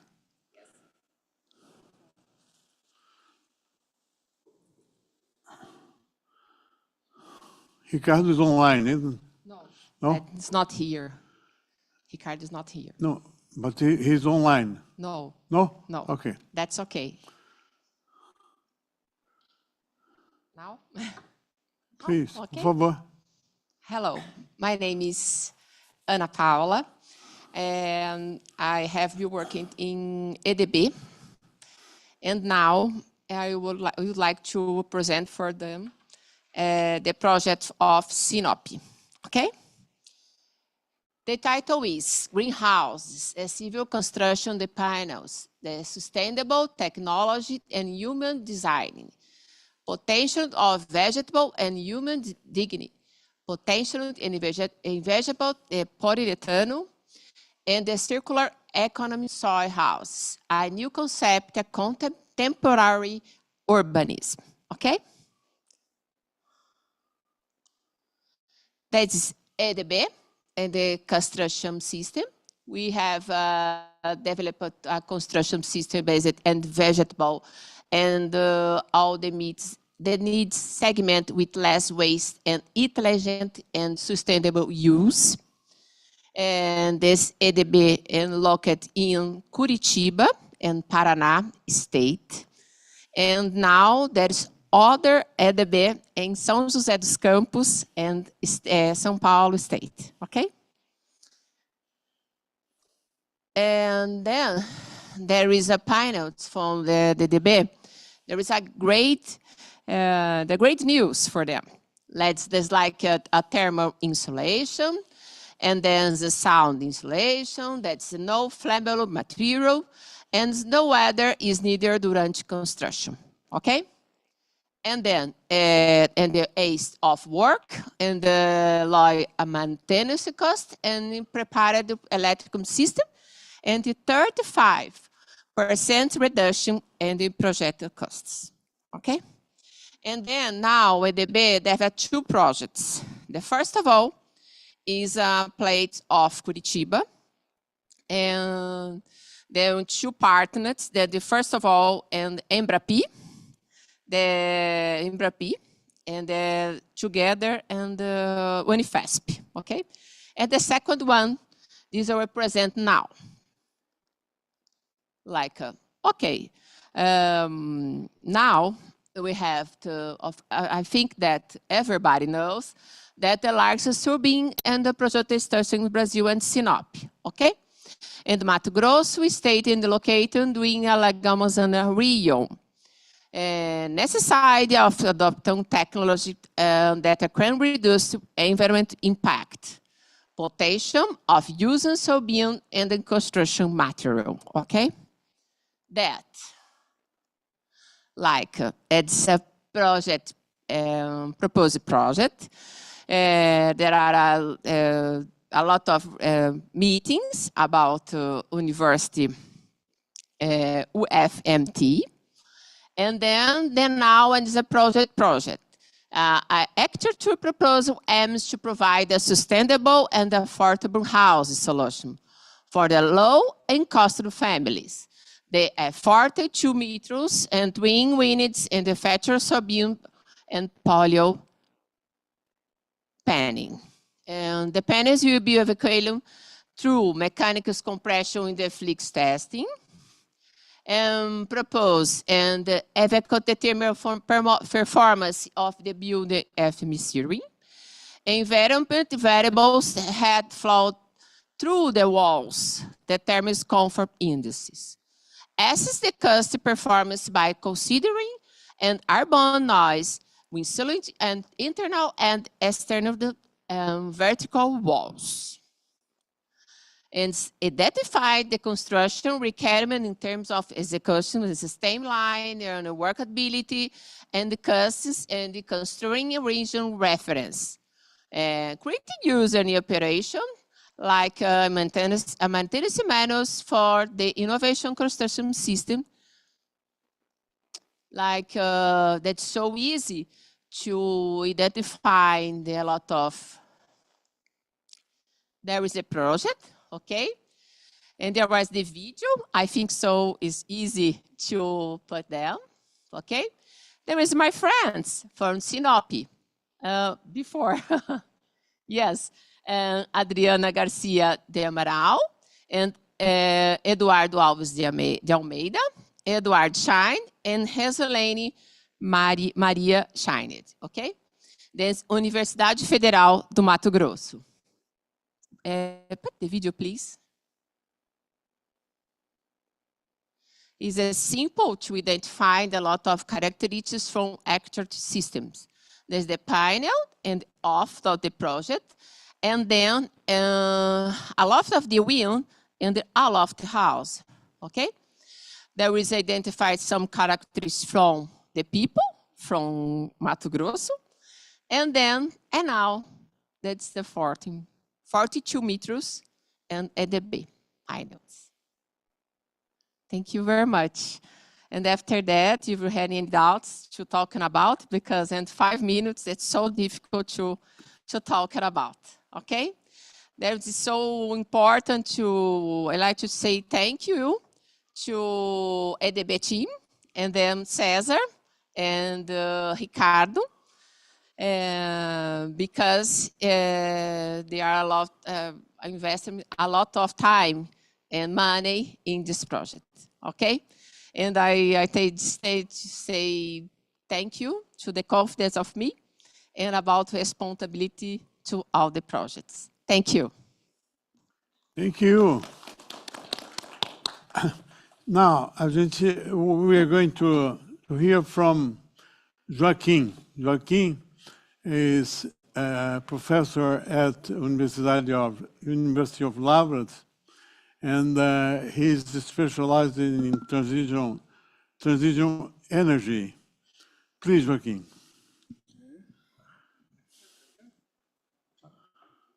Okay. When I'm talking Portuguese, so, I'm from Federal University, from Universidade Federal do Brasil, e a gente vai falar um pouquinho hoje sobre transição energética e o agrotropical. E como que essas coisas, né, digamos assim, se relacionam agora. E por que o Brasil? Porque a segurança energética é importante para o agrotropical ali agora.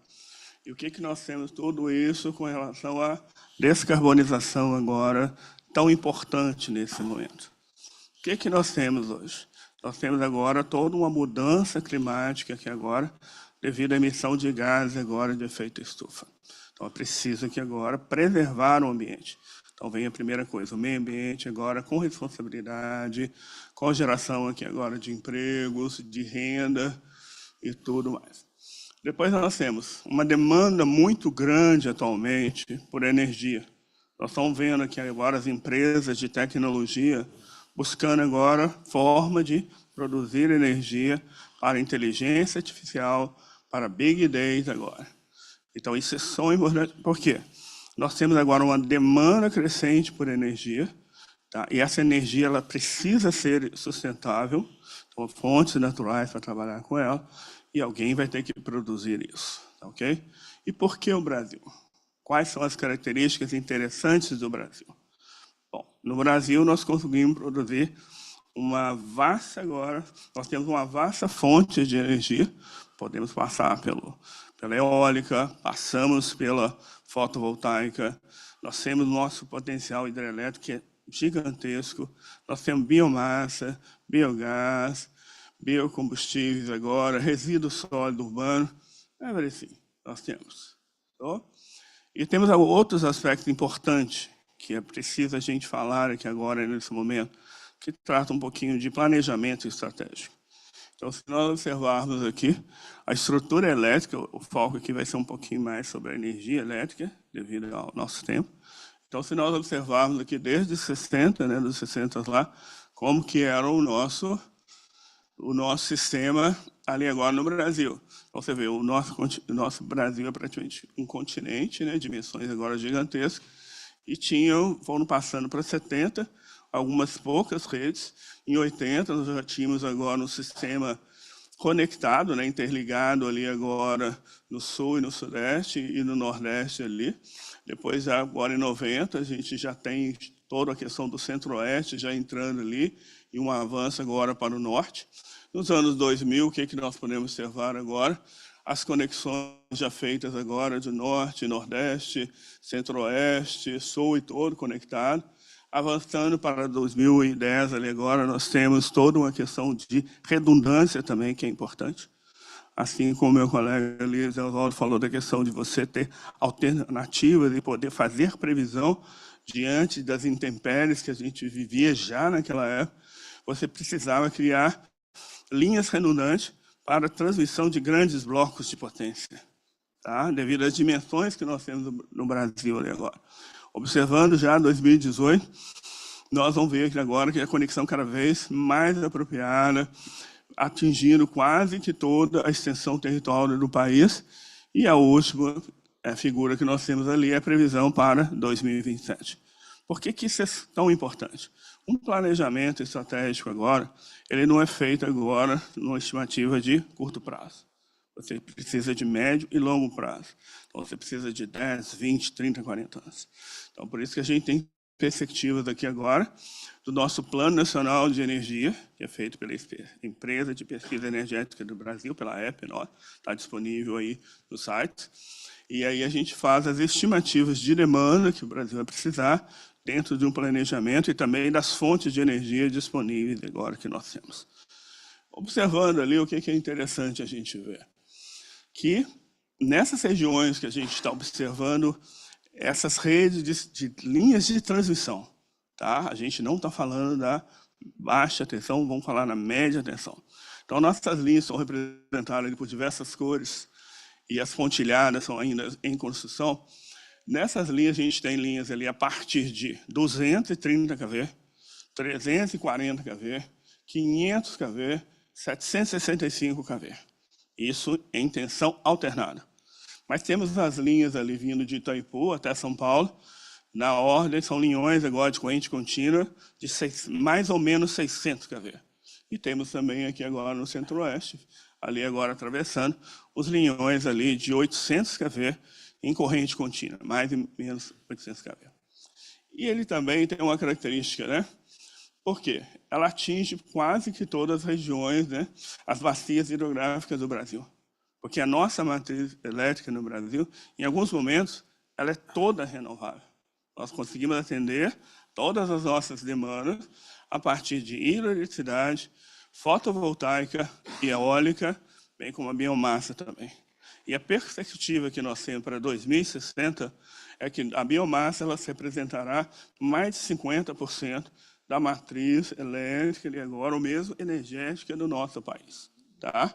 Então, é importante deixar isso aqui agora já contextualizado. Isso permite uma questão bastante interessante.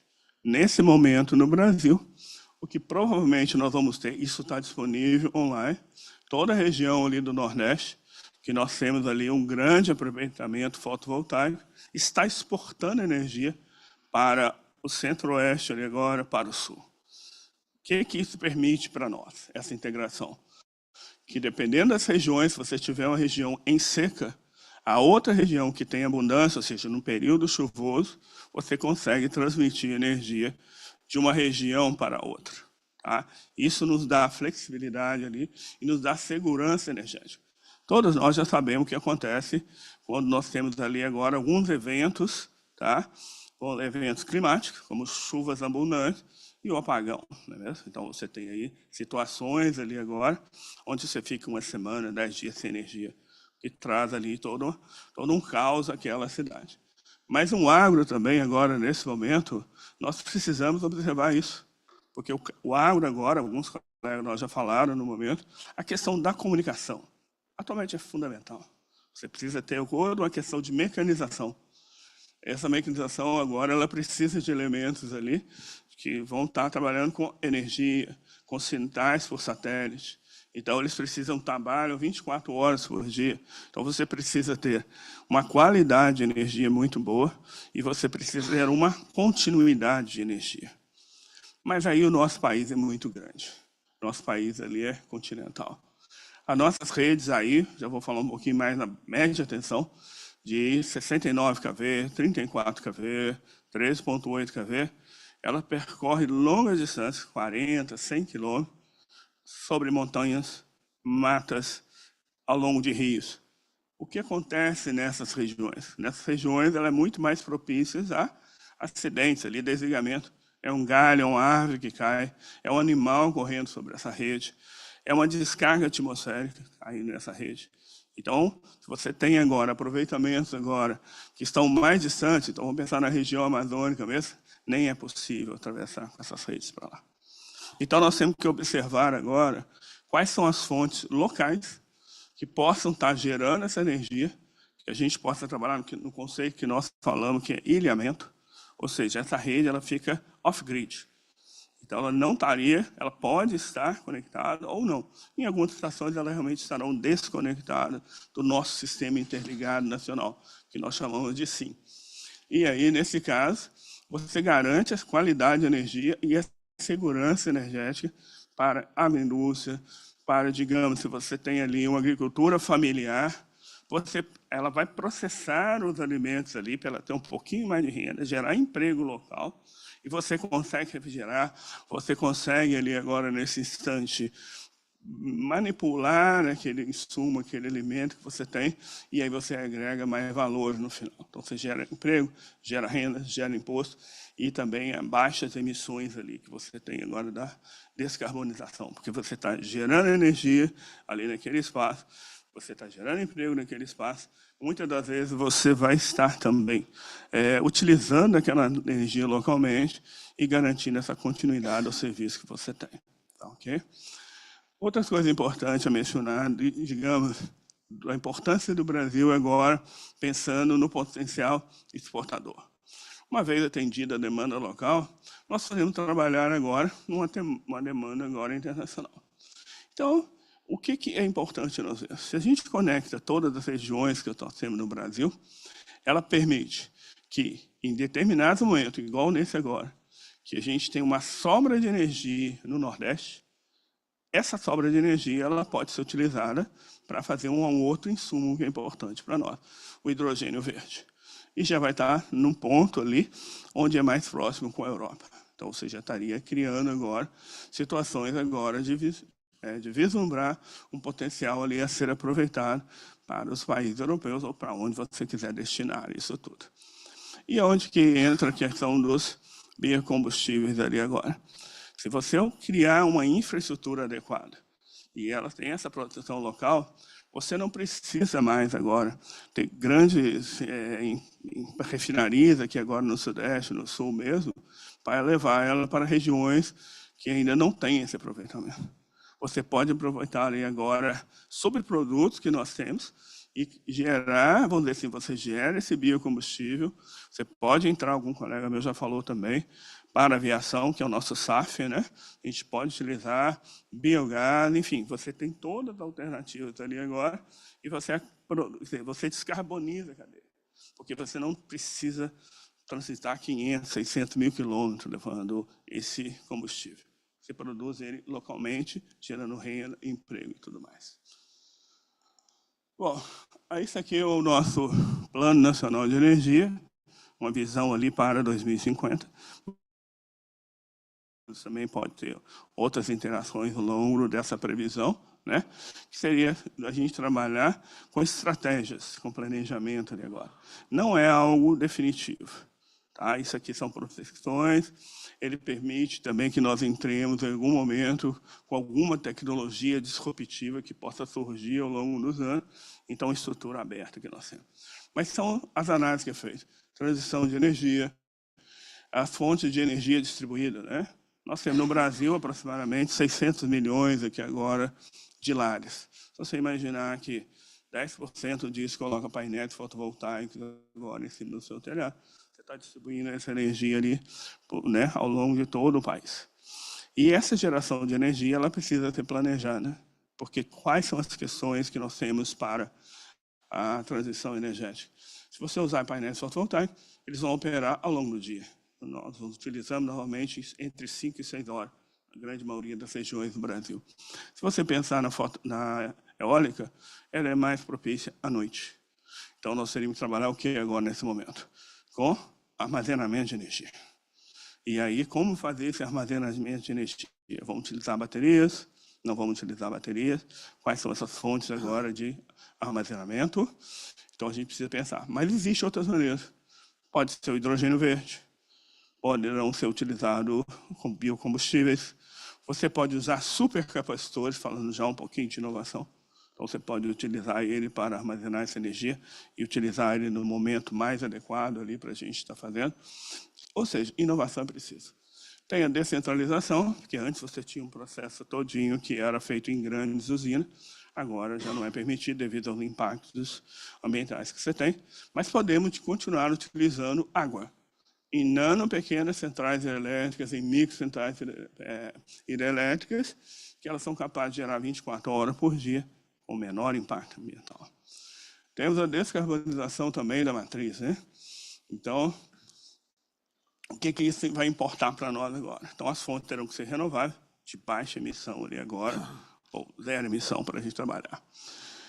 A mudança climática que está causando tudo isso para nós, eu não vou me alongar muito não, viu, Fernando? Eu sou professor, eu falo muito. Vamos ver aqui agora os desafios que nós temos pela frente. Tudo isso está previsto dentro do nosso plano aqui agora, Nacional de Energia. A questão da inteligência artificial. Então, a inteligência artificial, como eu falei no início, ela está demandando agora por grandes quantidades de energia. E essa energia vem de onde? Se ela tem impacto na mudança climática, ela tem que ser proveniente de fontes agora renováveis com baixa emissão, que aí vai entrar a nossa fotovoltaica, todo a questão de biomassa, biocombustível e tudo mais. Tá, okay? Temos a questão de armazenar energia, porque essas energias renováveis, ou elas têm periodicidade, elas têm sazonalidade, ou seja, o período de safra ou não, ou elas são intermitentes. Então, você não tem como garantir esse fornecimento de energia se você tem intermitência. Senão, você teria que estar colocando sistema, à medida que você entra com a fotovoltaica, você tem que entrar com a termoelétrica. Tá? Porque você precisa ter essa redundância, porque numa eventualidade de você perder a fotovoltaica, você tem que ter garantida essa energia proveniente de uma outra fonte. Aí já falamos um pouquinho de biocombustível. A questão da digitalização, como eu estava falando anteriormente. Então, você tem agora toda uma descentralização agora da fonte de energia. É preciso que isso converse com todo o sistema elétrico, porque senão você vai ter ainda uma pobre qualidade da energia. Pode ocorrer em determinado momento, você perder uma grande quantidade de energia e aí o sistema todo cai. Então, precisa pesquisa, desenvolvimento e inovação. Mas uma das coisas bastante importantes que a gente tem que pensar é o comportamento agora do nosso consumidor. É preciso, né, digamos assim, que a gente vai ver, né, também veio do planejamento que a gente tem lá do PNE do Brasil, esse tipo aqui, esse nosso diagrama. Hoje você tem a preferência que agora, digamos, do nosso consumidor. Ele quer energias renováveis, tá? Descarbonização. Então, é preciso atender essas demandas, porque também a gente está passando um momento muito complicado diante das mudanças climáticas. que você precisa? Infraestrutura. Então, você precisa ter uma infraestrutura robusta. Eu apresentei no segundo slide apenas sobre as linhas de transmissão, para você movimentar grandes blocos de potência. Mas existe uma outra rede menor, que é a rede de distribuição, que é essa que vai atender ali agora aos, vamos dizer assim, a produção local, familiar, as agroindústrias, ou seja, ou localidades afastadas ali agora. Se você não cria essa infraestrutura, mesmo que você queira atender ali a preferência do consumidor, você não vai conseguir. Porque você tem que pensar onde estão as fontes da produção.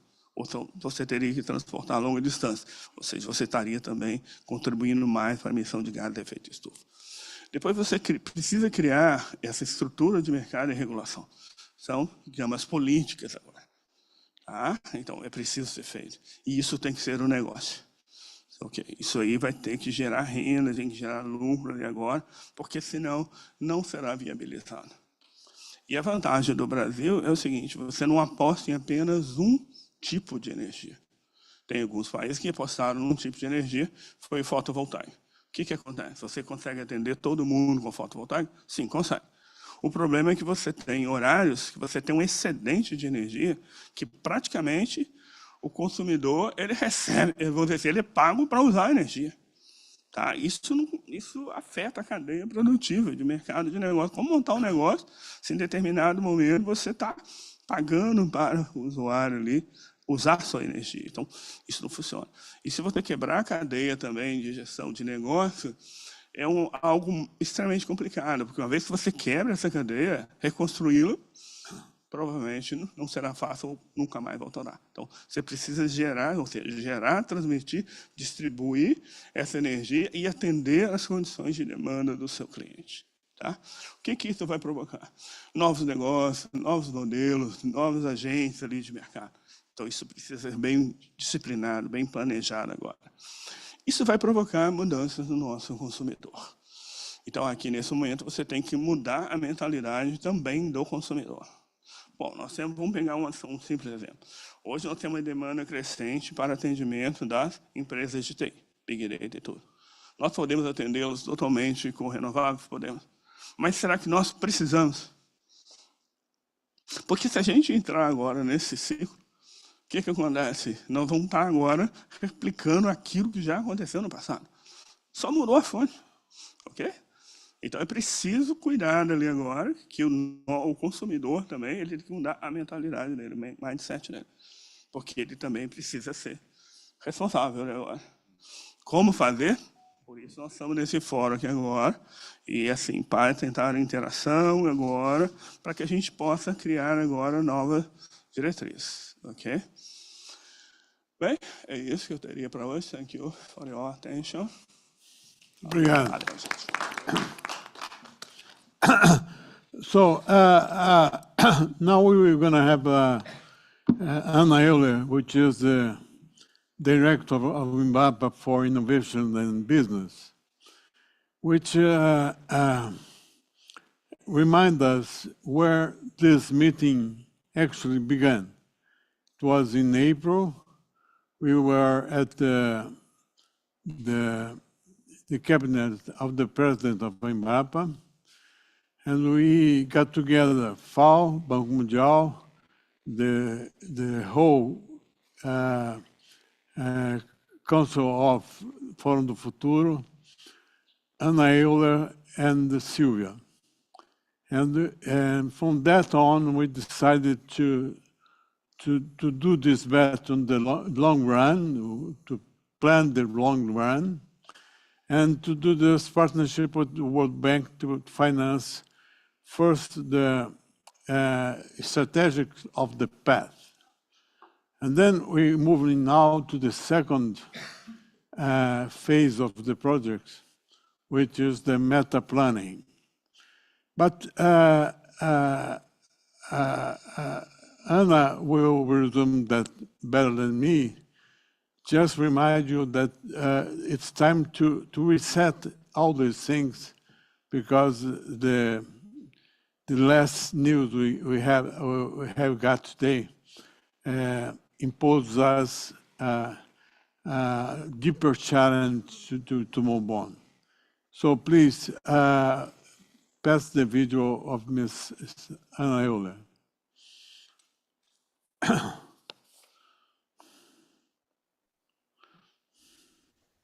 Saudações a todos os membros do Fórum do Futuro, na pessoa do querido e aguerrido Fernando Barros. É uma honra e um prazer estar aqui com vocês. A Embrapa é uma empresa de pesquisa do governo brasileiro que atua de forma estratégica em parceria com o setor agropecuário, sendo protagonista em inovação, negócios e transferência de tecnologias. Nosso modelo de negócios combina competitividade com responsabilidade social e ambiental, sempre pautado pela inovação. Colocamos a inovação no centro de nossas iniciativas. Desenvolvemos tecnologias que aumentam a produtividade e eficiência de sistemas de produção e, dessa forma, contribuem para a redução das emissões de gases de efeito estufa e a conservação da biodiversidade. Nossa atuação fortalece a cadeia de valor do alimento, do campo à mesa, proporciona uma produção mais eficiente e sustentável, valorizando produtores e primando pela segurança e soberania alimentar. A bioeconomia, especialmente no bioma Amazônia, apresenta oportunidades valiosas para agregar valor à biodiversidade brasileira, gerando produtos, processos e serviços que atendam aos 10 princípios pactuados este ano pelo G20, com destaque para compromisso com a inclusão e equidade, os direitos de todas as pessoas, incluindo os povos indígenas e membros de comunidades locais, a promoção de igualdade de gênero e avanços nos esforços de mitigação e adaptação às alterações climáticas globais. Nossas pesquisas em biomassa e biocombustíveis contribuem com a descarbonização da matriz energética brasileira, uma das mais renováveis no âmbito mundial, reforçando o papel da agricultura como pilar da bioeconomia. Também somos liderança na pesquisa e adoção de bioinsumos, colocando anualmente no mercado novos produtos que contribuem para a transição ecológica da agropecuária brasileira. A tecnologia de fixação biológica de nitrogênio, desenvolvida na década de 90 do século XX, é atualmente adotada em 43 milhões de hectares de plantio de soja no Brasil. Dezenas de novos produtos, produzidos a partir da prospecção de bactérias que promovem a liberação natural do fósforo presente no solo, a promoção de crescimento e proteção de plantas contra a seca, ou a proteção contra fungos patógenos, são apenas alguns exemplos da contribuição da Embrapa junto ao setor produtivo e que colocam o Brasil na vanguarda de uma nova revolução verde de base biológica. E para fazer tudo isso, a Embrapa investe fortemente nos ecossistemas de inovação. Ambientes colaborativos que reúnem diferentes atores e recursos para promover a criação e o desenvolvimento de novas ideias, produtos, tecnologias ou serviços adaptados ao mercado. Nosso programa de inovação aberta conta com mais de 400 parcerias vigentes com startups, cooperativas, pequenas, médias e grandes empresas, promovendo o co-desenvolvimento de soluções tecnológicas que vão gerar maior valor agregado, produtividade, eficiência no uso de recursos e competitividade para o setor rural brasileiro. A transferência de tecnologias é outro aspecto central da estratégia da Embrapa para garantir a adoção e inclusão socioprodutiva, tornando a agricultura mais resiliente e adaptada às mudanças climáticas. Através de modelos de licenciamento, capacitação e plataformas digitais, a Embrapa facilita o acesso a conhecimentos e promove uma agricultura mais inteligente e embasada em ciência. Além disso, apoiamos a proposição e implementação de importantes políticas públicas, como a Planapo, o Plano ABC+, o zoneamento agrícola de risco climático, para dar escala à transição agroecológica, à agricultura regenerativa e de baixo carbono, com a recomendação de boas práticas e tecnologias que reduzem emissões, promovem a saúde do solo e conservam a biodiversidade. Sabemos que a nossa trajetória dedicada à agricultura tropical e sustentabilidade é um diferencial importante para tomadores de decisão escandinavos, que buscam soluções alinhadas aos objetivos do desenvolvimento sustentável. Em 2025, o mundo voltará sua atenção para o Brasil, pois acontecerá em Belém, no coração da Amazônia, a COP30. Junto com o governo brasileiro e produtores rurais, teremos a oportunidade de mostrar que ciência e agricultura são parte da solução para a transição climática global. Temos exemplos validados de inovações tecnológicas e sociais em todos os biomas brasileiros. Por tudo isso, a Embrapa reafirma seu compromisso e liderança científica em pesquisa, desenvolvimento e inovação para uma agricultura tropical sustentável, para a promoção de sistemas alimentares resilientes e para a erradicação da fome no mundo. Oferecemos um modelo de cooperação internacional e buscamos parceiros estratégicos em países comprometidos com o clima e a vida no planeta. Muito obrigada. Well, we have to thank Embrapa for now more than 8 years of collaboration with Fórum Futuro, one partnership that was inaugurated by our founder, Paulinelli, but that has been through many different directories of the company, followed as you could see through this presentation of Anna.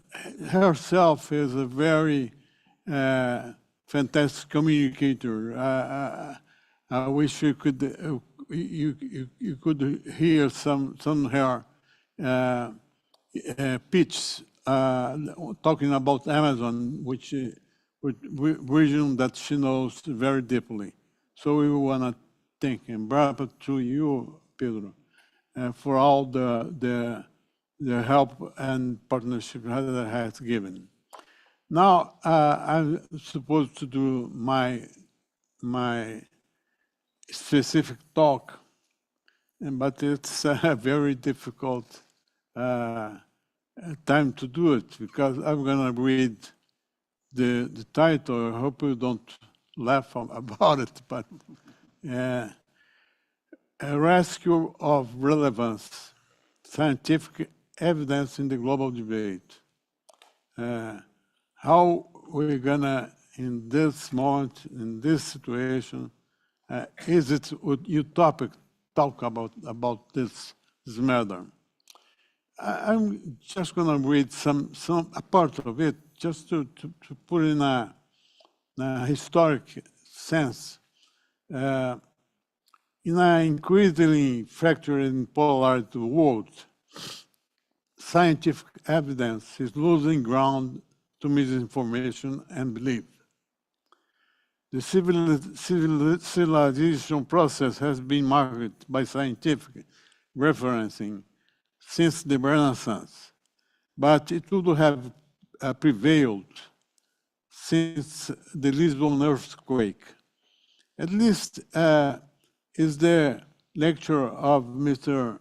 Zygmunt Bauman, the philosopher. And he says the catastrophe was so big. It was earthquake, then came a fire, then came a tsunami, that the divine was fired. So from that day on, they decided to put the governance of public affairs and private affairs on the hands of science. And that inaugurated a partnership between the elite of science and the elite of government. Kings, princes, prime ministers, presidents. There was a common understanding of how much the society would invest in science to move on civilizatory terms. Then came this changing process that might have started in 80s last century, and we got to the maximum of it today, exactly today. And is it a Don Quixote way of looking things? Is it chimeric to discuss that? I don't think so. I think it's the opportunity to get together and to think a way out of this problem, which is not Brazilian, it's international. You see, it's not educational reference. We think it's always a matter of information. It's not. You cannot say 50% of the people in the United States are not educated. That's not the issue. The issue is the reducing of the relevance through many factors, which is the essence, the main thing we are discussing here. We are moving from an era. Gutenberg set up the massification of the information through the pressing. Now, the pact of truths, the method, scientific method of defining truths is in challenge. And that's the point.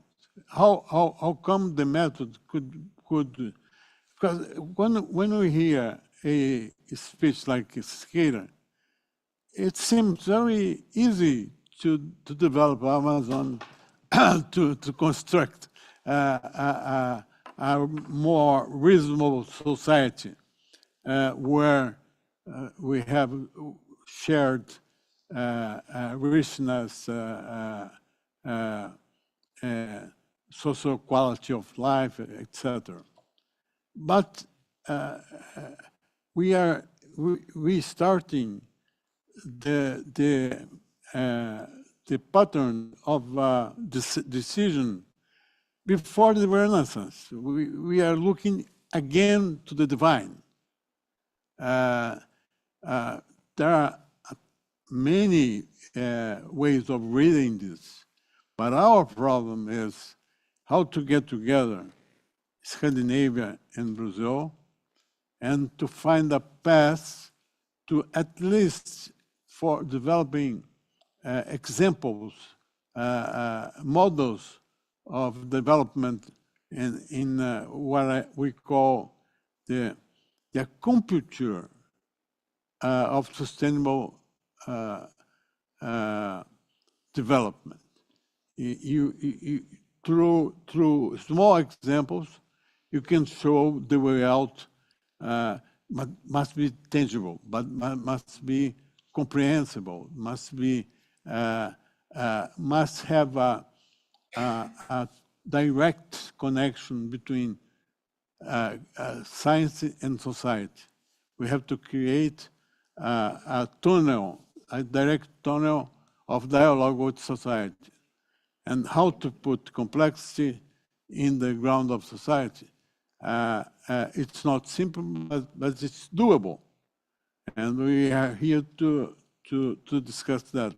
So we're moving to the second part of the challenge with Banco Mundial, specifically to do this, to get together and to find this pathway. And I hope it's going to be an inspiration for everybody, especially here in Europe.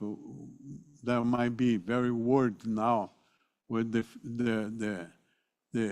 next decades, that we can open a little bit the window of opportunity that this moment call us to do it. Okay, thank you very much. And now we have Mário Salimon, which is, he will bring a very important part of this process, which is the transgenerational dialogue. Please, Mário.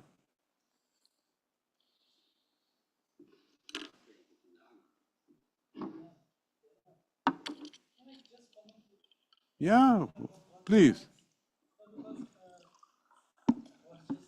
Cadê o... Dá o microfone para ele.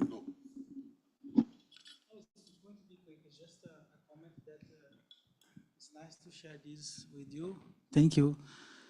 It's more because we're talking about all these discussions about economics, agriculture, and here in Norway, it's something that is very important that farmers and the people, they trust in the university. No, somehow the farmers, they respect, of course, when they come to the university, they ask for some help.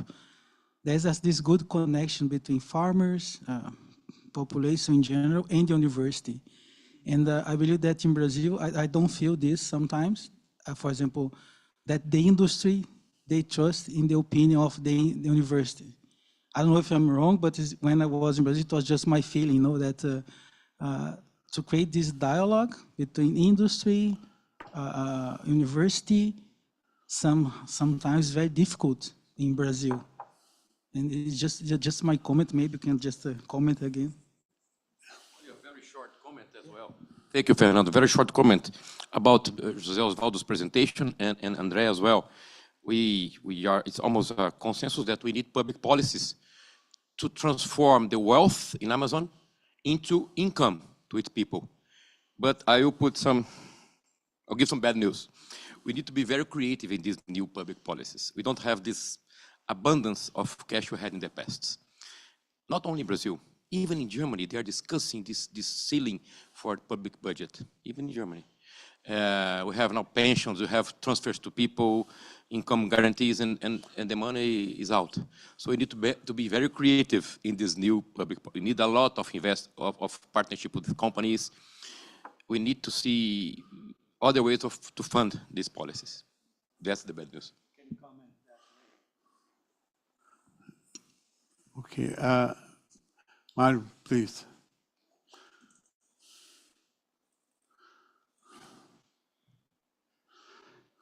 It's indeed a great pleasure for me to be here with you today. And it's also an honor to have been invited by Fórum do Futuro to participate in this very important moment. I was an exchange student in 1982 in the United States. It was a Rotary program. And then I understood the importance of going around and talking to people. So this window of opportunity that I had walking around Oslo, talking to some people, being here with you, meeting you, it's very relevant in my life. I'm going to be 60 next year, and it's still very nice for me to learn new things and to be with different people in different places. I would like to congratulate Fernando in the name of the Fórum do Futuro, Siqueira, also this year. It's a very important organization, and it's very nice for me to contribute with whichever knowledge that I have that would be useful. So this talk here today stems from a very interesting situation. Fórum do Futuro has negotiated and obtained money from the World Bank for us to develop the seed to a very interesting organization, which would be a node, which would be, we call it pole, in Sinop, in Mato Grosso, so that we could demonstrate the relevance of the ideas that have been developed after everything that has been said and done by Alisson Paulinelli and his team and the people who came after him. So we went out to form a task force, and we wanted to be as diverse as possible. So we talked to the third sector, we talked to universities, we talked to many people from environmental organizations, from government people, businesses, trying to build this very diverse workforce. And we had a hard time. Little did we know that we were not prepared to summon these people, as you said, to convocar. You have that in your presentation. It was very good. And the third sector rejected us. Some of them started to talk with us, but left very soon in the process.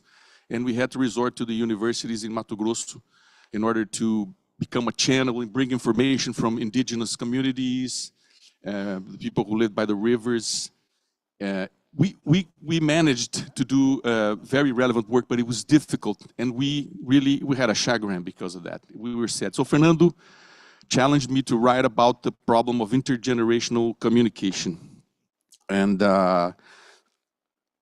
it's something that is very, I cannot do that alone. So I started talking to my family, my children. They're not children anymore. My son is 30 years old, almost 30 years old.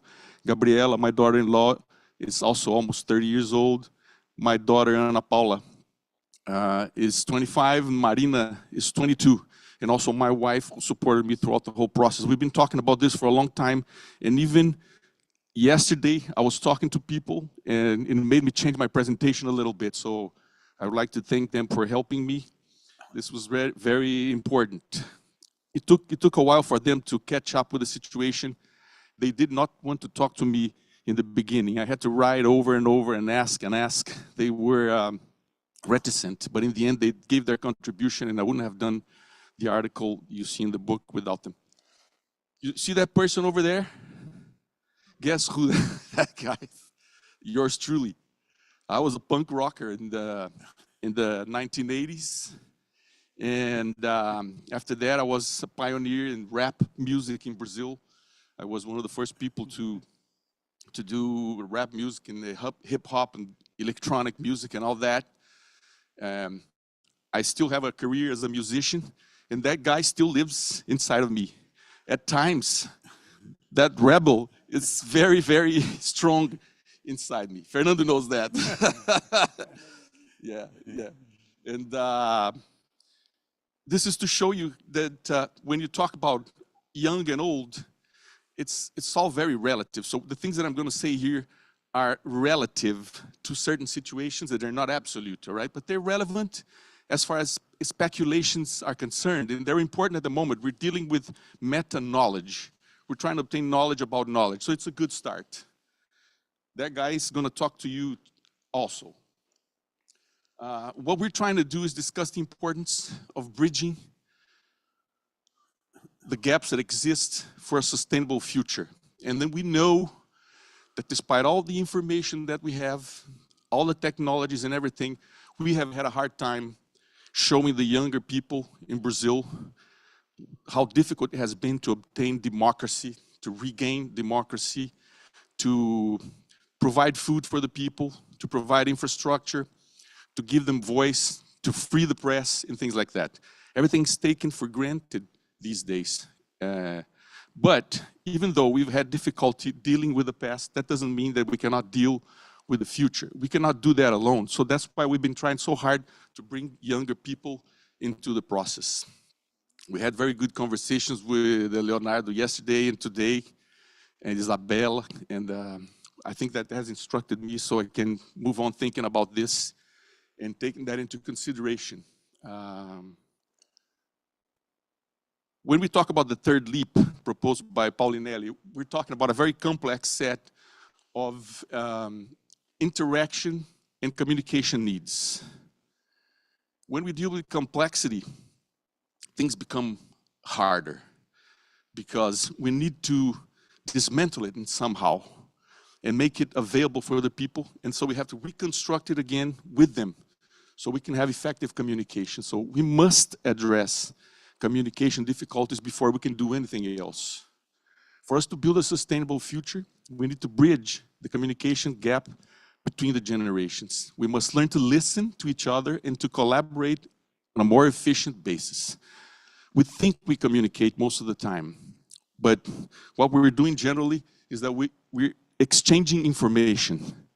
So we send information and we receive information, but that doesn't mean that the proper feedback occurs and that we are building indeed common sense. What we need to do in order to communicate and have projects that work is to build common sense. I can never overstate the importance that communication has. It's much more than bilateral transmission of information. This is something that I want us to keep in mind all the time.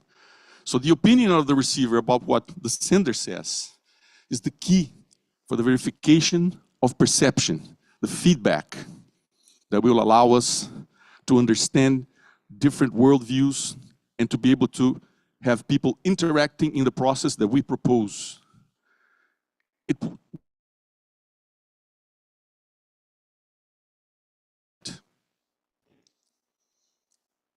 We have a general belief.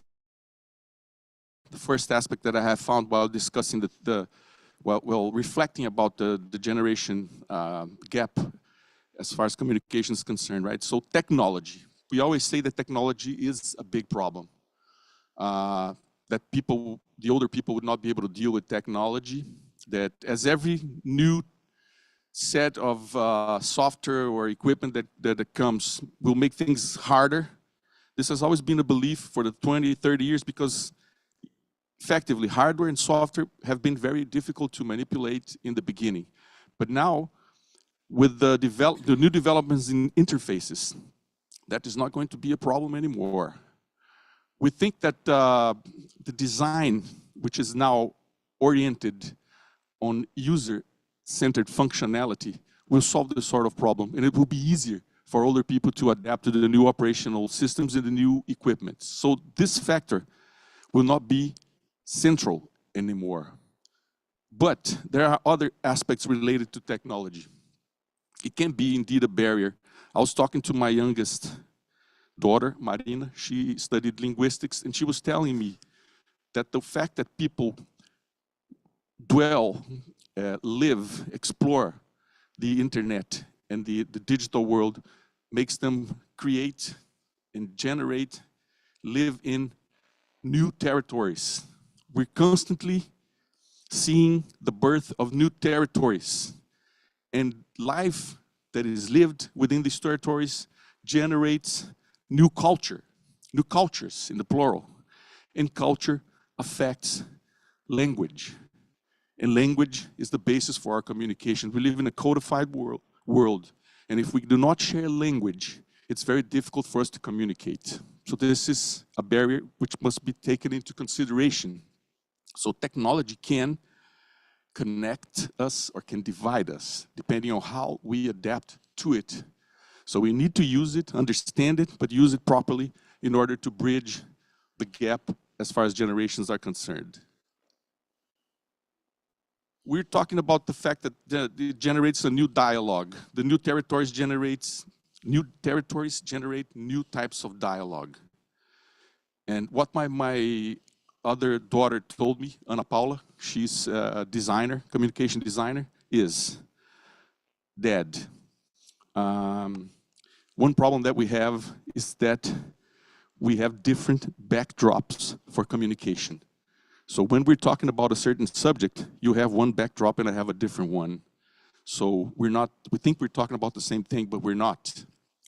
As you put something in front of a backdrop, it has one meaning. When you use it in front of another backdrop, the meaning will certainly change. So that must be taken into consideration. Somehow we must find ways to equalize the backdrop. So we must interact more. We must have more and better conversations if we want to bridge the gap between the generations. Another problem that we found was that there is a certain pragmatism in adults that makes us colonize the future. We're very much concerned about the future, about having the resources that we need in order to live. So we try to design the future, to colonize it. And this generates a certain rigid structure that is very difficult for the younger people to accept. I know that because I have been there. I used to get really mad when my parents tried to tell me exactly what I had to do, and I had no room for creativity or for being myself. And so we must take that into consideration. The way that we see things is rigid, it's very institutional, it's the way that we've been brought up. I'm not too different from people who are 10 or 20 years older than I am, but my children are very different from me in this aspect. They value freedom in ways that it's not accepted. I mean, I can't even understand. And we have to deal with that if we want to bridge the gaps in terms of intergenerational communication. what happens is that these differences make us closed off to dialogue. Younger people tend, it says, I'm generalizing here, okay?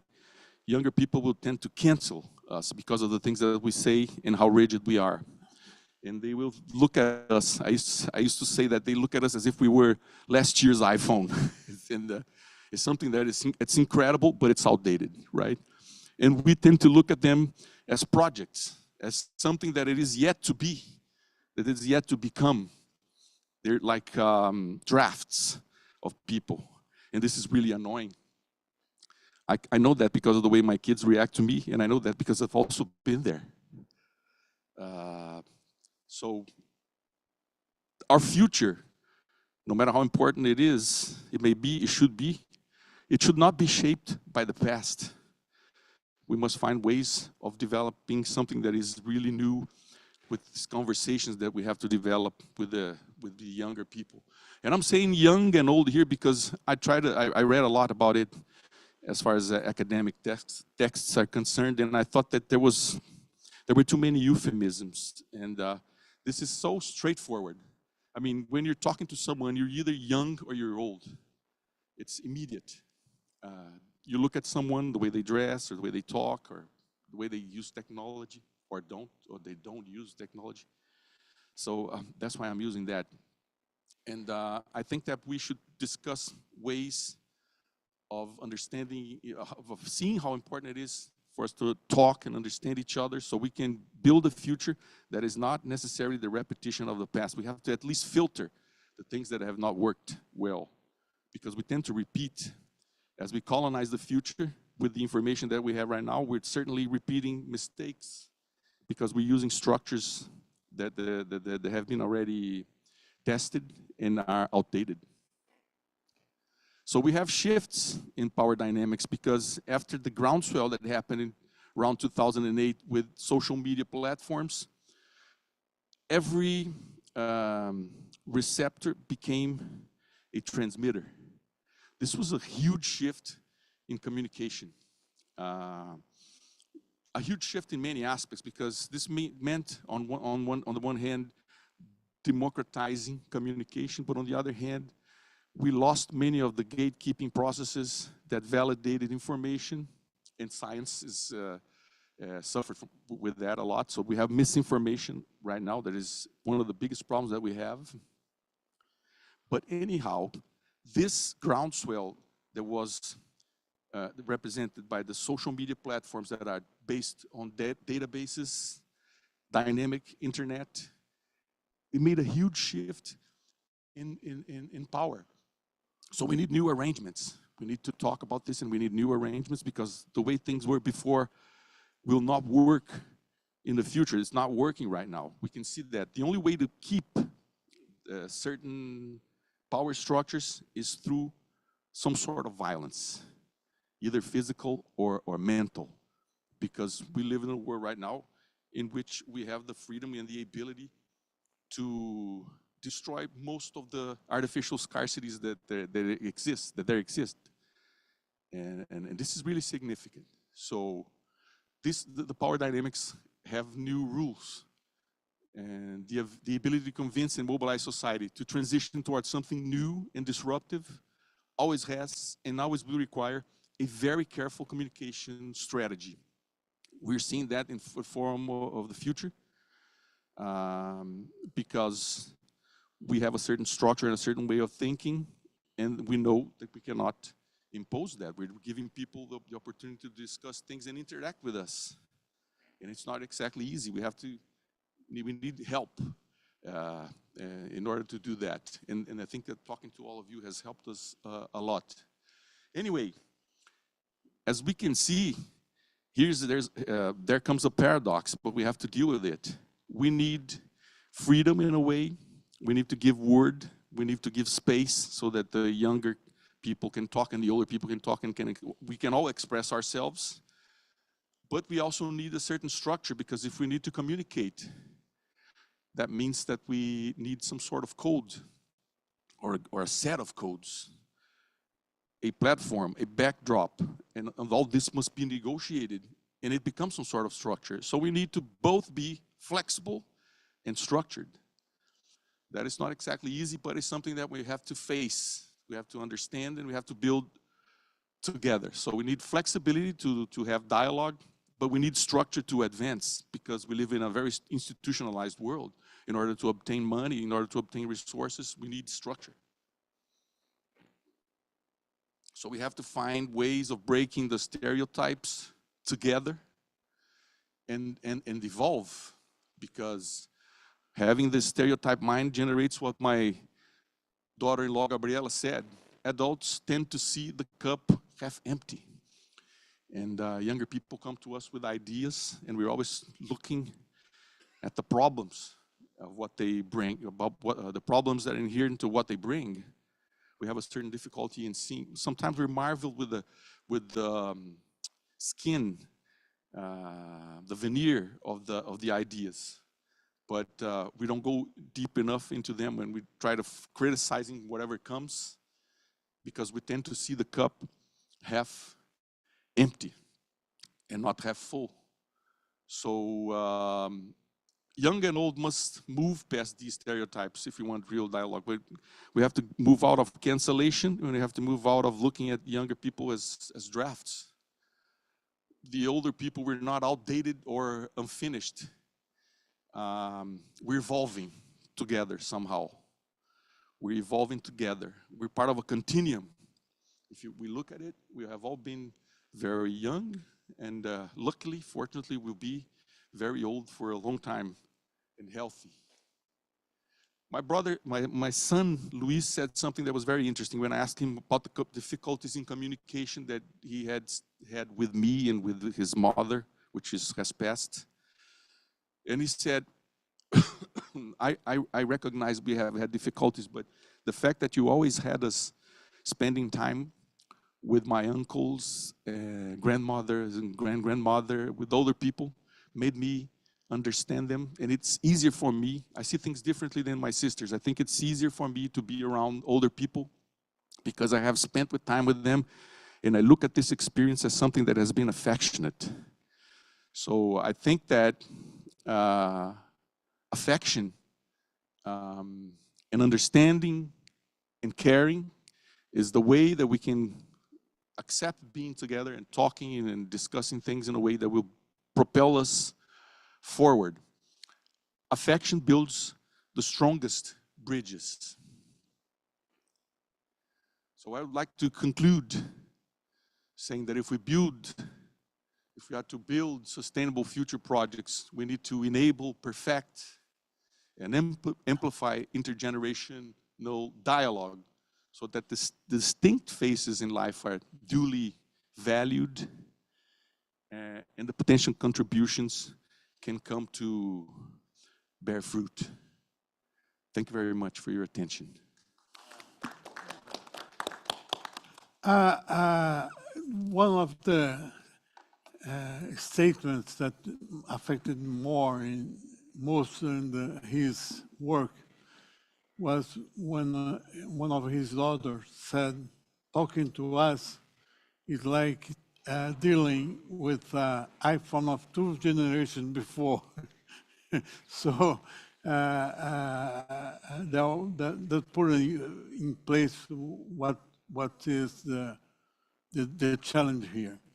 So I thought that from this work that's beautiful done, Mario, you could have brought Greta Thunberg to talk to us, but she's not here. Then you brought Leo, which is the representation of it. And I'll tell you, he's going to lie us because he has a whole bunch of things he has done in his life, 3 companies, 1,000 of voyage trips around the world, and he says he's only 29. That's a lie. Leo, please, quer falar? Okay. Some discussion later, right? Huh? No, I got to ask Fernando. You can go from there.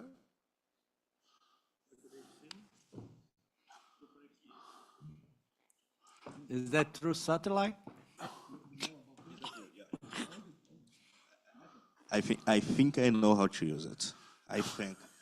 So, first of all, good afternoon for you all.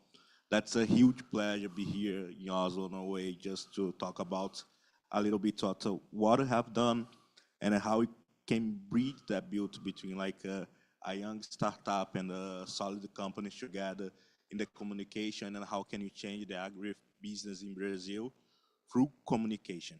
So I'm here as a chairperson from Space Farm. That's a Brazilian company invested by the Brazilian National Confederation. But as it's my first time talk with you all in a form of lecture, allow me to introduce myself. So I studied space engineering at the University of Brasilia, and I also did a study in Georgetown University on innovation, entrepreneurship, and how we can create a new potential.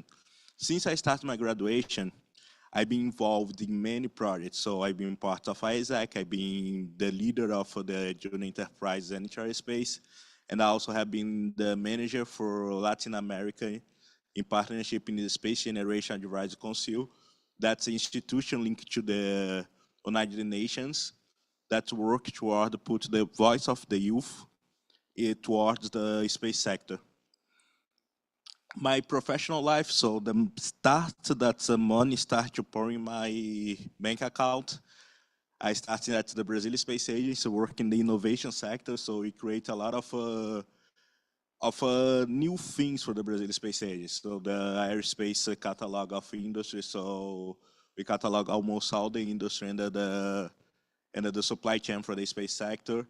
And after that, I was eager to earn more money, so I went to the financial sector, work at Morgan Stanley, like start running 3 times more what I get in the Brazilian Space Agency.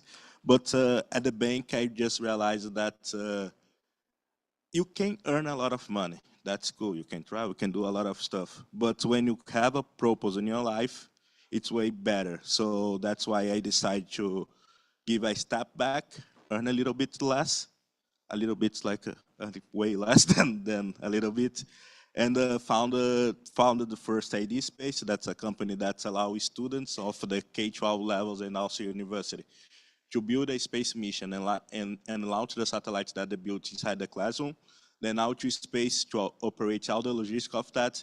And also we just think in the future, we're gonna have a satellite in the space, what you can do. And then you create Space Farm, that's the company that's invested by the Brazilian National Confederation of agribusiness and the cattle.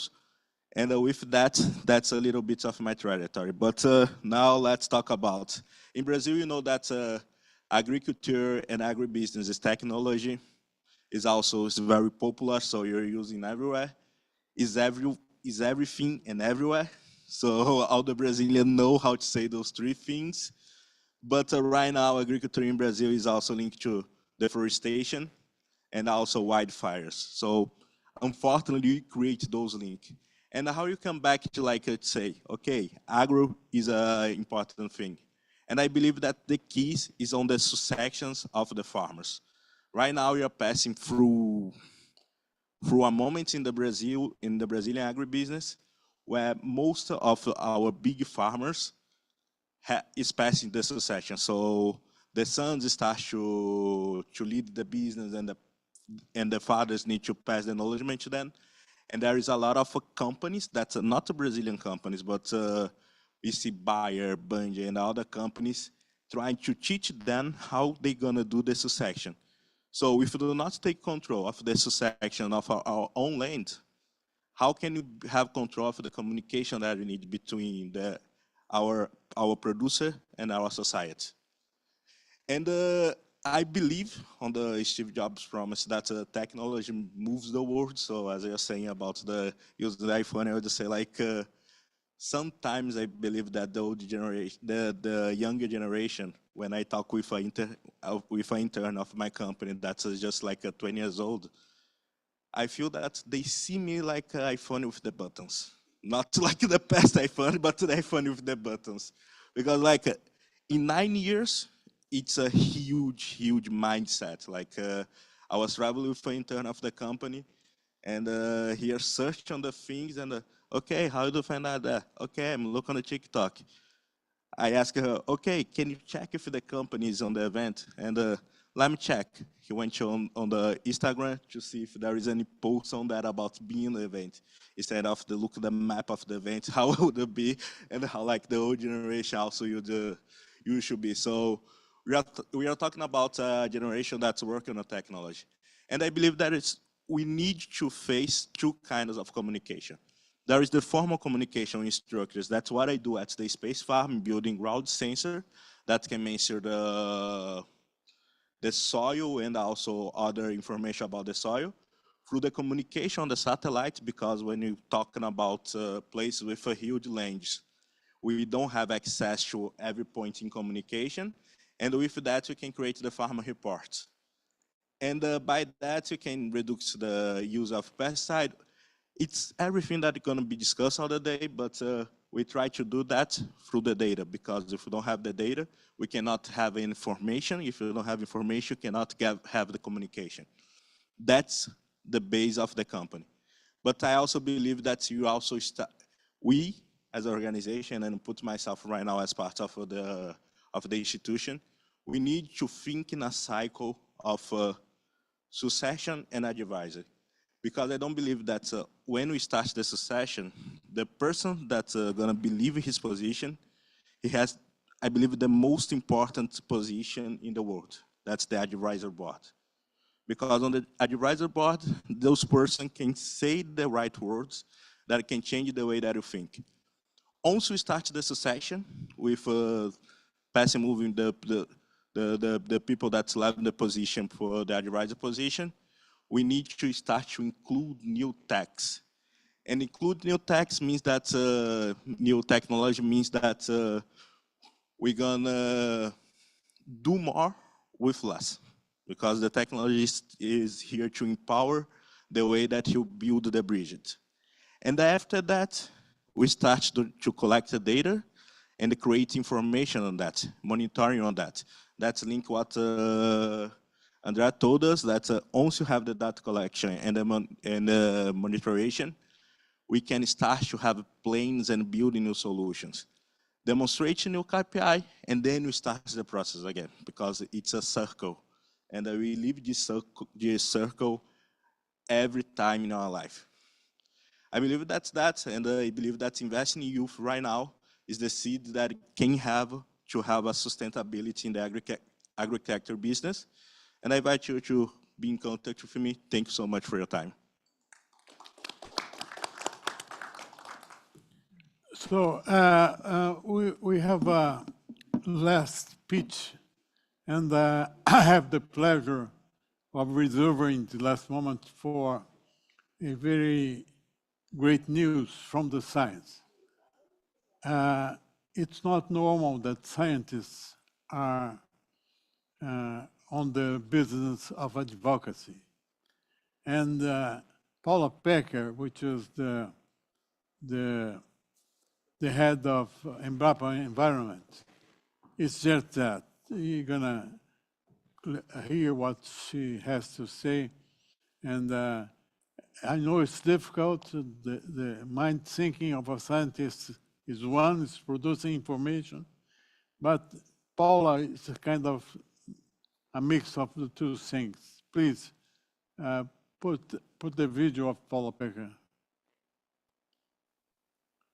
Vamos falar hoje de ciência e comunicação no contexto da agricultura do futuro. Hoje, a agricultura do futuro, ela precisa trazer resultados com base científica para que a gente possa fazer as transformações necessárias e que a gente traga realmente essa agricultura do futuro num contexto pujante e num contexto diferenciado. Se a gente pensar que o futuro está sendo sempre em movimento e nós temos as nossas mazelas hoje, como que a gente trabalha, como a agricultura do Brasil pode trazer realmente e trazer ciência e fazer a diferença. No contexto global desse panorama atual, hoje nós temos um planeta globalizado. Estamos num momento de um crescimento populacional avançado. Daqui a alguns anos, nós vamos ser 10 bilhões de pessoas no planeta. E nós estamos também com outra vertente de esgotamento dos recursos naturais. Como que a gente trabalha isso? Então, quais são as nossas inseguranças e quais são as nossas pressões? Nós temos 3 vertentes hoje que eu sempre gosto de colocar de insegurança. Nós precisamos olhar para a insegurança energética, insegurança hídrica e insegurança alimentar. E nós temos uma pressão enorme com relação às mudanças do clima, à biodiversidade e à poluição. Todo mundo hoje está falando muito em mudanças do clima, mas nós estamos esquecendo um pouco da poluição. E como que a gente trabalha isso numa comunicação? Como que a gente traz isso? A agricultura brasileira nunca teve muito essa necessidade de trazer dados, de trazer fatos. Ela sempre operou por si só. Então, nós temos que realmente olhar para o futuro e desenhar estratégias que a gente pode trazer como soluções. Trazer como soluções integradas. A gente tem uma agricultura tecnificada, a gente tem uma agricultura, uma bioeconomia, assim, que tá nascendo no processo. Então, como que a gente traz isso e como que a gente mostra isso? Eu acho que a agricultura brasileira tem um roadmap fantástico. Daí a gente olha para essa competitividade, como que a gente adapta tudo isso ao nosso clima tropical. Então, veio o processo de realmente de adaptação, de tropicalização de todo esse processo, tanto com novos cultivares e também a adaptação dos animais a esse clima totalmente diferente, esse clima tropical. Hoje a gente está num momento de transformação novamente. Então, como que a agricultura olha para essa tecnificação e como ela olha para a sustentabilidade e como que ela traz isso de uma maneira realmente agregada, uniforme e multifacetada. Eu acho que aí está o grande ponto do momento. Nós estamos num momento que nós precisamos tropicalizar a sustentabilidade com métricas, com indicadores, mostrando essa economia de transição para uma economia de base biológica, descarbonização da produção, e a gente olhar para essas energias renováveis e também falar de mitigação e adaptação às mudanças do clima. Mas isso tem que vir tudo junto. E o que falta muito para o Brasil hoje é uma comunicação efetiva. Há um chamamento da ciência hoje para que ela realmente tenha agregado possibilidades de comunicação efetiva.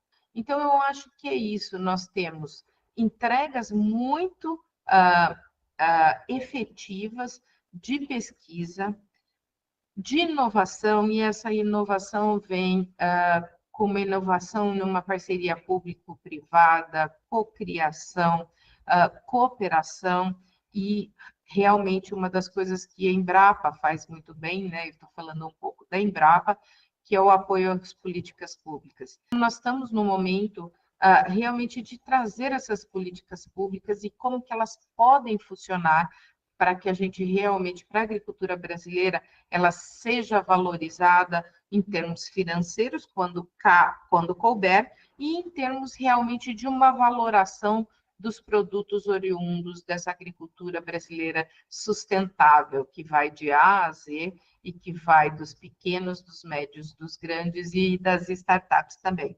Então, a ciência traz isso à tona e a ciência pode ajudar em muitos casos. Um abraço a todos. We have 10 more minutes because we have a deal done with contractors and people that are working for us here.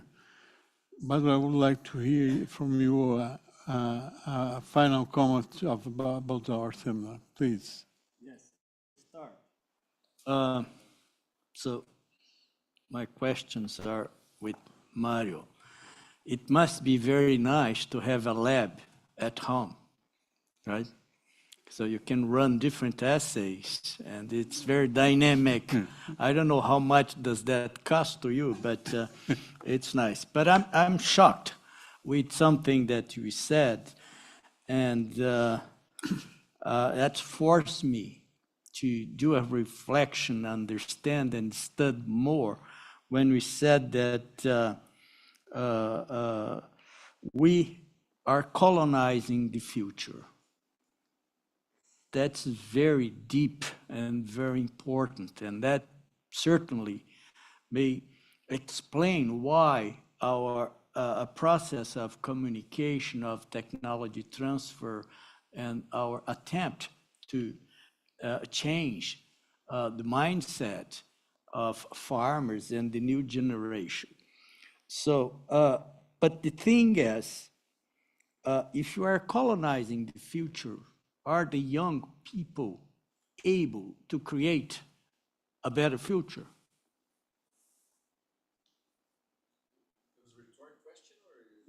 Yes, return question. Claro. Pega. Mario. Very good question. Very good question. Yeah, I thought about that a lot because you spoke about the lab, right? Yes. And I observe the way that younger people, my children, they're not my kids, my son and my daughters, the way they react to reality, and the way they respond to the facts. And if on the one hand, I see that their generation is suffering a lot from anxiety and even panic at times. Mm-hmm. On the other hand, they have a broader way of looking at things because they do not accept, as we did,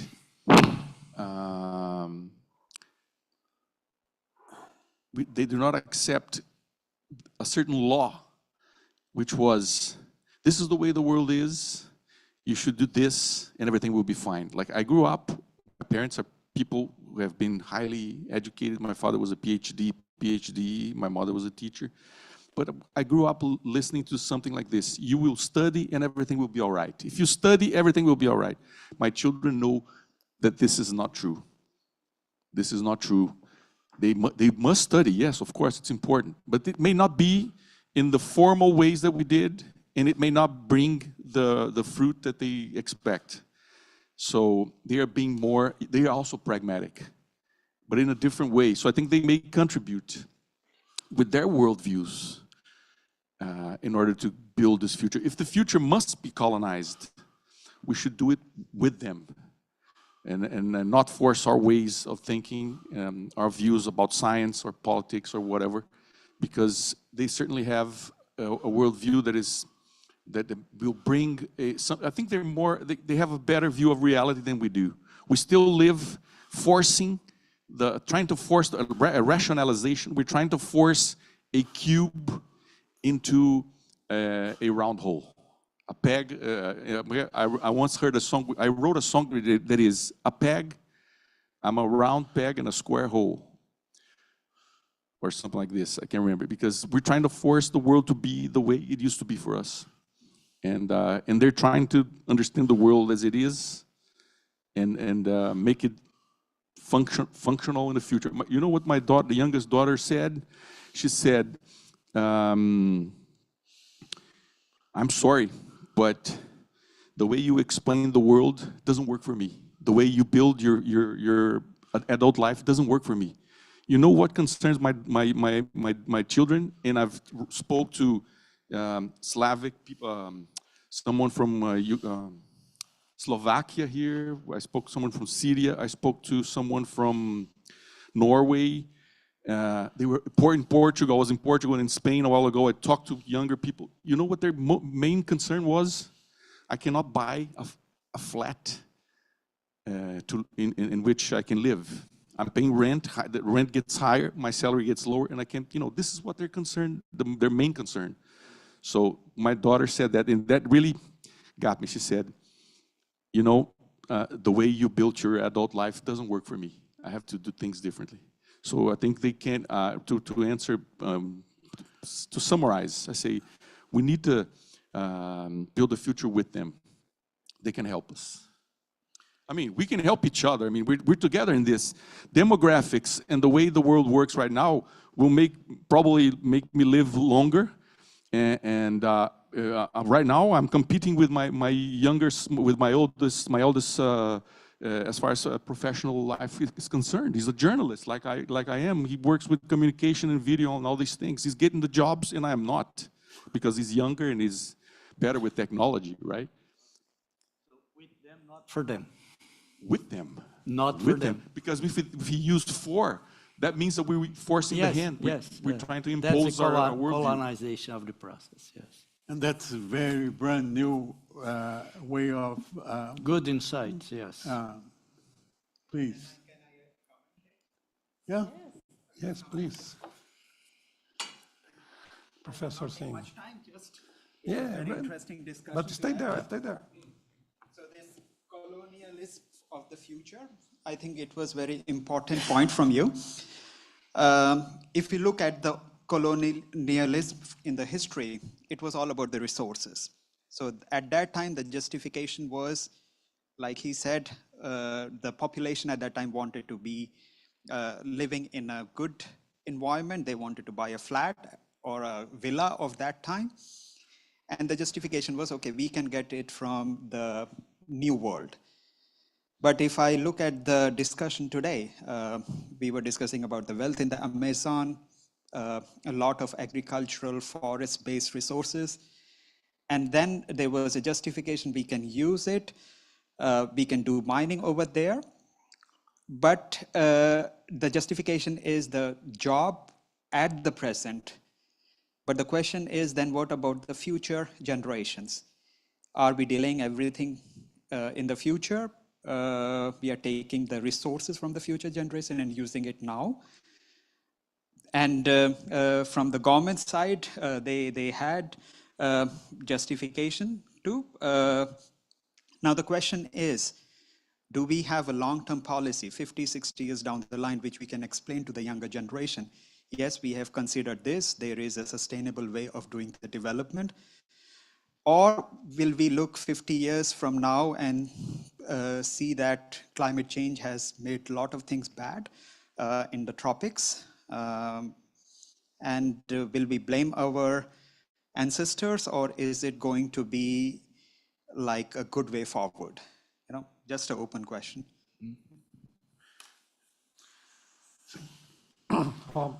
Professor Singh talked about something very important here.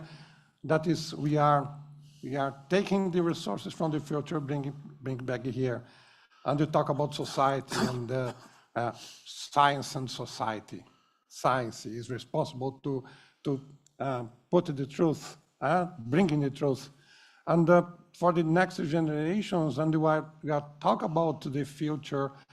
You have to say that, please take care and see that these people, farmers, and they are using science, and I hope they are using science, they are considering science to get this natural resource that we have today and preserving it. So there is a responsibility involved, a responsibility to life, a responsibility in putting food, in putting clothes in their lives. But there is a responsibility with the animals and the responsibility with the environment also, these natural resources. This is a thing that we have about this, the responsibility, because brings the idea that we talk here about this agronomical view that we have a regenerative system that you can produce in this food and at the same time be responsible for natural resources, be responsible for the environment, responsible for life. So this can be a way of bringing the idea, but like you said, it's not giving the idea, is to raise up and to build an idea with the new generation, and say to the new generation that they come back to the field and do the same thing that the parents there had done, their grandparents have done. And for this, we have like my goddaughter, that's Paula Parker is my goddaughter. So she said that we have these indicators, and we have to tropicalize these indicators, and the way, what you see, the way of seeing what you have done. And this is a very important tool to do this. Maybe what we should do for us, we are discussing a lot of what the other countries have done, seeing the Brazilian agriculture, because we have this idea because of the trade, and if you have good indicators, we have good value of the Brazilian products that are brought overseas, but we have to do the same thing for the internal people, for the Brazilian society. And that when we talk about the Brazilian society, we talk about young people, and that we have to do this with them. Is this the idea, Mario? With them and for them. So this is the main idea of this meeting over here. I'm sorry, but I have to go to the end. First of all, I would like to do some thanks. Before, we have to thank the people that have started this reflection. Actually, we are the voice of 12 years of reflection of many people. It started with Eliezer Batista, the genius that connected Brazil to China, Botafogo Gonçalves, the genius that created Mercosul, Ronaldo Sadenberg, our ambassador in honor for 8 years, and so on. And recently, Paulo Romano and César did a fantastic job in making a rebirth of this dream of Fórum do Futuro. And I would like to make a special remembrance to the people that was in the backstage of this event. We have Manuela in Brazil, Bruno, Wesley, and my daughter, Isabella. If it was not for her, I would not be here. So thank you very much, Isabella, for everything. And if I can make a final comment, Alisson, wherever he is in this moment, should have saying to us, you have to change the brand. It's not Forum of the Future. It's Forum of the Futures. The futures may be a lot of them if we're going to make it together. We don't own the future. We will not colonize the future. We should collaborate in building a common future like Groot-Brundtland land conceived from the 70s. Thank you very much, and God bless all us all. Okay, thank you.